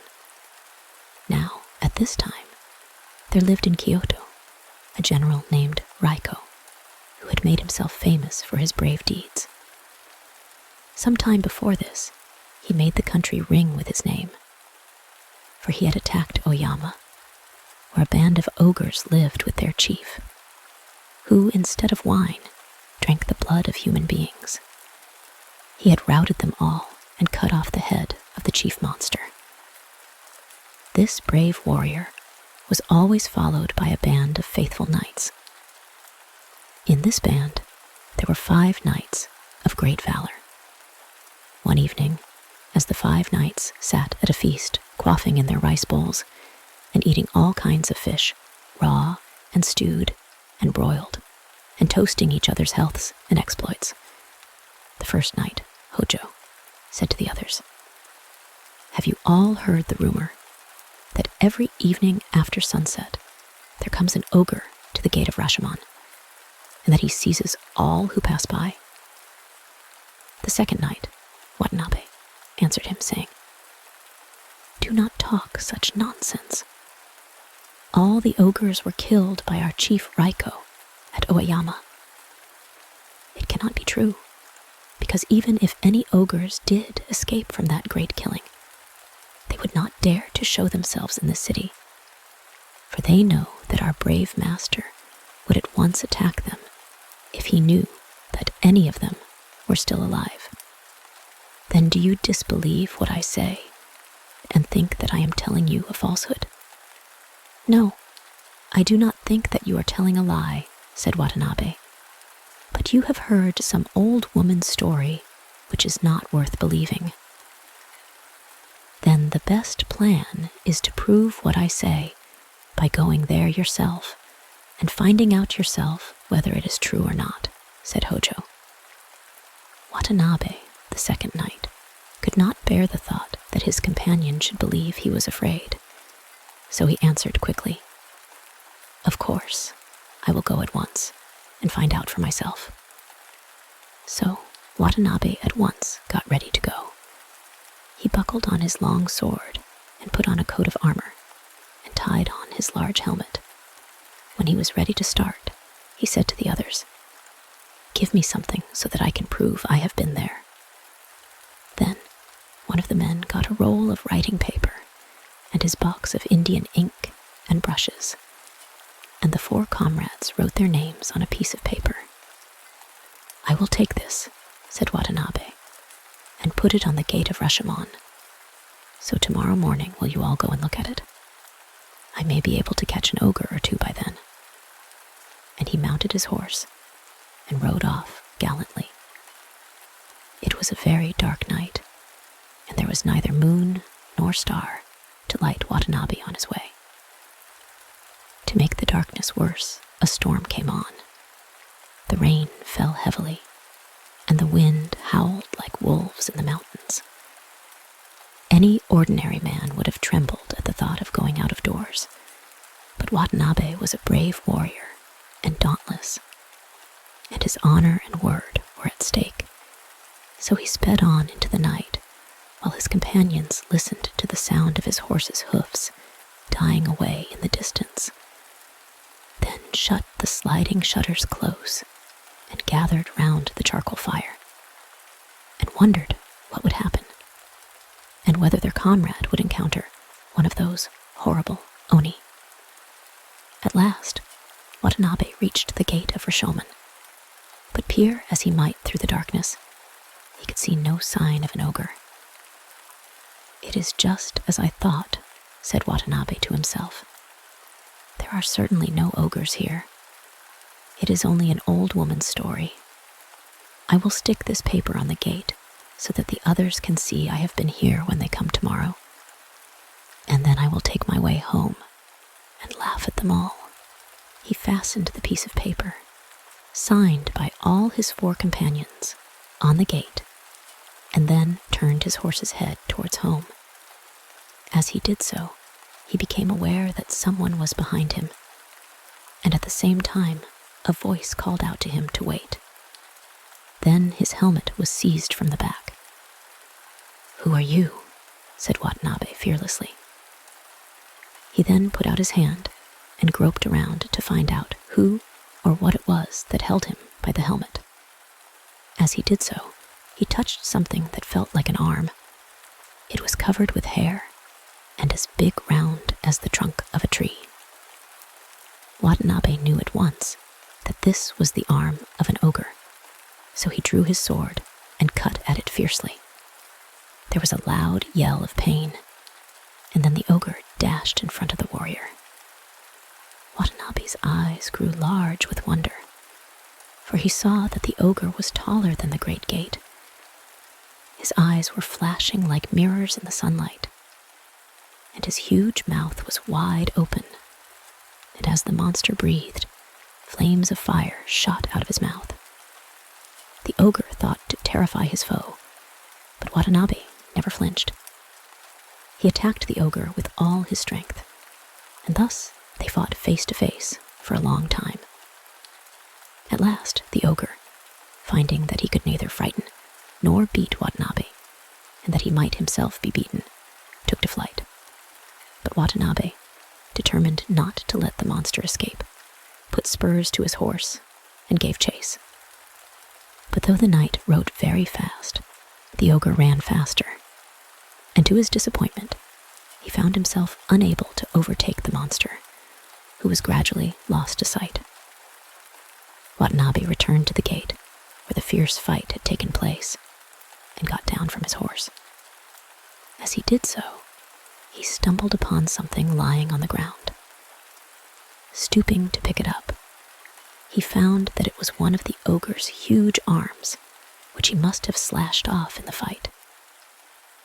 His joy was great at having secured such a prize, for this was the best of all proofs of his adventure with the ogre. So he took it up carefully and carried it home as a trophy of his victory. When he got back, he showed the arm to his comrades, who one and all called him the hero of their band and gave him a great feast. His wonderful deed was soon noised abroad in Kyoto, and people from far and near came to see the ogre's arm. Watanabe now began to grow uneasy, as to how he should keep the arm in safety, for he knew that the ogre to whom it belonged was still alive. He felt sure that one day or other, as soon as the ogre got over his scare, he would come to try to get his arm back again. Watanabe, therefore, had a box made of the strongest wood and banded with iron. In this, he placed the arm, and then he sealed down the heavy lid, refusing to open it for anyone. He kept the box in his own room and took charge of it himself, never allowing it out of his sight. Now, one night he heard someone knocking at the porch, asking for admittance. When the servant went to the door to see who it was, there was only an old woman, very respectable in appearance. On being asked who she was and what was her business, the old woman replied, with a smile, that she had been nurse to the master of the house when he was a little baby. If the lord of the house were at home, she begged to be allowed to see him. The servant left the old woman at the door and went to tell his master that his old nurse had come to see him. Watanabe thought it strange that she should come at that time of night, but at the thought of his old nurse, who had been like a foster mother to him, and whom he had not seen for a long time, a very tender feeling sprang up for her in his heart. He ordered the servant to show her in.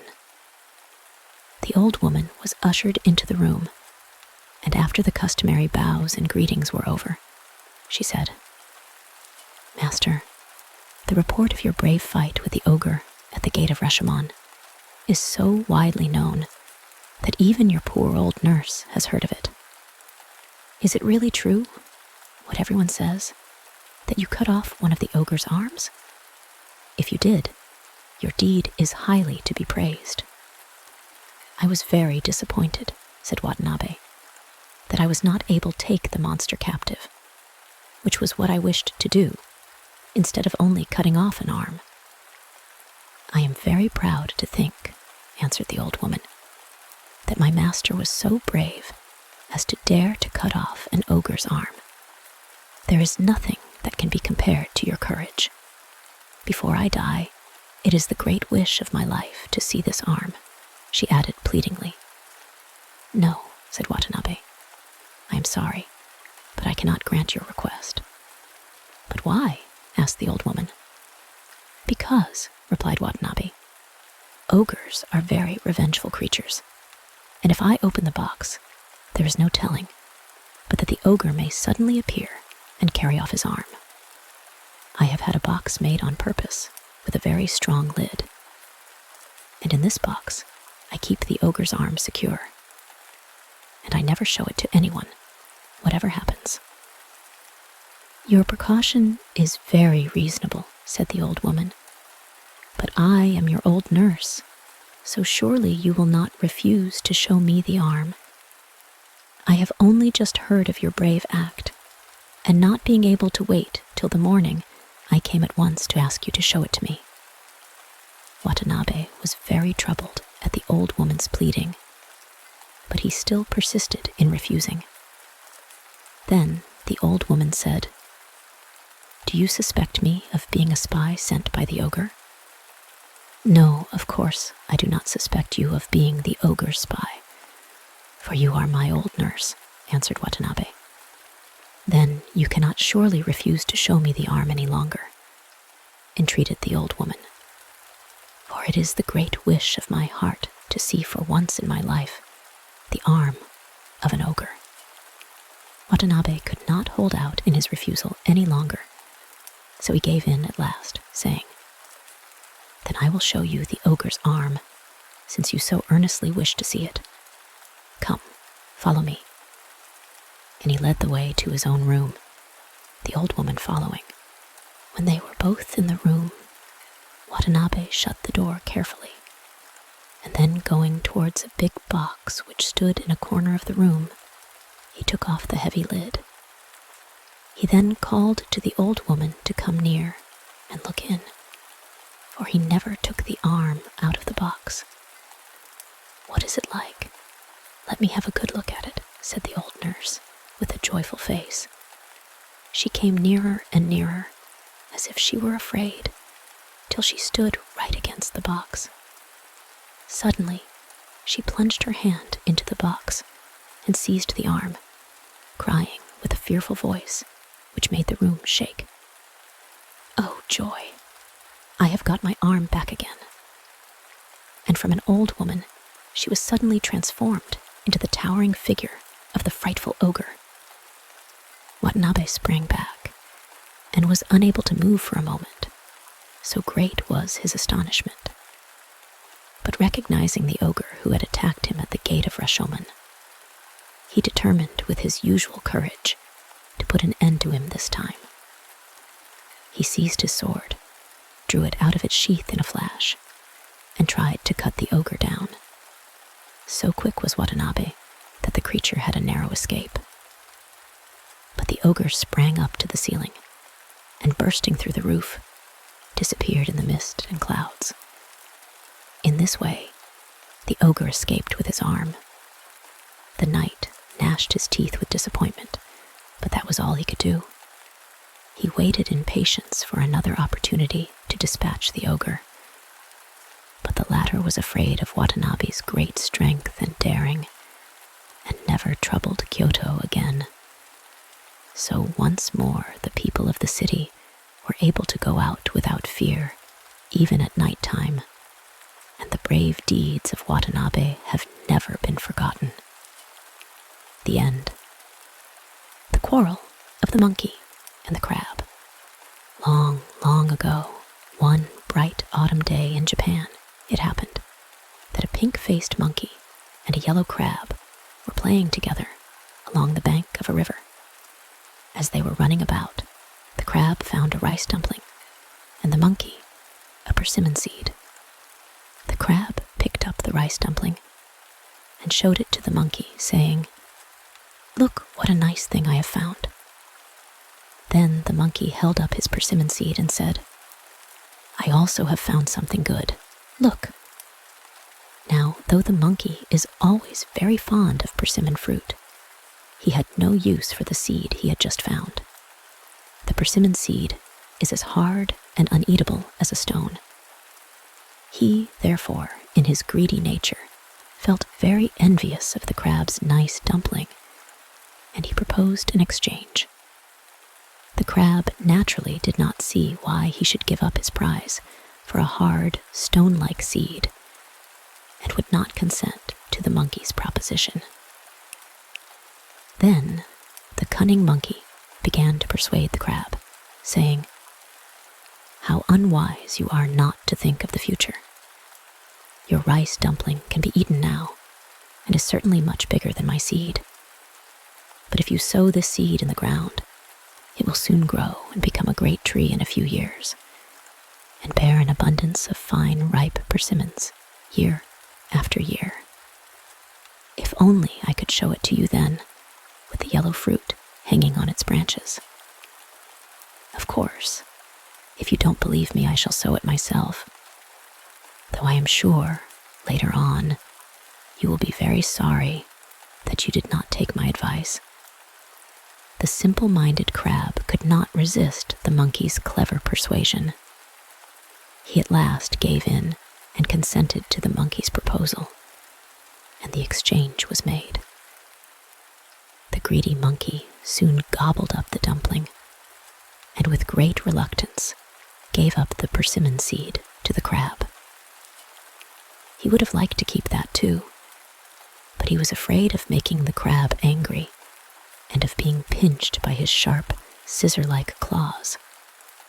They then separated, the monkey going home to his forest trees, and the crab to his stones along the riverside. As soon as the crab reached home, he put the persimmon seed in the ground, as the monkey had told him. In the following spring, the crab was delighted to see the shoot of a young tree push its way up through the ground. Each year, it grew bigger, till at last it blossomed one spring, and in the following autumn bore some fine, large persimmons.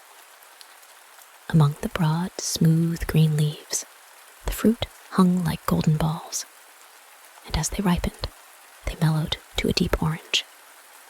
It was the little crab's pleasure to go out day by day and sit in the sun and put out his long eyes in the same way as a snail puts out its horn, and watch the persimmons ripening to perfection. "How delicious they will be to eat," he said to himself. At last, one day, he knew the persimmons must be quite ripe, and he wanted very much to taste one. He made several attempts to climb the tree, in the vain hope of reaching one of the beautiful persimmons hanging above him. But he failed each time, for a crab's legs are not made for climbing trees, but only for running along the ground and over stones, both of which he can do most cleverly. In his dilemma, he thought of his old playmate, the monkey, who, he knew, could climb trees better than anyone else in the world.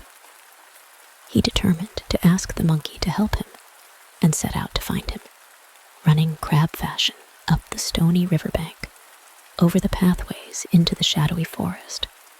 The crab at last found the monkey taking an afternoon nap in his favorite pine tree, with his tail curled tight around a branch to prevent him from falling off in his dreams. He was soon wide awake, however, when he heard himself called, and eagerly listening to what the crab told him. When he heard that the seed which he had long ago exchanged for a rice dumpling had grown into a tree and was now bearing good fruit, he was delighted, for he had once devised a cunning plan which would give him all the persimmons for himself. He consented to go with the crab to pick the fruit for him. When they both reached the spot, the monkey was astonished to see what a fine tree had sprung from the seed, and with what a number of ripe persimmons the branches were loaded. He quickly climbed the tree and began to pluck and eat as fast as he could, one persimmon after another. Each time he chose the best and ripest he could find, and went on eating till he could eat no more. Not one would he give to the poor hungry crab waiting below, and when he had finished, there was little but the hard, unripe fruit left. You can imagine the feelings of the poor crab after waiting patiently, for so long as he had done, for the tree to grow and the fruit to ripen, when he saw the monkey devouring all the good persimmons. He was so disappointed that he ran round and round the tree, calling to the monkey to remember his promise. The monkey at first took no notice of the crab's complaints, but at last he picked out the hardest, greenest persimmon he could find and aimed it at the crab's head. The persimmon is as hard as stone when it is unripe. The monkey's missile struck home, and the crab was sorely hurt by the blow. Again and again, as fast as he could pick them, the monkey pulled off the hard persimmons and threw them at the defenseless crab till he dropped dead, covered with wounds all over his body. There he lay a pitiful sight at the foot of the tree he had himself planted. When the wicked monkey saw that he had killed the crab, he ran away from the spot as fast as he could, in fear and trembling, like a coward as he was. Now the crab had a son who had been playing with a friend not far from the spot where this sad work had taken place. On the way home, he came across his father dead, in a most dreadful condition. His head was smashed and his shell broken in several places, and around his body lay the unripe persimmons which had done their deadly work. At this dreadful sight, the poor young crab sat down and wept. But when he had wept for some time, he told himself that this crying would do no good. It was his duty to avenge his father's murder, and this he determined to do. He looked about for some clue which would lead him to discover the murderer. Looking up at the tree, he noticed that the best fruit had gone, and that all around lay bits of peel and numerous seeds strewn on the ground, as well as the unripe persimmons which had evidently been thrown at his father. Then he understood that the monkey was the murderer, for he now remembered that his father had once told him the story of the rice dumpling and the persimmon seed.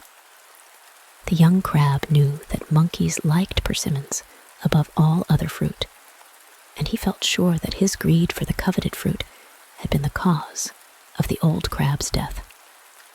Alas! He had first thought of going to attack the monkey at once, for he burned with rage. Second thoughts, however, told him that this was useless, for the monkey was an old and cunning animal, and would be hard to overcome. He must meet cunning with cunning, and ask some of his friends to help him, for he knew it would be quite out of his power to kill him alone. The young crab set out at once to call on the mortar, his father's old friend, and told him of all that had happened. He besought the mortar with tears to help him avenge his father's death. The mortar was very sorry when he heard the woeful tale, and promised at once to help the young crab punish the monkey to death. He warned him that he must be very careful in what he did, for the monkey was a strong and cunning enemy. The mortar now sent to fetch the bee and the chestnut, also the crab's old friends, to consult them about the matter. In a short time, the bee and the chestnut arrived. When they were told all the details of the old crab's death and of the monkey's wickedness and greed, they both gladly consented to help the young crab in his revenge. After talking for a long time as to the ways and means of carrying out their plans, they separated, and Mr. Mortar went home with the young crab to help him bury his poor father. While all this was taking place, the monkey was congratulating himself, as the wicked often do before their punishment comes upon them, on all he had done so neatly. He thought it quite a fine thing that he had robbed his friend of all his ripe persimmons, and then that he had killed him. Still, smile as hard as he might, he could not banish altogether the fear of the consequences should his evil deeds be discovered. If he were found out, and he told himself that this could not be, for he had escaped unseen, the crab's family would be sure to bear him hatred and seek to take revenge on him. So he would not go out, and kept himself at home for several days. He found this kind of life, however, extremely dull, accustomed as he was to the free life of the woods. And at last he said, "No one knows that it was I who killed the crab. I am sure that the old thing breathed his last before I left him. Dead crabs have no mouths. Who is there to tell that I am the murderer? Since no one knows, what is the use of shutting myself up and brooding over the matter? What is done cannot be undone." With this, he wandered out into the crab settlement and crept about as slyly as possible near the crab's house, and tried to hear the neighbors' gossip round about. He wanted to find out what the crabs were saving about their chief's death, for the old crab had been the chief of the tribe. But he heard nothing, and said to himself, "They are all such fools that they don't know and don't care who murdered their chief." Little did he know in his so-called monkey's wisdom that this seeming unconcern was part of the young crab's plan. He purposely pretended not to know who killed his father, and also to believe that he had met his death through his own fault. By this means, he could the better keep secret the revenge on the monkey, which he was meditating. So the monkey returned home from his walk, quite content. He told himself he had nothing now to fear. One fine day, when the monkey was sitting at home, he was surprised by the appearance of a messenger from the young crab. While he was wondering what this might mean, the messenger bowed before him and said, "I have been sent by my master to inform you that his father died the other day in falling from a persimmon tree while trying to climb the tree after fruit. This, being the 7th day, is the first anniversary after his death, and my master has prepared a little festival in his father's honor and bids you come to participate in it as you were one of his best friends. My master hopes you will honor his house with your kind visit." When the monkey heard these words, he rejoiced in his inmost heart, for all his fears of being suspected were now at rest. He could not guess that a plot had just been set in motion against him. He pretended to be very surprised at the news of the crab's death and said, "I am indeed very sorry to hear of your chief's death. We were great friends, as you know. I remember that we once exchanged a rice dumpling for a persimmon seed. It grieves me much to think that that seed was in the end the cause of his death. I accept your kind invitation with many thanks. I shall be delighted to do honor to my poor old friend." And he screwed some false tears from his eyes. The messenger laughed inwardly and thought, "The wicked monkey is now dropping false tears, but within a short time he shall shed real ones." But aloud, he thanked the monkey politely and went home.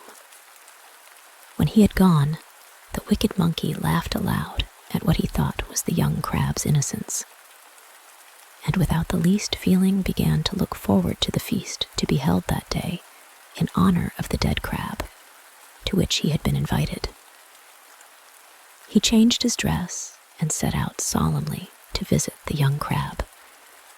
He found all the members of the crab's family and his relatives waiting to receive and welcome him. As soon as the boughs of meeting were over, they led him to a hall. Here the young chief mourner came to receive him. Expressions of condolence and thanks were exchanged between them, and then they all sat down to a luxurious feast and entertained the monkey as the guest of honor. The feast over, he was next invited to the tea ceremony room to drink a cup of tea. When the young crab had conducted the monkey to the tea room, he left him and retired. Time passed, and still he did not return. At last, the monkey became impatient. He said to himself, "This tea ceremony is always a very slow affair. I am tired of waiting so long. I am very thirsty after drinking so much wine at the dinner." He then approached the charcoal fireplace and began to pour out some hot water from the kettle boiling there, when something burst out from the ashes with a great pop and hit the monkey right in the neck. It was the chestnut, one of the crab's friends, who had hidden himself in the fireplace. The monkey, taken by surprise, jumped backward and then started to run out of the room. The bee, who was hiding outside the screens, now flew out and stung him on the cheek. The monkey was in great pain. His neck was burned by the chestnut, and his face badly stung by the bee. But he ran on screaming and chattering with rage. Now the stone mortar had hidden himself with several other stones on the top of the crab's gate, and as the monkey ran underneath, the mortar and all fell down on the top of the monkey's head. Was it possible for the monkey to bear the weight of the mortar falling on him from the top of the gate? He lay crushed and in great pain, quite unable to get up. As he lay there helpless, the young crab came up, and holding his great claw scissors over the monkey, he said, "Do you now remember that you murdered my father?" "Then you are my enemy?" gasped the monkey brokenly. "Of course," said the young crab. "It was your father's fault, not mine," gasped the unrepentant monkey. "Can you still lie? I will soon put an end to your breath." And with that, he cut off the monkey's head with his pitcher claws. Thus the wicked monkey met his well-merited punishment, and the young crab avenged his father's death. This is the end of the story of the monkey, the crab, and the persimmon seed. The end. The white hare and the crocodiles. Long, long ago, when all the animals could talk, there lived in the province of Inaba in Japan a little white hare. His home was on the island of Oki, and just across the sea was the mainland of Inaba. Now the hare wanted very much to cross over to Inaba. Day after day, he would go out and sit on the shore and look longingly over the water in the direction of Inaba. And day after day, he hoped to find some way of getting across. One day, as usual, the hare was standing on the beach, looking towards the mainland across the water, when he saw a great crocodile swimming near the island. "This is very lucky," thought the hare. "Now I shall be able to get my wish. I will ask the crocodile to carry me across the sea." But he was doubtful whether the crocodile would consent to do what wanted. So he thought, instead of asking a favor, he would try to get what he wanted by a trick. So with a loud voice, he called to the crocodile and said, "Oh, Mr. Crocodile, isn't it a lovely day?" The crocodile, who had come out all by itself that day to enjoy the bright sunshine, was just beginning to feel a bit lonely when the hare's cheerful greeting broke the silence. The crocodile swam nearer the shore, very pleased to hear someone speak. "I wonder who it was that spoke to me just now. Was it you, Mr. Hare? You must be very lonely, all by yourself." "Oh no, I am not at all lonely," said the hare. "But as it was such a fine day, I came out here to enjoy myself. Won't you stop and play with me a little while?" The crocodile came out of the sea and sat on the shore, and the two played together for some time. Then the hare said, "Mr. Crocodile, you live in the sea, and I live on this island, and we do not often meet, so I know very little about you. Tell me, do you think the number of your company is greater than mine?" "Of course, there are more crocodiles than hares," answered the crocodile. "Can you not see that for yourself? You live on this small island, while I live in the sea, which spreads through all parts of the world. So if I call together all the crocodiles who dwell in the sea, you hares will be as nothing compared to us." The crocodile was very conceited. The hare, who meant to play a trick on the crocodile, said, "Do you think it possible for you to call up enough crocodiles to form a line from this island across the sea to Inaba?" The crocodile thought for a moment and then answered, "Of course, it is possible." "Then do try," said the artful hare, "and I will count the number from here." The crocodile, who was very simple-minded, and who hadn't the least idea that the hare intended to play a trick on him, agreed to do what the hare asked, and said, "Wait a little while I go back into the sea and call my company together." The crocodile plunged into the sea and was gone for some time. The hare, meanwhile, waited patiently on the shore. At last the crocodile appeared, bringing with him a large number of other crocodiles.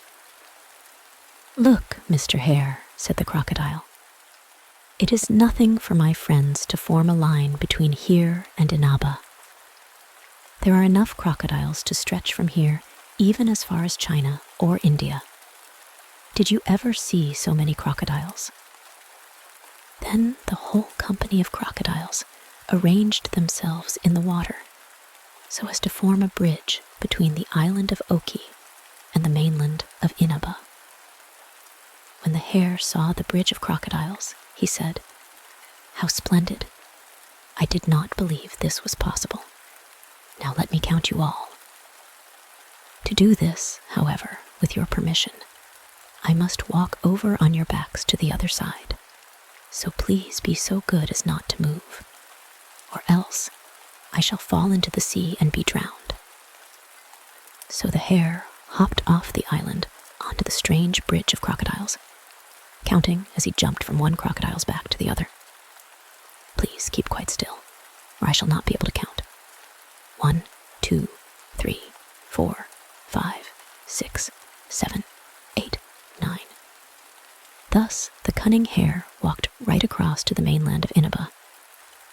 Not content with getting his wish, he began to jeer at the crocodiles instead of thanking them, and said, as he leapt off the last one's back, "Oh, you stupid crocodiles, now I have done with you."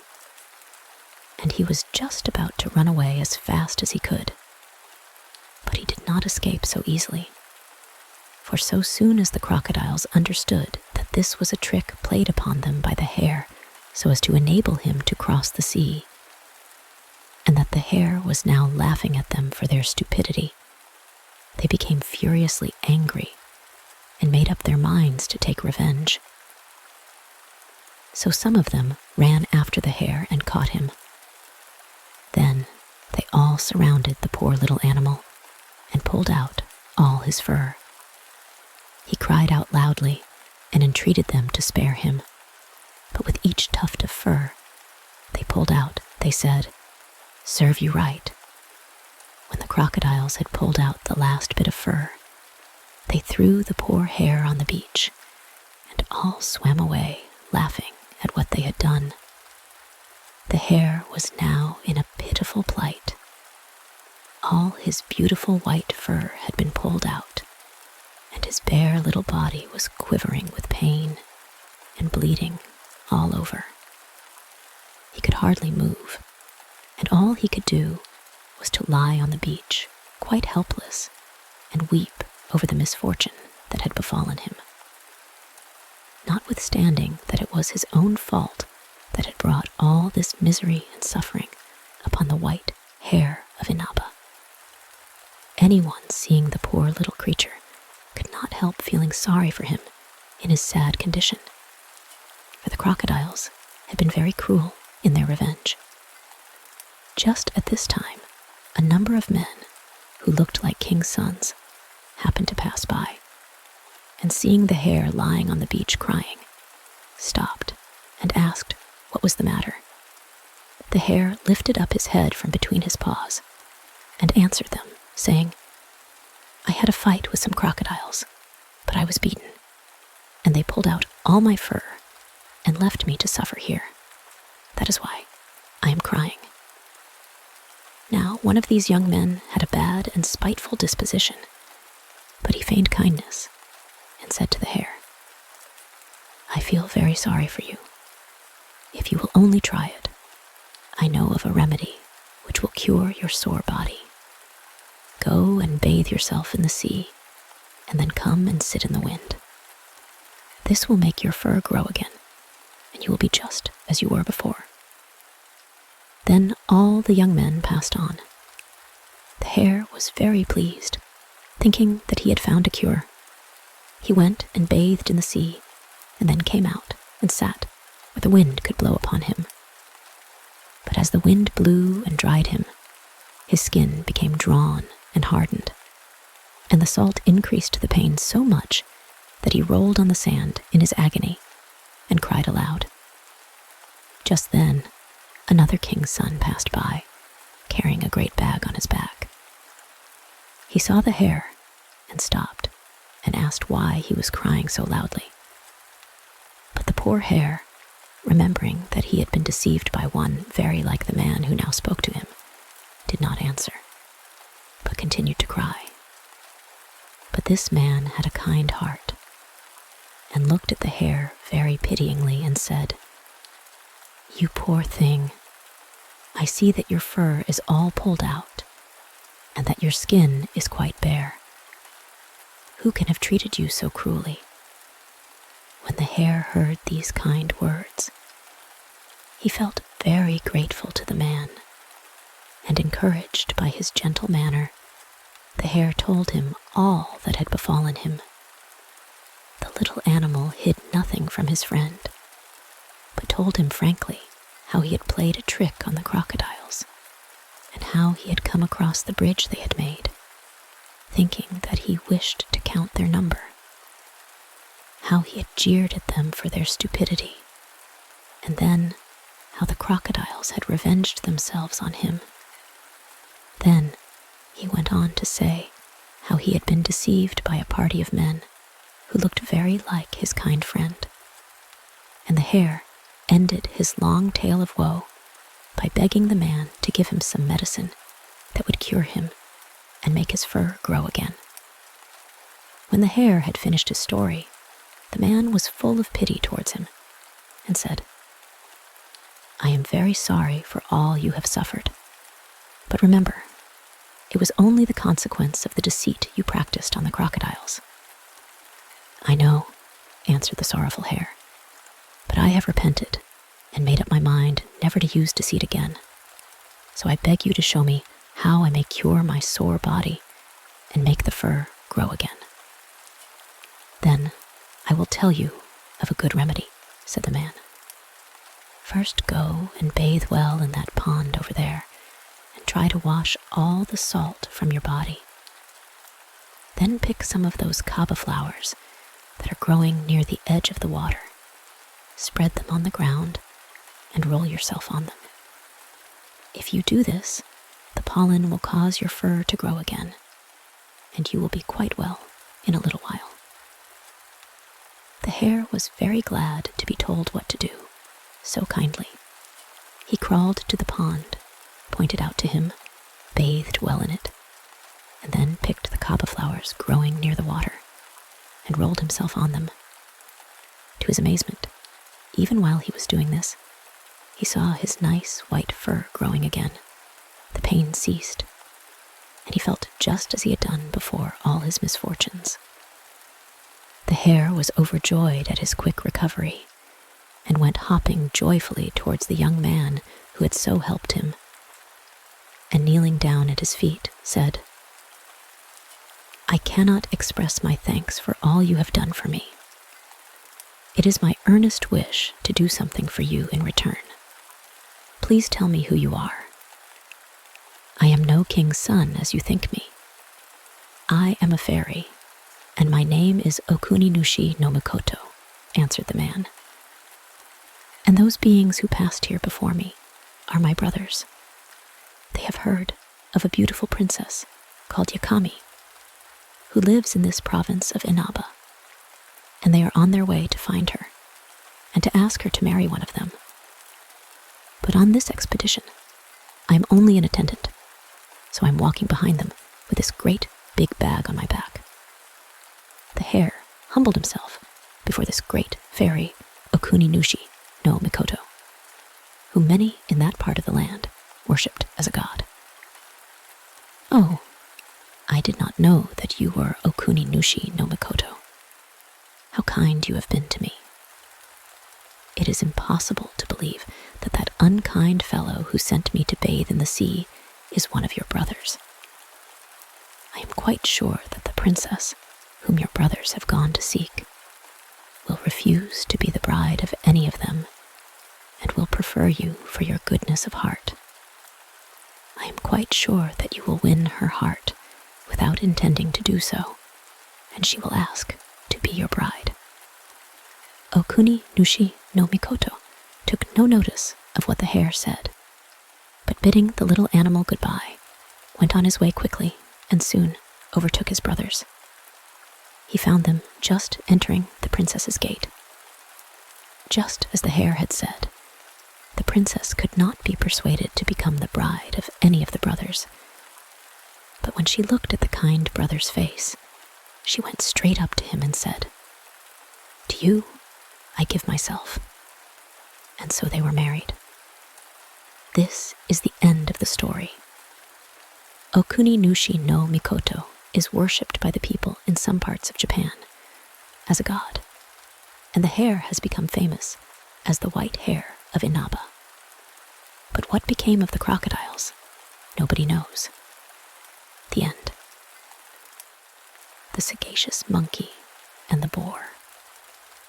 Long, long ago, there lived in the province of Shinshin in Japan a traveling monkey man who earned his living by taking round a monkey and showing off the animal's tricks. One evening, the man came home in a very bad temper and told his wife to send for the butcher the next morning. The wife was very bewildered and asked her husband, "Why do you wish me to send for the butcher? It's no use taking that monkey round any longer. He's too old and forgets his tricks. I beat him with my stick all I know how, but he won't dance properly. I must now sell him to the butcher and make what money out of him I can. There is nothing else to be done." The woman felt very sorry for the poor little animal and pleaded for her husband to spare the monkey. But her pleading was all in vain. The man was determined to sell him to the butcher. Now the monkey was in the next room and overheard every word of the conversation. He soon understood that he was to be killed, and he said to himself, "Barbarous indeed is my master. Here I have served him faithfully for years, and instead of allowing me to end my days comfortably and in peace, he is going to let me be cut up by the butcher, and my poor body is to be roasted and stewed and eaten. Woe is me. What am I to do? Ah, a bright thought has struck me. There is, I know, a wild boar living in the forest nearby.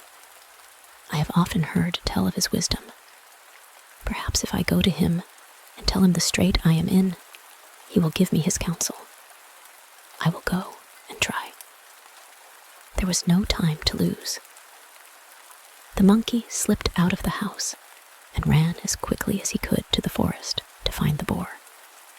The boar was at home, and the monkey began his tale of woe at once. "Good Mr. Boar, I have heard of your excellent wisdom. I am in great trouble. You alone can help me. I have grown old in the service of my master, and because I cannot dance properly now, he intends to sell me to the butcher. What do you advise me to do? I know how clever you are." The boar was pleased at the flattery and determined to help the monkey. He thought for a little while and then said, "Hasn't your master a baby?" "Oh yes," said the monkey. "He has one infant son. Doesn't it lie by the door in the morning when your mistress begins the work of the day?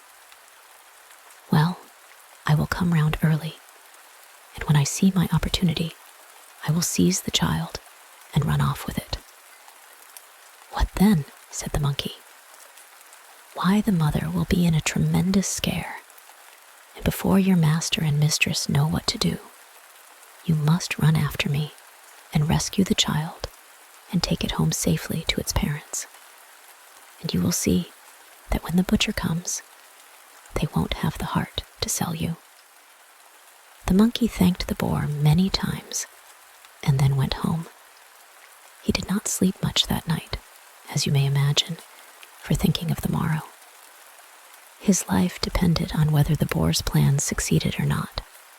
He was the first up, waiting anxiously for what was to happen. It seemed to him a very long time before his master's wife began to move about and open the shutters to let in the light of day. Then all happened as the boar had planned.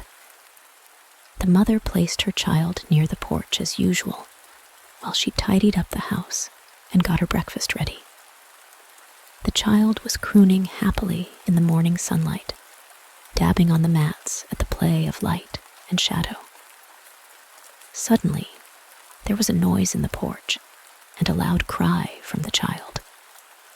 The mother ran out from the kitchen to the spot, only just in time to see the boar disappearing through the gate with her child in its clutch.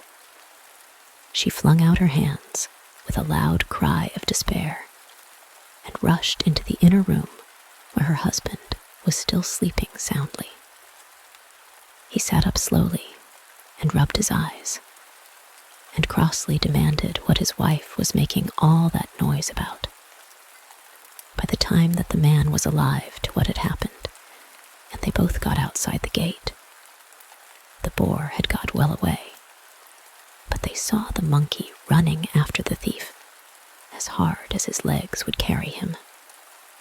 Both the man and wife were moved to admiration at the plucky conduct of the sagacious monkey, and their gratitude knew no bounds when the faithful monkey brought the child safely back to their arms.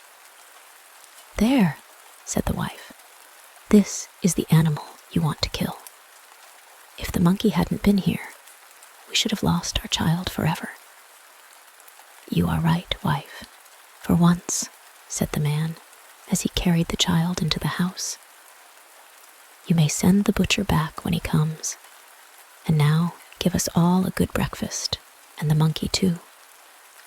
When the butcher arrived, he was sent away with an order for some boar's meat for the evening dinner, and the monkey was petted and lived the rest of his days in peace, nor did his master ever strike him again. The end. The Goblin of Adachigahara.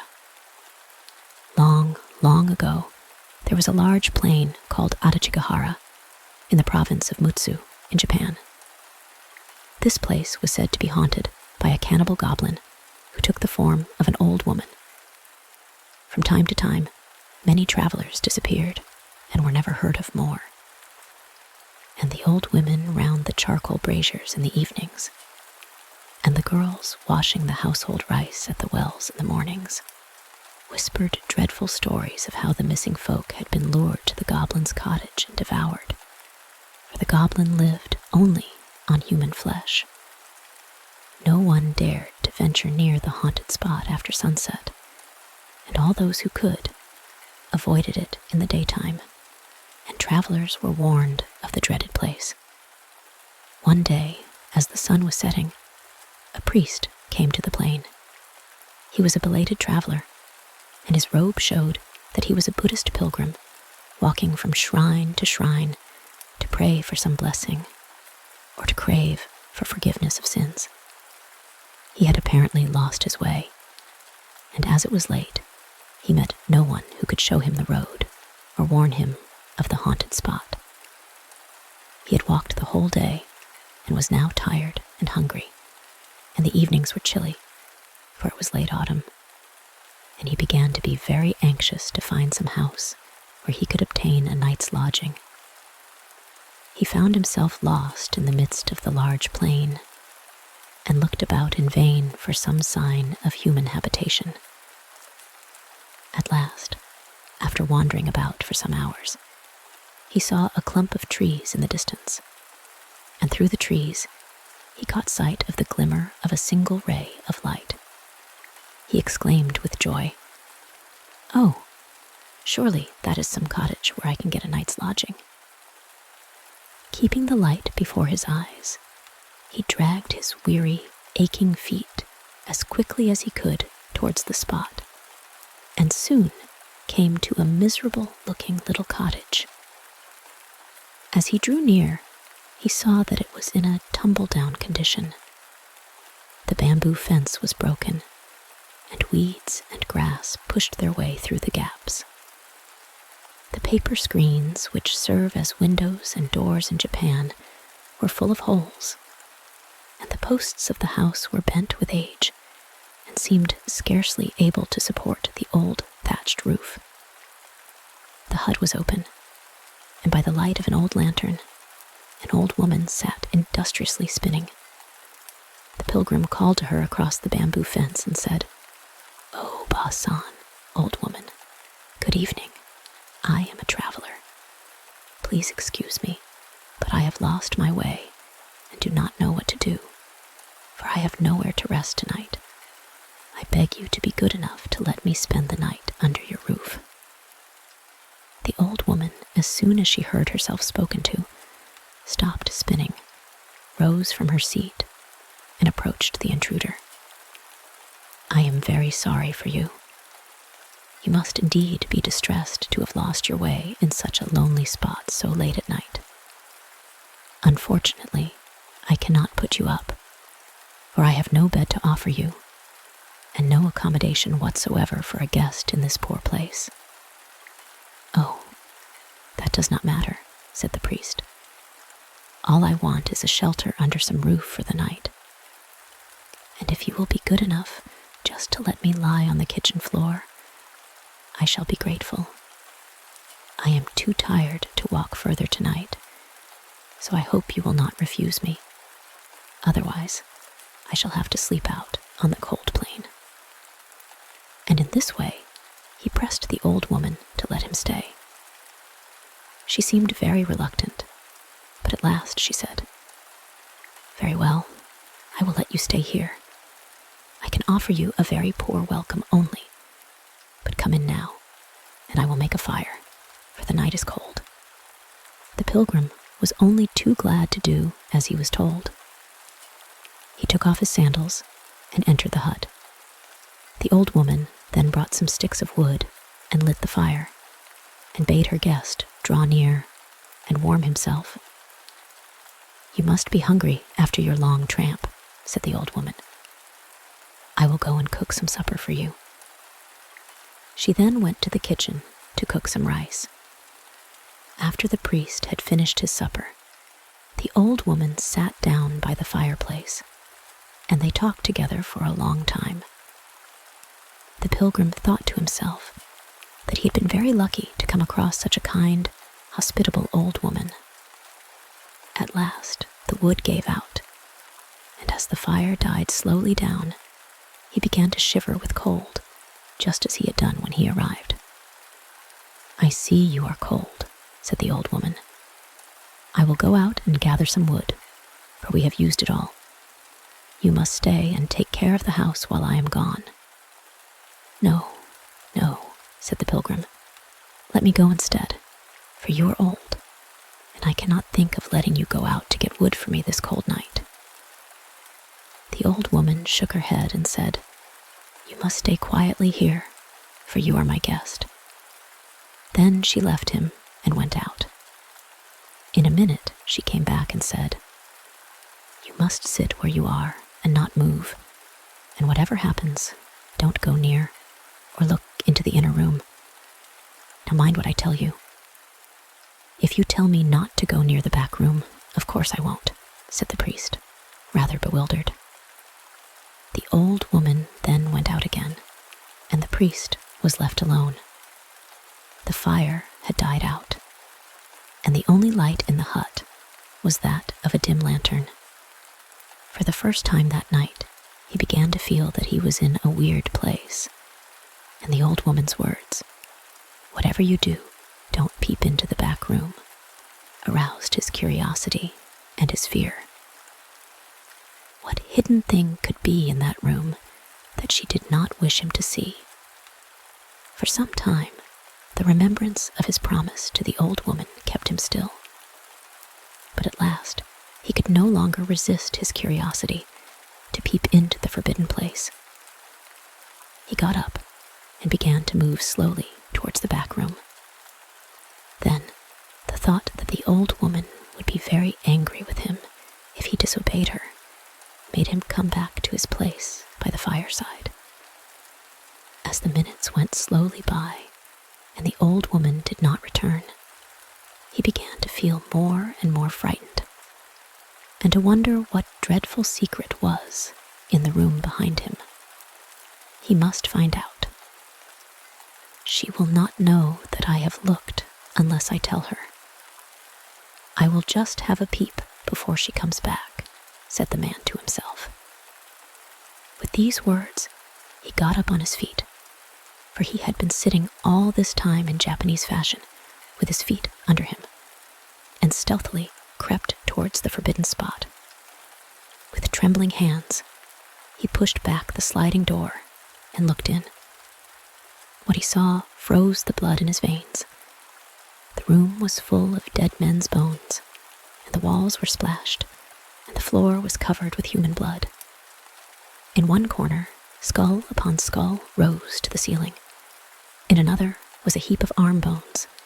In another, a heap of leg bones. The sickening smell made him faint. He fell backwards with horror, and for some time lay in a heap with fright on the floor, a pitiful sight. He trembled all over, and his teeth chattered, and he could hardly crawl away from the dreadful spot. "How horrible!" he cried out. "What awful den have I come to in my travels? May Buddha help me, or I am lost. Is it possible that that kind old woman is really the cannibal goblin? When she comes back, she will show herself in her true character and eat me up at one mouthful." With these words, his strength came back to him, and, snatching up his hat and staff, he rushed out of the house as fast as his legs could carry him. Out into the night he ran, his one thought to get as far as he could from the goblin's haunt. He had not gone far when he heard steps behind him, and a voice crying, "Stop! Stop!" He ran on, redoubling his speed, pretending not to hear. As he ran, he heard the steps behind him come nearer and nearer, and at last he recognized the old woman's voice, which grew louder and louder as she came nearer. "Stop! Stop, you wicked man! Why did you look into the forbidden room?"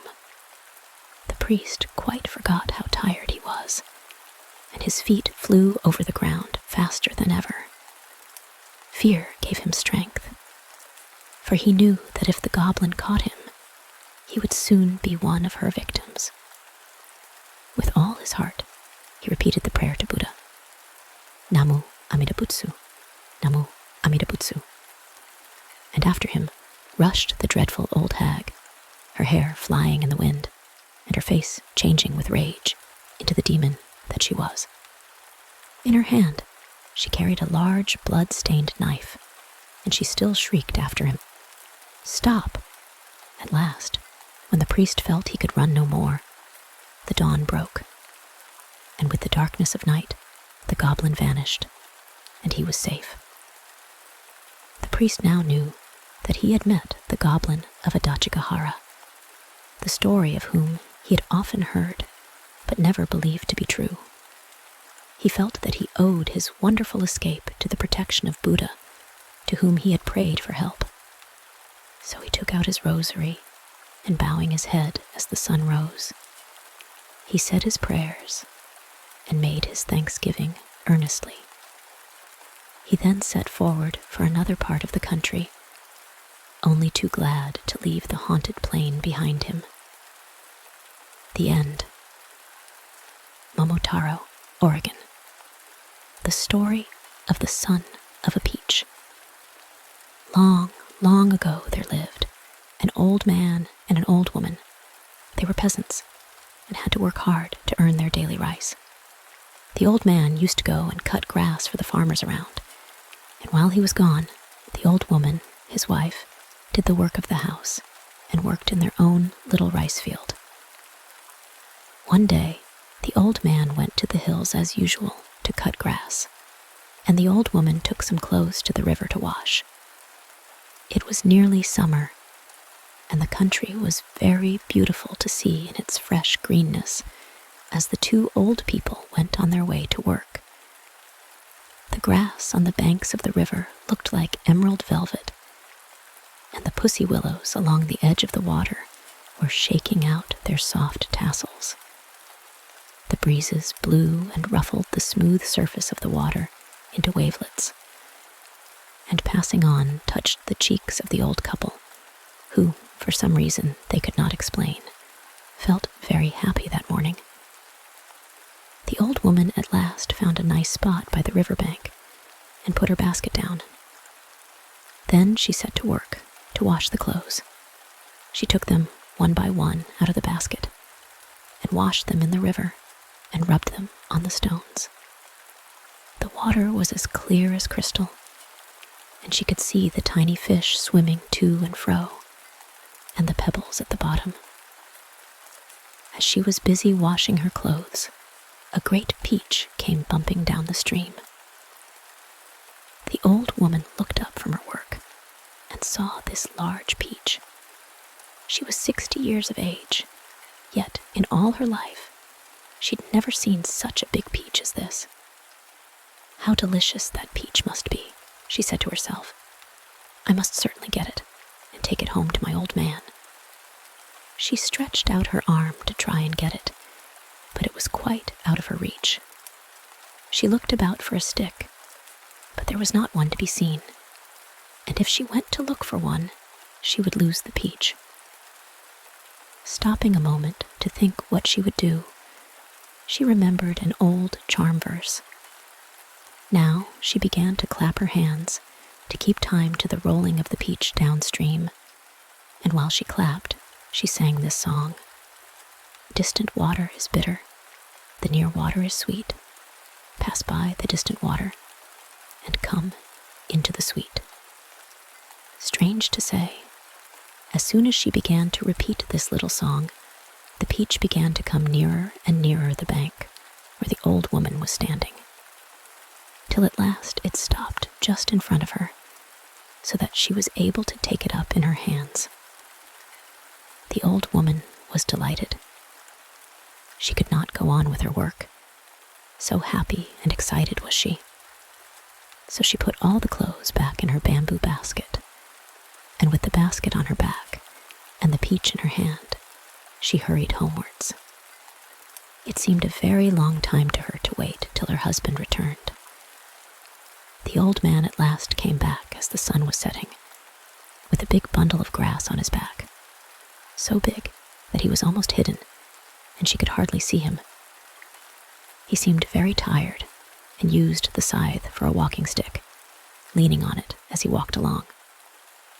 As soon as the old woman saw him, she called out, "Oh, Fi-san, old man. I have been waiting for you to come home for such a long time today. What is the matter? Why are you so impatient?"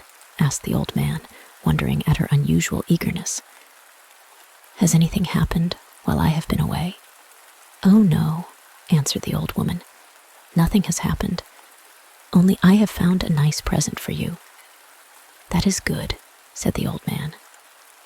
He then washed his feet in a basin of water and stepped up to the veranda.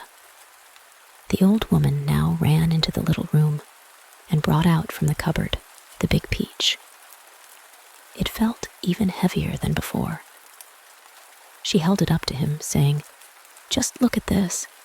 Did you ever see such a large peach in all your life?" When the old man looked at the peach, he was greatly astonished and said, "This is indeed the largest peach I have ever seen.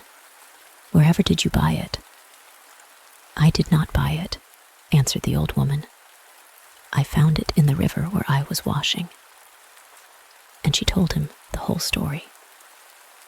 "I am very glad that you have found it. Let us eat it now, for I am hungry," said the Ofi-san. He brought out the kitchen knife, and placing the peach on a board, was about to cut it, when, wonderful to tell, the peach split in two of itself, and a clear voice said, "Wait a bit, old man." And out stepped a beautiful little child. The old man and his wife were both so astonished at what they saw that they fell to the ground. The child spoke again. "Don't be afraid. I am no demon or fairy. I will tell you the truth. Heaven has had compassion on you. Every day and every night you have lamented that you had no child. Your cry has been heard, and I am sent to be the son of your old age." On hearing this, the old man and his wife were very happy.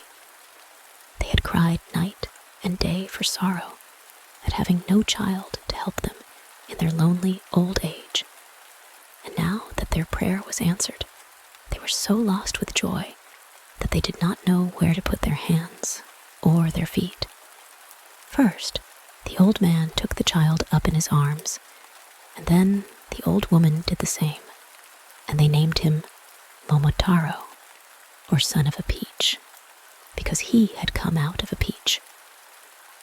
The years passed quickly by, and the child grew to be 15 years of age.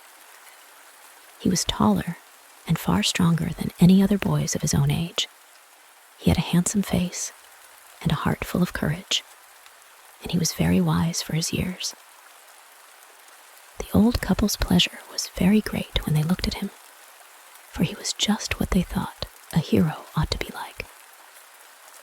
One day, Momotaro came to his foster father and said solemnly, "Father, by a strange chance we have become father and son.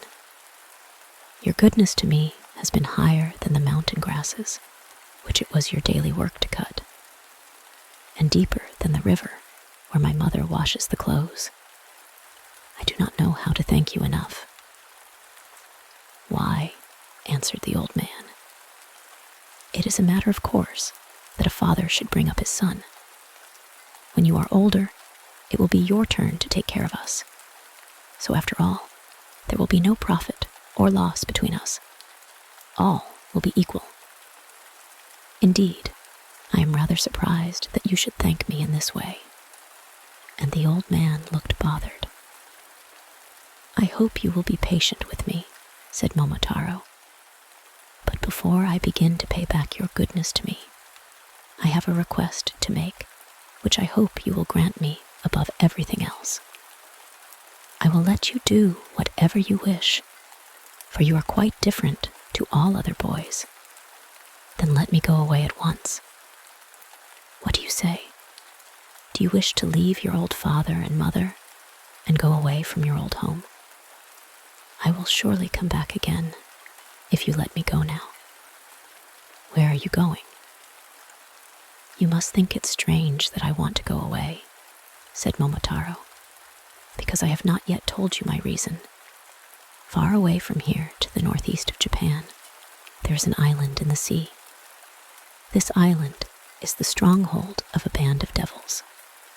I have often heard how they invade this land, kill and rob the people, and carry off all they can find. They are not only very wicked, but they are disloyal to our emperor and disobey his laws. They are also cannibals, for they kill and eat some of the poor people who are so unfortunate as to fall into their hands. These devils are very hateful beings. I must go and conquer them and bring back all the plunder of which they have robbed this land. It is for this reason that I want to go away for a short time." The old man was much surprised at hearing all this from a mere boy of 15. He thought it best to let the boy go. He was strong and fearless, and besides all this, the old man knew he was no common child, for he had been sent to them as a gift from heaven, and he felt quite sure that the devils would be powerless to harm him. "All you say is very interesting, Momotaro," said the old man. "I will not hinder you in your determination. You may go if you wish. Go to the island as soon as ever you like and destroy the demons, and bring peace to the land." "Thank you for all your kindness," said Momotaro, who began to get ready to go that very day. He was full of courage and did not know what fear was. The old man and woman at once set to work to pound rice in the kitchen mortar to make cakes for Momotaro to take with him on his journey. At last the cakes were made, and Momotaro was ready to start on his long journey. Parting is always sad. So it was now. The eyes of the two old people were filled with tears, and their voices trembled as they said, "Go with all care and speed. We expect you back victorious." Momotaro was very sorry to leave his old parents, though he knew he was coming back as soon as he could. for he thought of how lonely they would be while he was away. But he said, "Goodbye," quite bravely. "I am going now. Take good care of yourselves while I am away. Goodbye." And he stepped quickly out of the house. In silence, the eyes of Momotaro and his parents met in farewell. Momotaro now hurried on his way till it was midday. He began to feel hungry, so he opened his bag and took out one of the rice cakes and sat down under a tree by the side of the road to eat it. While he was thus having his lunch, a dog almost as large as a colt came running out from the high grass. He made straight for Momotaro, and showing his teeth, said in a fierce way, "You are a rude man to pass my field without asking permission first. If you leave me all the cakes you have in your bag, you may go. Otherwise, I will bite you till I kill you." Momotaro only laughed scornfully. "What is that you are saying? Do you know who I am?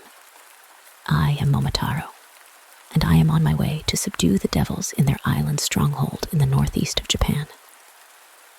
If you try to stop me on my way there, I will cut you in two from the head downwards."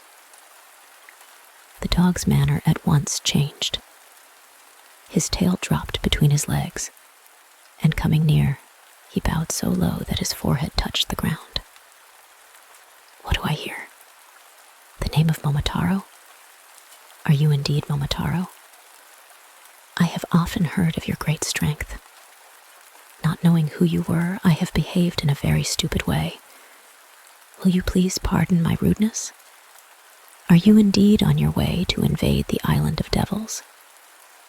If you will take such a rude fellow with you as one of your followers, I shall be very grateful to you. I think I can take you with me if you wish to go," said Momotaro. "Thank you," said the dog. "By the way, I am very, very hungry. Will you give me one of the cakes you are carrying?" "This is the best kind of cake there is in Japan," said Momotaro. "I cannot spare you a whole one. I will give you half of one." "Thank you very much," said the dog, taking the piece thrown to him. Then Momotaro got up, and the dog followed.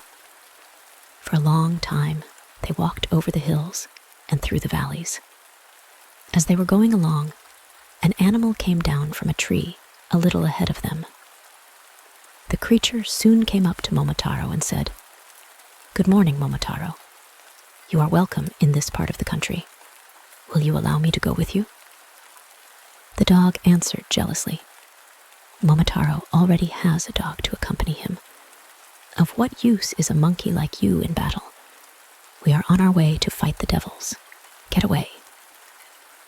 The dog and the monkey began to quarrel and bite, for these two animals always hate each other. "Now, don't quarrel," said Momotaro, putting himself between them. "Wait a moment, dog. It is not at all dignified for you to have such a creature as that following you," said the dog.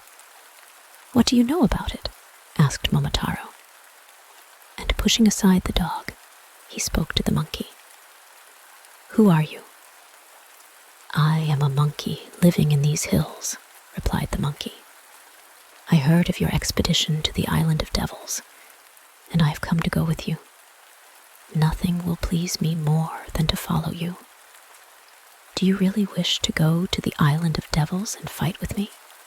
"Yes, sir," replied the monkey. "I admire your courage," said Momotaro. "Here's a piece of one of my fine rice cakes. Come along." So the monkey joined Momotaro. The dog and the monkey did not get on well together. They were always snapping at each other as they went along, and always wanting to have a fight. This made Momotaro very cross, and at last he sent the dog on ahead with a flag, and put the monkey behind with a sword, and he placed himself between them with a war fan, which is made of iron. By and by, they came to a large field. Here, a bird flew down and alighted on the ground just in front of the little party. It was the most beautiful bird Momotaro had ever seen. On its body were 5 different robes of feathers, and its head was covered with a scarlet cap. The dog at once ran at the bird and tried to seize and kill it. But the bird struck out its spurs and flew at the dog's tail, and the fight went hard with both. Momotaro, as he looked on, could not help admiring the bird. It showed so much spirit in the fight. It would certainly make a good fighter. Momotaro went up to the 2 combatants, and holding the dog back, said to the bird, "You rascal, you are hindering my journey.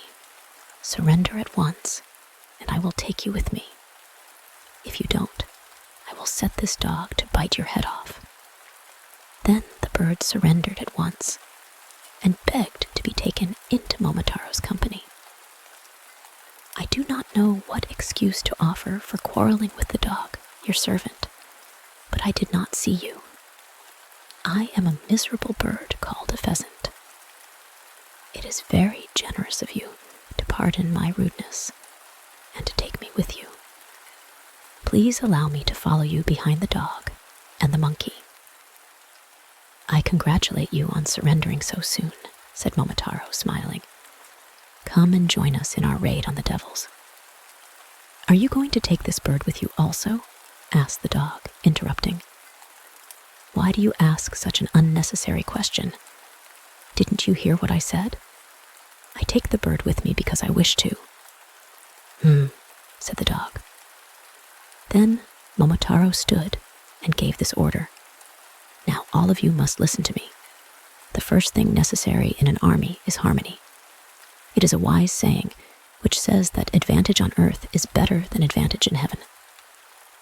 Union amongst ourselves is better than any earthly gain. When we are not at peace amongst ourselves, it is no easy thing to subdue an enemy. From now, you 3, the dog, the monkey, and the pheasant, must be friends with one mind. The one who first begins a quarrel will be discharged on the spot." All the 3 promised not to quarrel. The pheasant was now made a member of Momotaro's suite and received half a cake. Momotaro's influence was so great that the 3 became good friends and hurried onwards with him as their leader. Hurrying on day after day, they at last came out upon the shore of the northeastern sea. There was nothing to be seen as far as the horizon, not a sign of any island. All that broke the stillness was the rolling of the waves upon the shore. Now the dog and the monkey and the pheasant had come very bravely all the way through the long valleys and over the hills, but they had never seen the sea before, and for the first time since they set out, they were bewildered and gazed at each other in silence. How were they to cross the water and get to the island of devils? Momotaro soon saw that they were daunted by the sight of the sea, and to try them, he spoke loudly and roughly. "Why do you hesitate? Are you afraid of the sea? Oh, what cowards you are! It is impossible to take such weak creatures as you with me to fight the demons. It will be far better for me to go alone.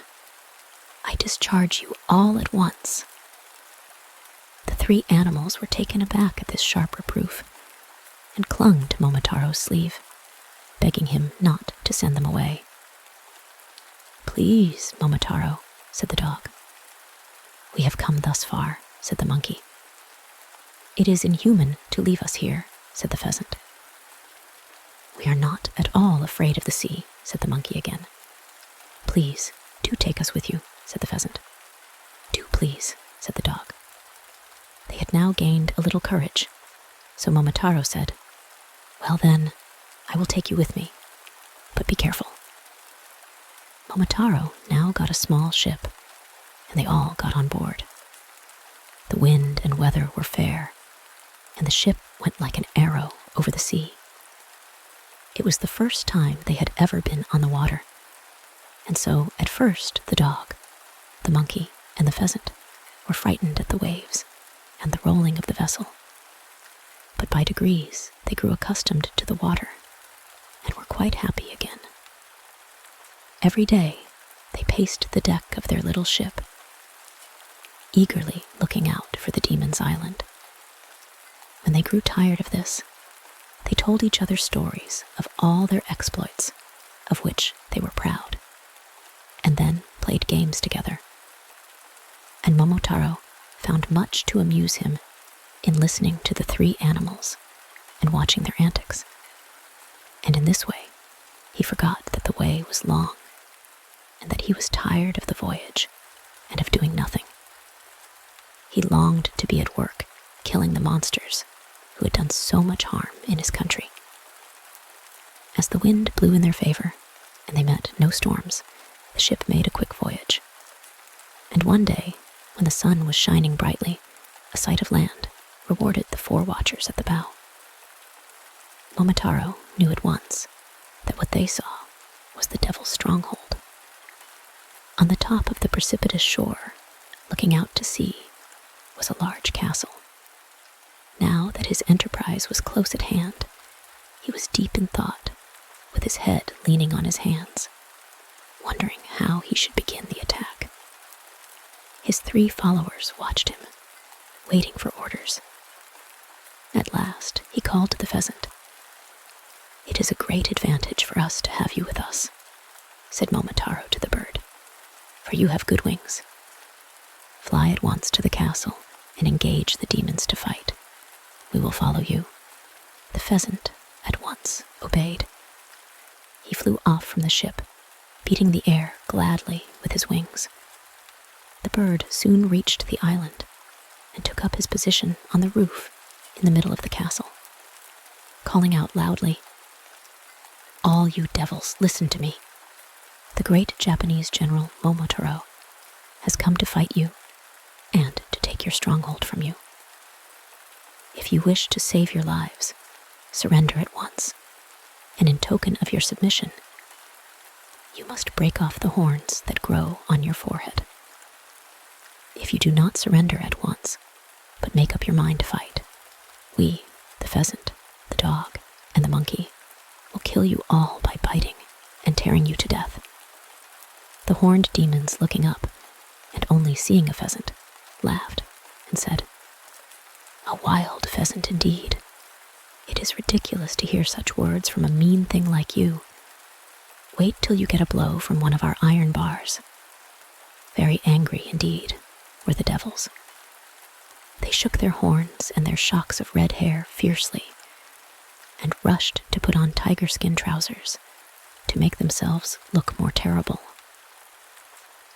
They then brought out great iron bars and ran to where the pheasant perched over their heads and tried to knock him down. The pheasant flew to one side to escape the blow, and then attacked the head of first one and then another demon.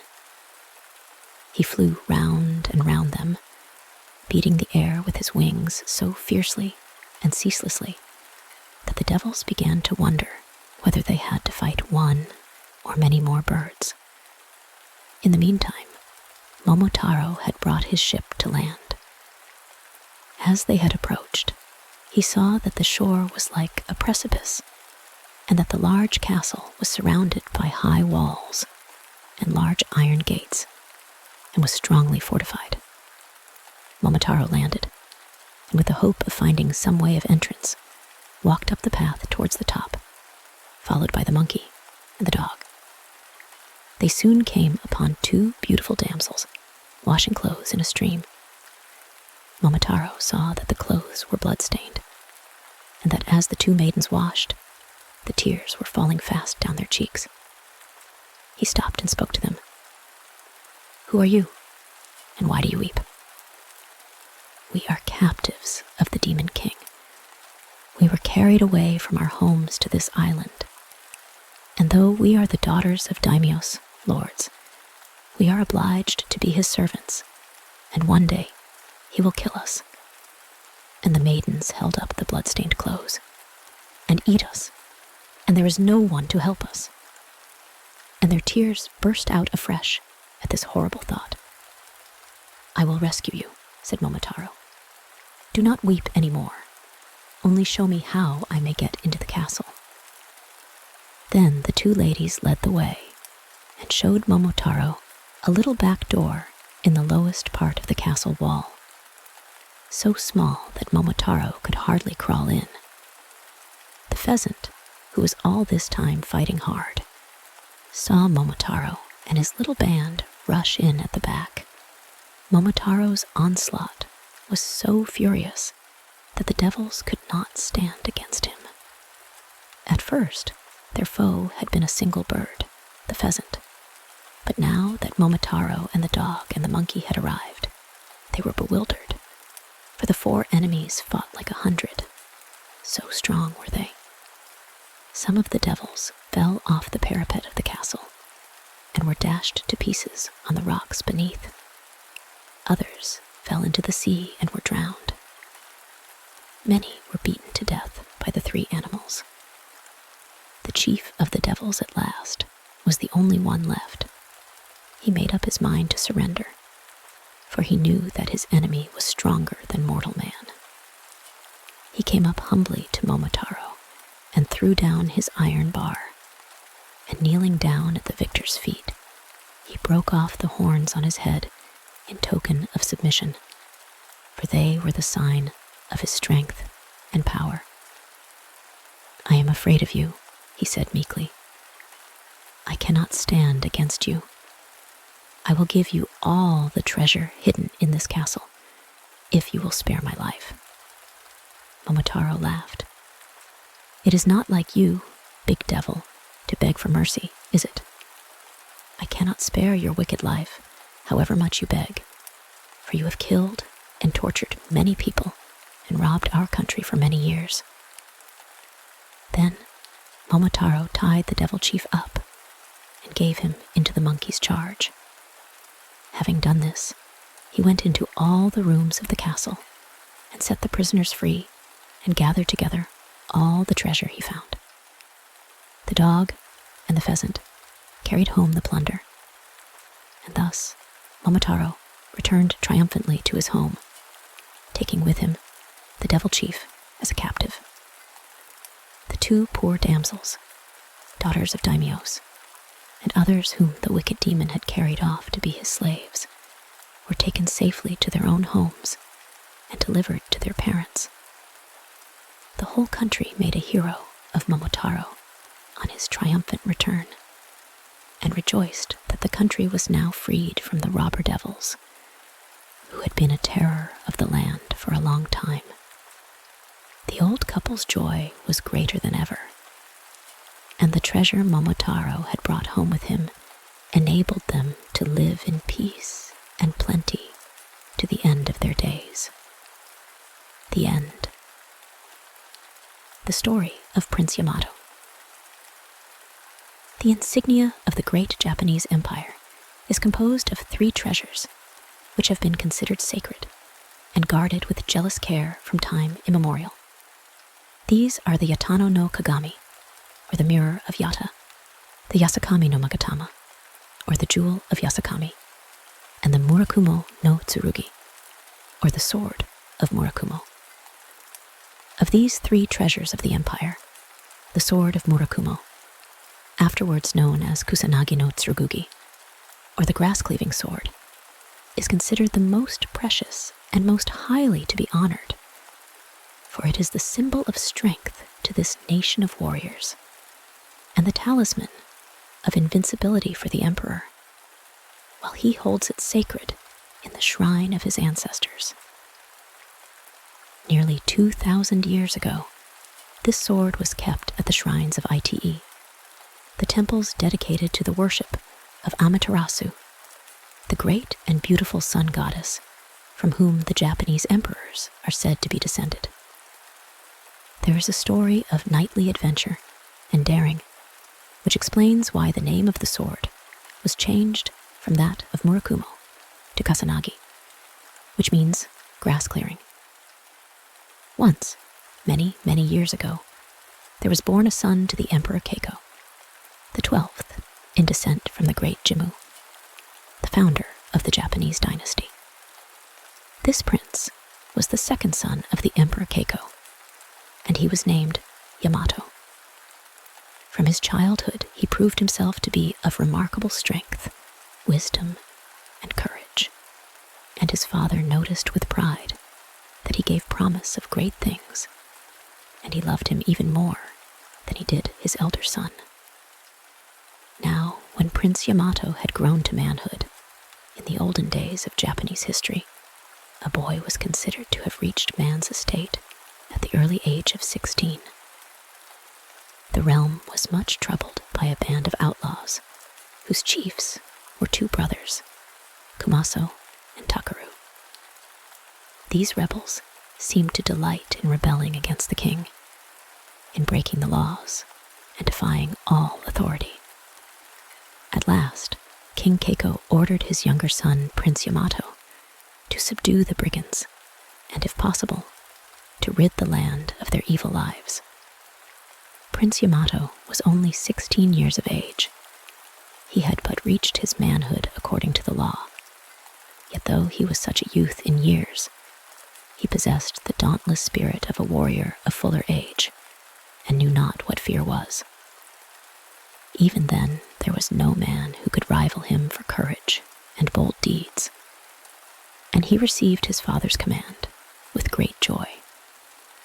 He at once made ready to start, and great was the stir in the precincts of the palace as he and his trusty followers gathered together and prepared for the expedition, and polished up their armor and donned it. Before he left his father's court, he went to pray at the shrine of Ise and to take leave of his aunt, the Princess Yamato, for his heart was somewhat heavy at the thought of the dangers he had to face, and he felt that he needed the protection of his ancestress, Amaterasu, the sun goddess. The princess, his aunt, came out to give him glad welcome and congratulated him on being trusted with so great a mission by his father the king. She then gave him one of her gorgeous robes as a keepsake to go with him and to bring him good luck, saying that it would surely be of service to him on this adventure. She then wished him all success in his undertaking and bade him good speed.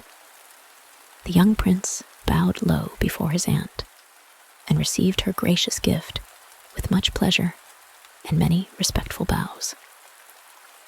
"I will now set out," said the prince, and returning to the palace, he put himself at the head of his troops.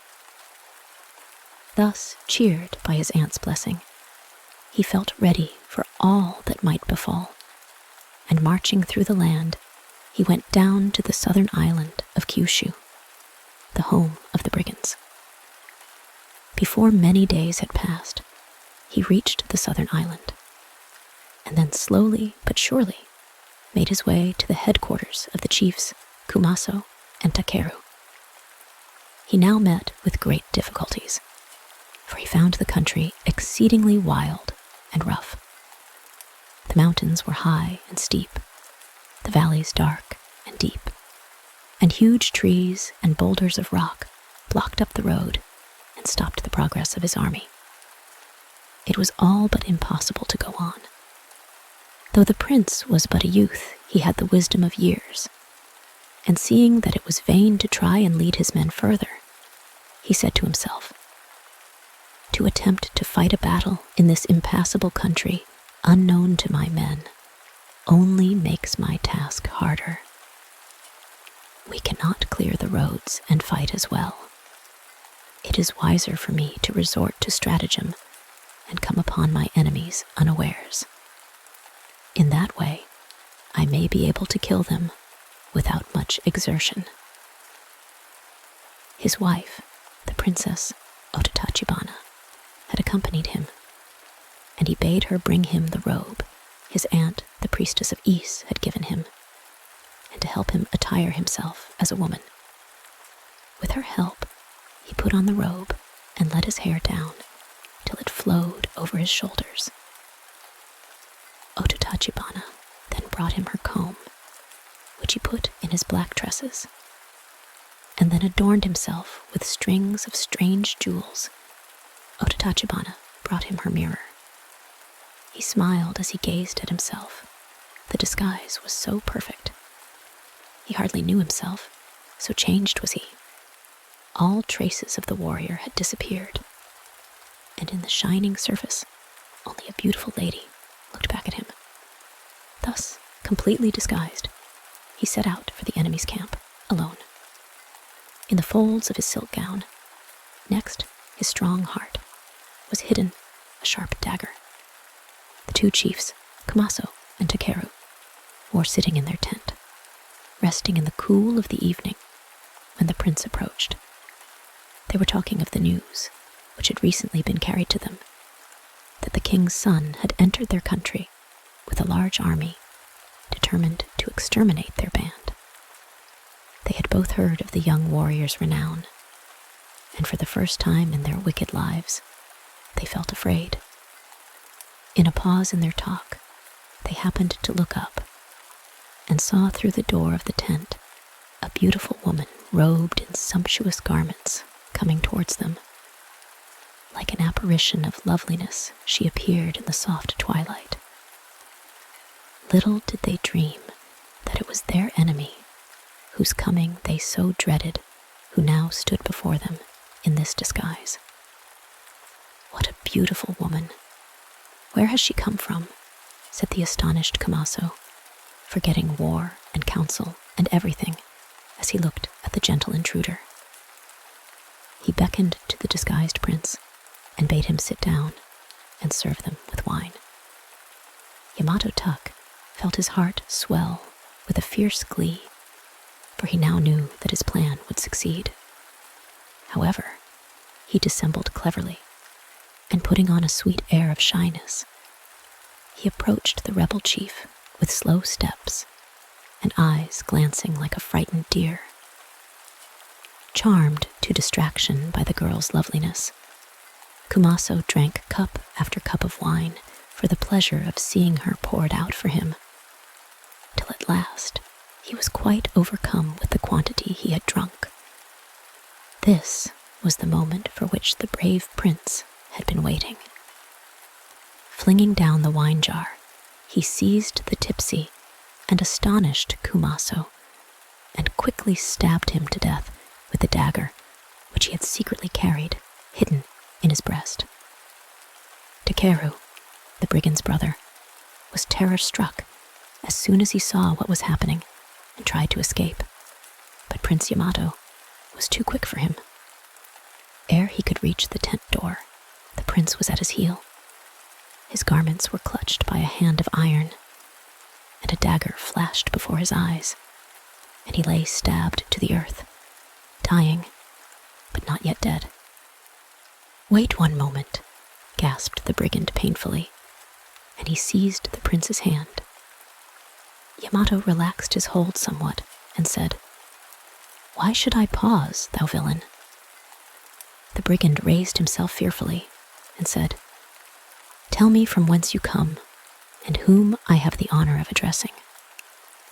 "Hitherto, I believed that my dead brother and I were the strongest men in the land, and that there was no one who could overcome us. Alone you have ventured into our stronghold. Alone you have attacked and killed us.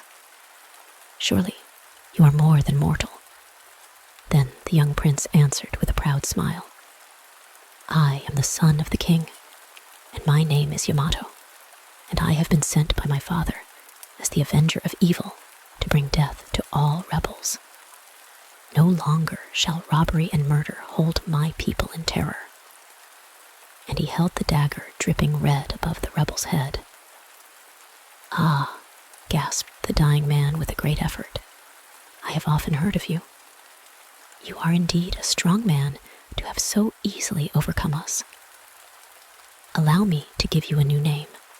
From henceforth, you shall be known as Yamato Take. Our title I bequeath to you as the bravest man in Yamato. And with these noble words, Takeru fell back and died. The prince, having thus successfully put an end to his father's enemies in the world, was prepared to return to the capital. On the way back, he passed through the province of Idum. Here, he met with another outlaw named Idzumo Takeru, who he knew had done much harm in the land. He again resorted to stratagem and feigned friendship with the rebel under an assumed name. Having done this, he made a sword of wood and jammed it tightly in the shaft of his own strong sword. This he purposedly buckled to his side and wore on every occasion when he expected to meet the third robber Takeru. He now invited Takeru to the bank of the river Hinokawa and persuaded him to try a swim with him in the cool, refreshing waters of the river. As it was a hot summer's day, the rebel was nothing loath to take a plunge in the river. While his enemy was still swimming down the stream, the prince turned back and landed with all possible haste. Unperceived, he managed to change swords, putting his wooden one in place of the keen steel sword of Takeru. Knowing nothing of this, the brigand came up to the bank shortly. As soon as he had landed and donned his clothes, the prince came forward and asked him to cross swords with him to prove his skill, saying, "Let us two prove which is the better swordsman of the two." The robber agreed with delight, feeling certain of victory, for he was famous as a fencer in his province, and he did not know who his adversary was. He seized quickly what he thought was his sword and stood on guard to defend himself. Alas, for the rebel, the sword was the wooden one of the young prince, and in vain Takeru tried to unsheath it. It was jammed fast. Not all his exerted strength could move it. Even if his efforts had been successful, the sword would have been of no use to him, for it was of wood. Yamato Tuck saw that his enemy was in his power, and swinging high the sword he had taken from Takeru, he brought it down with great might and dexterity and cut off the robber's head. In this way, sometimes by using his wisdom, and sometimes by using his bodily strength, and at other times by resorting to craftiness, which was as much esteemed in those days as it is despised in these, he prevailed against all the king's foes, one by one, and brought peace and rest to the land and the people.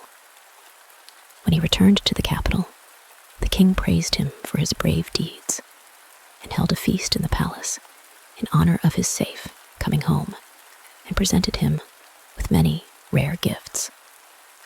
From this time forth, the king loved him more than ever, and would not let Yamato take go from his side, for he said that his son was now as precious to him as one of his arms. But the prince was not allowed to live an idle life long. When he was about 30 years old, news was brought that the Ainu race, the aborigines of the islands of Japan, who had been conquered and pushed northwards by the Japanese, had rebelled in the eastern provinces, and leaving the vicinity which had been allotted to them, were causing great trouble in the land. The king decided that it was necessary to send an army to do battle with them and bring them to reason. But who was to lead the men? Prince Yamato Take at once offered to go and bring the newly arisen rebels into subjection. Now, as the king loved the prince dearly, and could not bear to have him go out of his sight, even for the length of one day, he was of course very loath to send him on his dangerous expedition. But in the whole army, there was no warrior so strong or so brave as the prince's son, so that his majesty, unable to do otherwise, reluctantly complied with Yamato's wish. When the time came for the prince to start, the king gave him a spear called the 8 arms length spear of the holly tree. The handle was probably made from the wood of the holly tree, and ordered him to set out to subjugate the eastern barbarians, as the Ainu were then called. The 8 arms length spear of the holly tree of those old days was prized by warriors just as much as the standard or banner is valued by a regiment in these modern days, when given by the king to his soldiers on the occasion of setting out for war. The prince, respectfully, and with great reverence, received the king's spear, and leaving the capital, marched with his army to the east. On his way, he visited first of all the temples of Ise for worship, and his aunt, the princess of Yamato and high priestess, came out to greet him. She it was who had given him her robe, which had proved such a boon to him before in helping him to overcome and slay the brigands of the West. He told her all that had happened to him, and of the great part her keepsake had played in the success of his previous undertaking, and thanked her very heartily. When she heard that he was starting out once again to do battle with his father's enemies, she went into the temple and reappeared bearing a sword and a beautiful bag, which she had made herself, and which was full of flints, which in those times people used instead of matches for making fire. These she presented to him as a parting gift. The sword was the sword of Murakumo, one of the 3 sacred treasures which comprise the insignia of the Imperial House of Japan. No more auspicious talisman of luck and success could she have given her nephew, and she bade him use it in the hour of his greatest need. Yamato Take now bade farewell to his aunt, and once more placing himself at the head of his men, he marched to the farthest east through the province of Owari, and then he reached the province of Suruga. Here the governor welcomed the prince right heartily, and entertained him royally with many feasts. When these were over, the governor told his guest that his country was famous for its fine deer, and proposed a deer hunt for the prince's amusement. The prince was utterly deceived by the cordiality of his host, which was all feigned, and gladly consented to join in the hunt. The governor then led the prince to a wild and extensive plain, where the grass grew high and in great abundance. Quite ignorant that the governor had laid a trap for him with the desire to compass his death, the prince began to ride hard and hunt down the deer, when all of a sudden, to his amazement, he saw flames and smoke bursting out from the bush in front of him.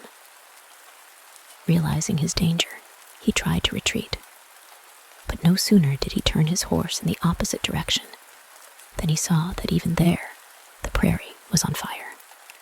At the same time, the grass on his left and right burst into flames, and these began to spread swiftly towards him on all sides. He looked round for a chance of escape. There was none. He was surrounded by fire. This deer hunt was then only a cunning trick of the enemy, said the prince, looking round on the flames and the smoke that crackled and rolled in towards him on every side. What a fool I was to be lured into this trap like a wild beast, and he ground his teeth with rage as he thought of the governor's smiling treachery. Dangerous as was his situation now, the prince was not in the least confounded. In his dire extremity, he remembered the gifts his aunt had given him when they parted, and it seemed to him as if she must, with prophetic foresight, have divined this hour of need. He coolly opened the flint bag that his aunt had given him and set fire to the grass near him. Then, drawing the sword of Murakumo from its sheath, he set to work to cut down the grass on either side of him with all speed. He determined to die, if that were necessary, fighting for his life, and not standing still, waiting for death to come to him. Strange to say, the wind began to change and to blow from the opposite direction, and the fiercest portion of the burning bush, which had hitherto threatened to come upon him, was now blown right away from him, and the prince, without even a scratch on his body or a single hair burned, lived to tell the tale of his wonderful escape, while the wind, rising to a gale, overtook the governor, and he was burned to death in the flames he had set alight to kill Yamato Tak. Now the prince ascribed his escape entirely to the virtue of the sword of Murakumo, and to the protection of Amaterasu, the sun goddess of Ise, who controls the wind and all the elements and ensures the safety of all who pray to her in the hour of danger. Lifting the precious sword, he raised it above his head many times in token of his great respect. And as he did this, he renamed it Kusanagi no Tsurugi, or the grass-cleaving sword, and the place where he set fire to the grass round him and escaped from death in the burning prairie he called Yaitsu. To this day, there is a spot along the great Tokaido Railway named Yaitsu, which is said to be the very place where this thrilling event took place. Thus did the brave Prince Yamato take escape out of the snare laid for him by his enemy. He was full of resource and courage, and finally outwitted and subdued all his foes. Leaving Yaitsu, he marched eastward and came to the shore at Idzu, from whence he wished to cross to Katsusa. In these dangers and adventures, he had been followed by his faithful, loving wife, the Princess Ototachibana. For his sake, she counted the weariness of the long journeys and the dangers of war as nothing. And her love for her warrior husband was so great that she felt well repaid for all her wanderings, if she could but hand him his sword when he sallied forth to battle, or minister to his wants when he returned weary to the camp. But the heart of the prince was full of war and conquest, and he cared little for the faithful Ototachibana. From long exposure in traveling, and from care and grief at her lord's coldness to her, her beauty had faded, and her ivory skin was burnt brown by the sun, and the prince told her one day that her place was in the palace behind the screens at home, and not with him upon the warpath. But in spite of rebuffs and indifference on her husband's part, Ototachibana could not find it in her heart to leave him. But perhaps it would have been better for her if she had done so, for on the way to Idzu, when they came to Owari, her heart was well nigh broken. Here dwelt in a palace shaded by pine trees and approached by imposing gates the Princess Miyatsu, beautiful as the cherry blossom in the blushing dawn of a spring morning. Her garments were dainty and bright, and her skin was white as snow, for she had never known what it was to be weary along the path of duty or to walk in the heat of a summer's sun.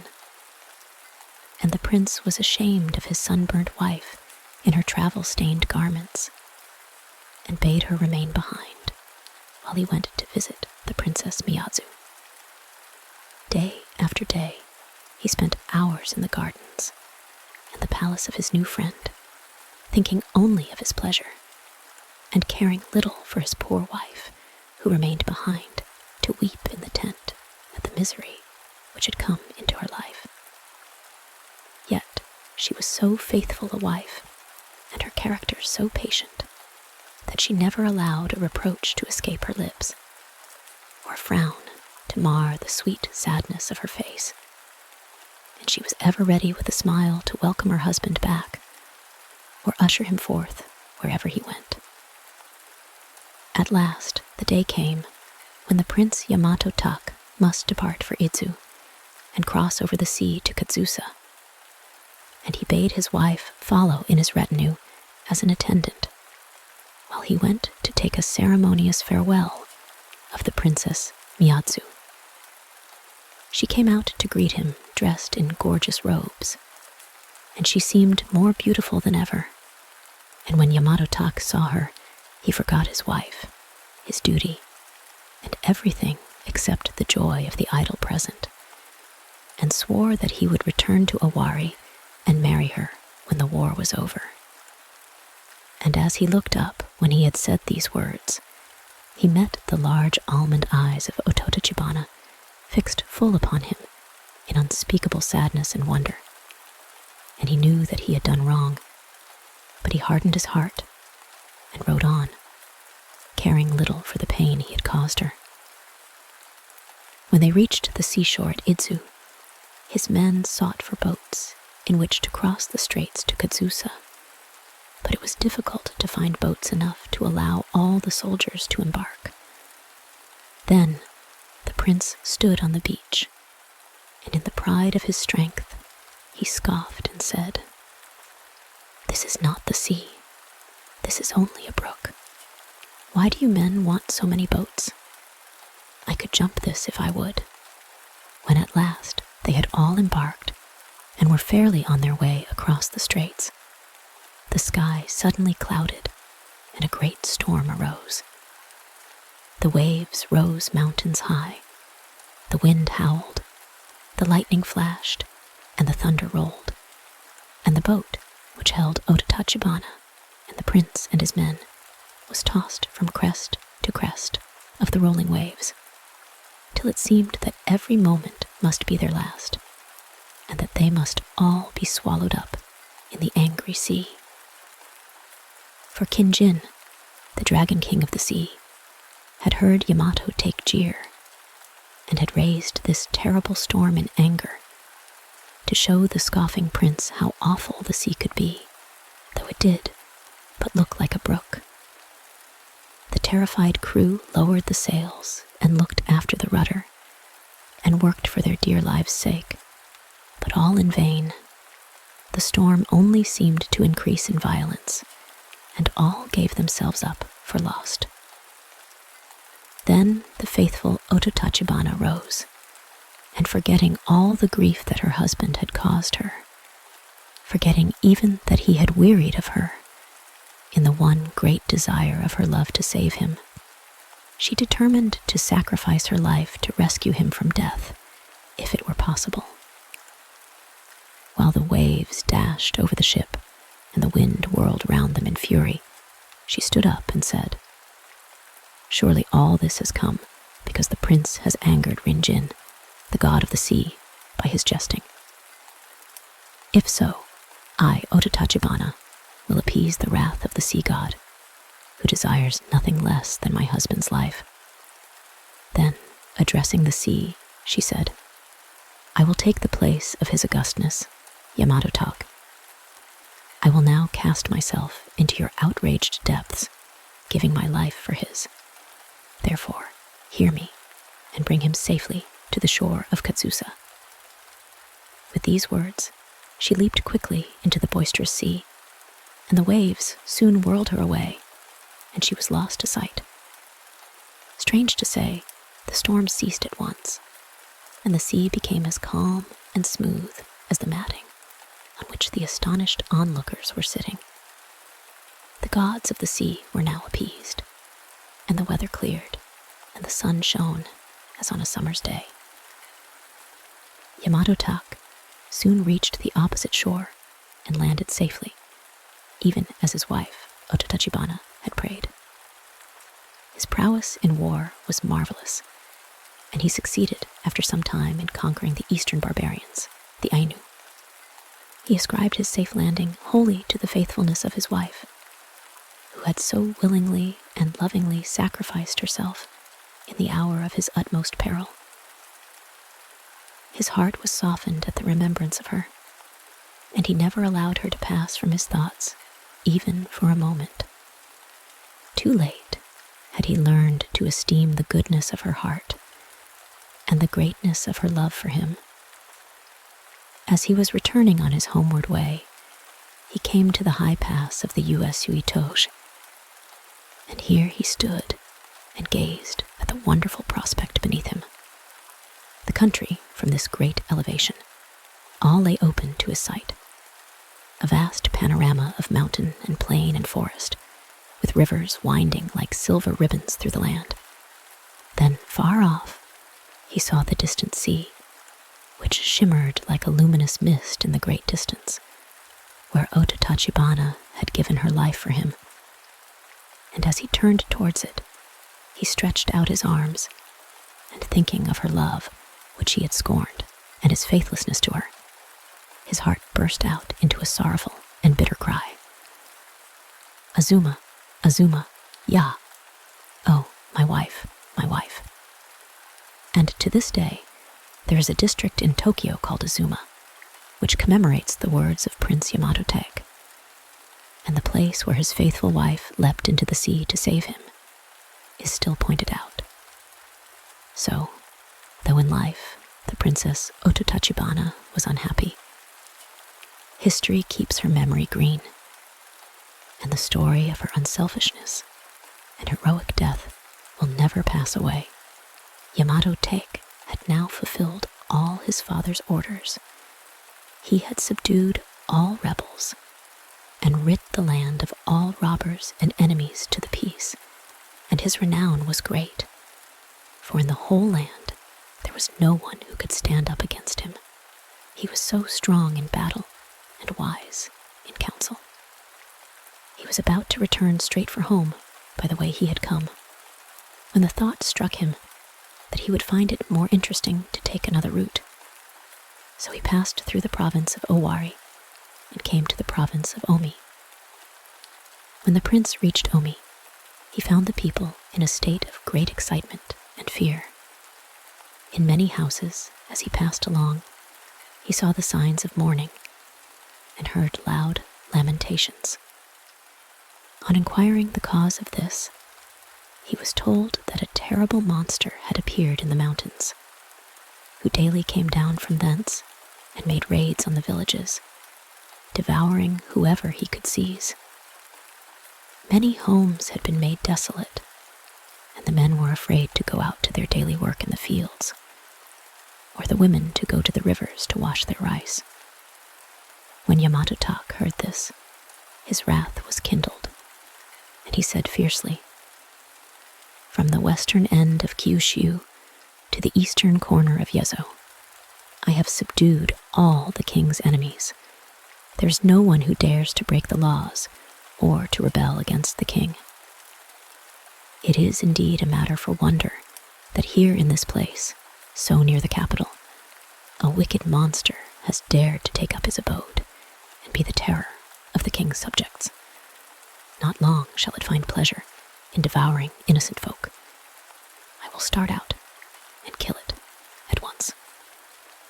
With these words, he set out for the Ibuki mountain, where the monster was said to live. He climbed up a good distance, when all of a sudden, at a winding in the path, a monster serpent appeared before him and stopped the way. "This must be the monster," said the prince. "I do not need my sword for a serpent. I can kill him with my hands." He thereupon sprang upon the serpent and tried to strangle it to death with his bare arms. It was not long before his prodigious strength gained the mastery, and the serpent lay dead at his feet.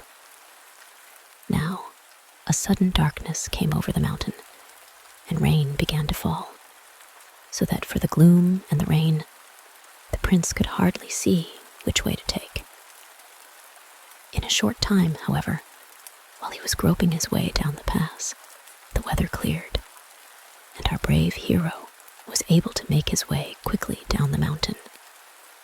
When he got back, he began to feel ill and to have burning pains in his feet, so he knew that the serpent had poisoned him.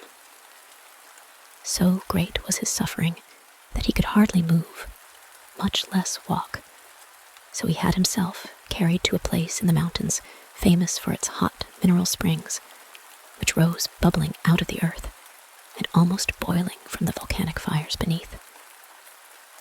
Yamato Take bathed daily in these waters, and gradually he felt his strength come again, and the pains left him, till at last one day he found with great joy that he was quite recovered. He now hastened to the temples of ice, where you will remember that he prayed before undertaking this long expedition. His aunt, priestess of the shrine, who had blessed him on his setting out, now came to welcome him back. He told her of the many dangers he had encountered, and of how marvelously his life had been preserved through all. And she praised his courage and his warrior's prowess, and then putting on her most magnificent robes, she returned thanks to their ancestress, the sun goddess Amaterasu, to whose protection they both ascribed the prince's wonderful preservation. Here ends the story of Prince Yamato Take of Japan. The end. Thank you for taking the time to listen along with me this evening. I hope this has helped to relax you and that you have enjoyed the story. If there are any stories you would like to hear in the future, please leave a comment in the section below. And please consider subscribing so that you won't miss out on all the stories coming to the channel very soon. And until next time, goodbye for now.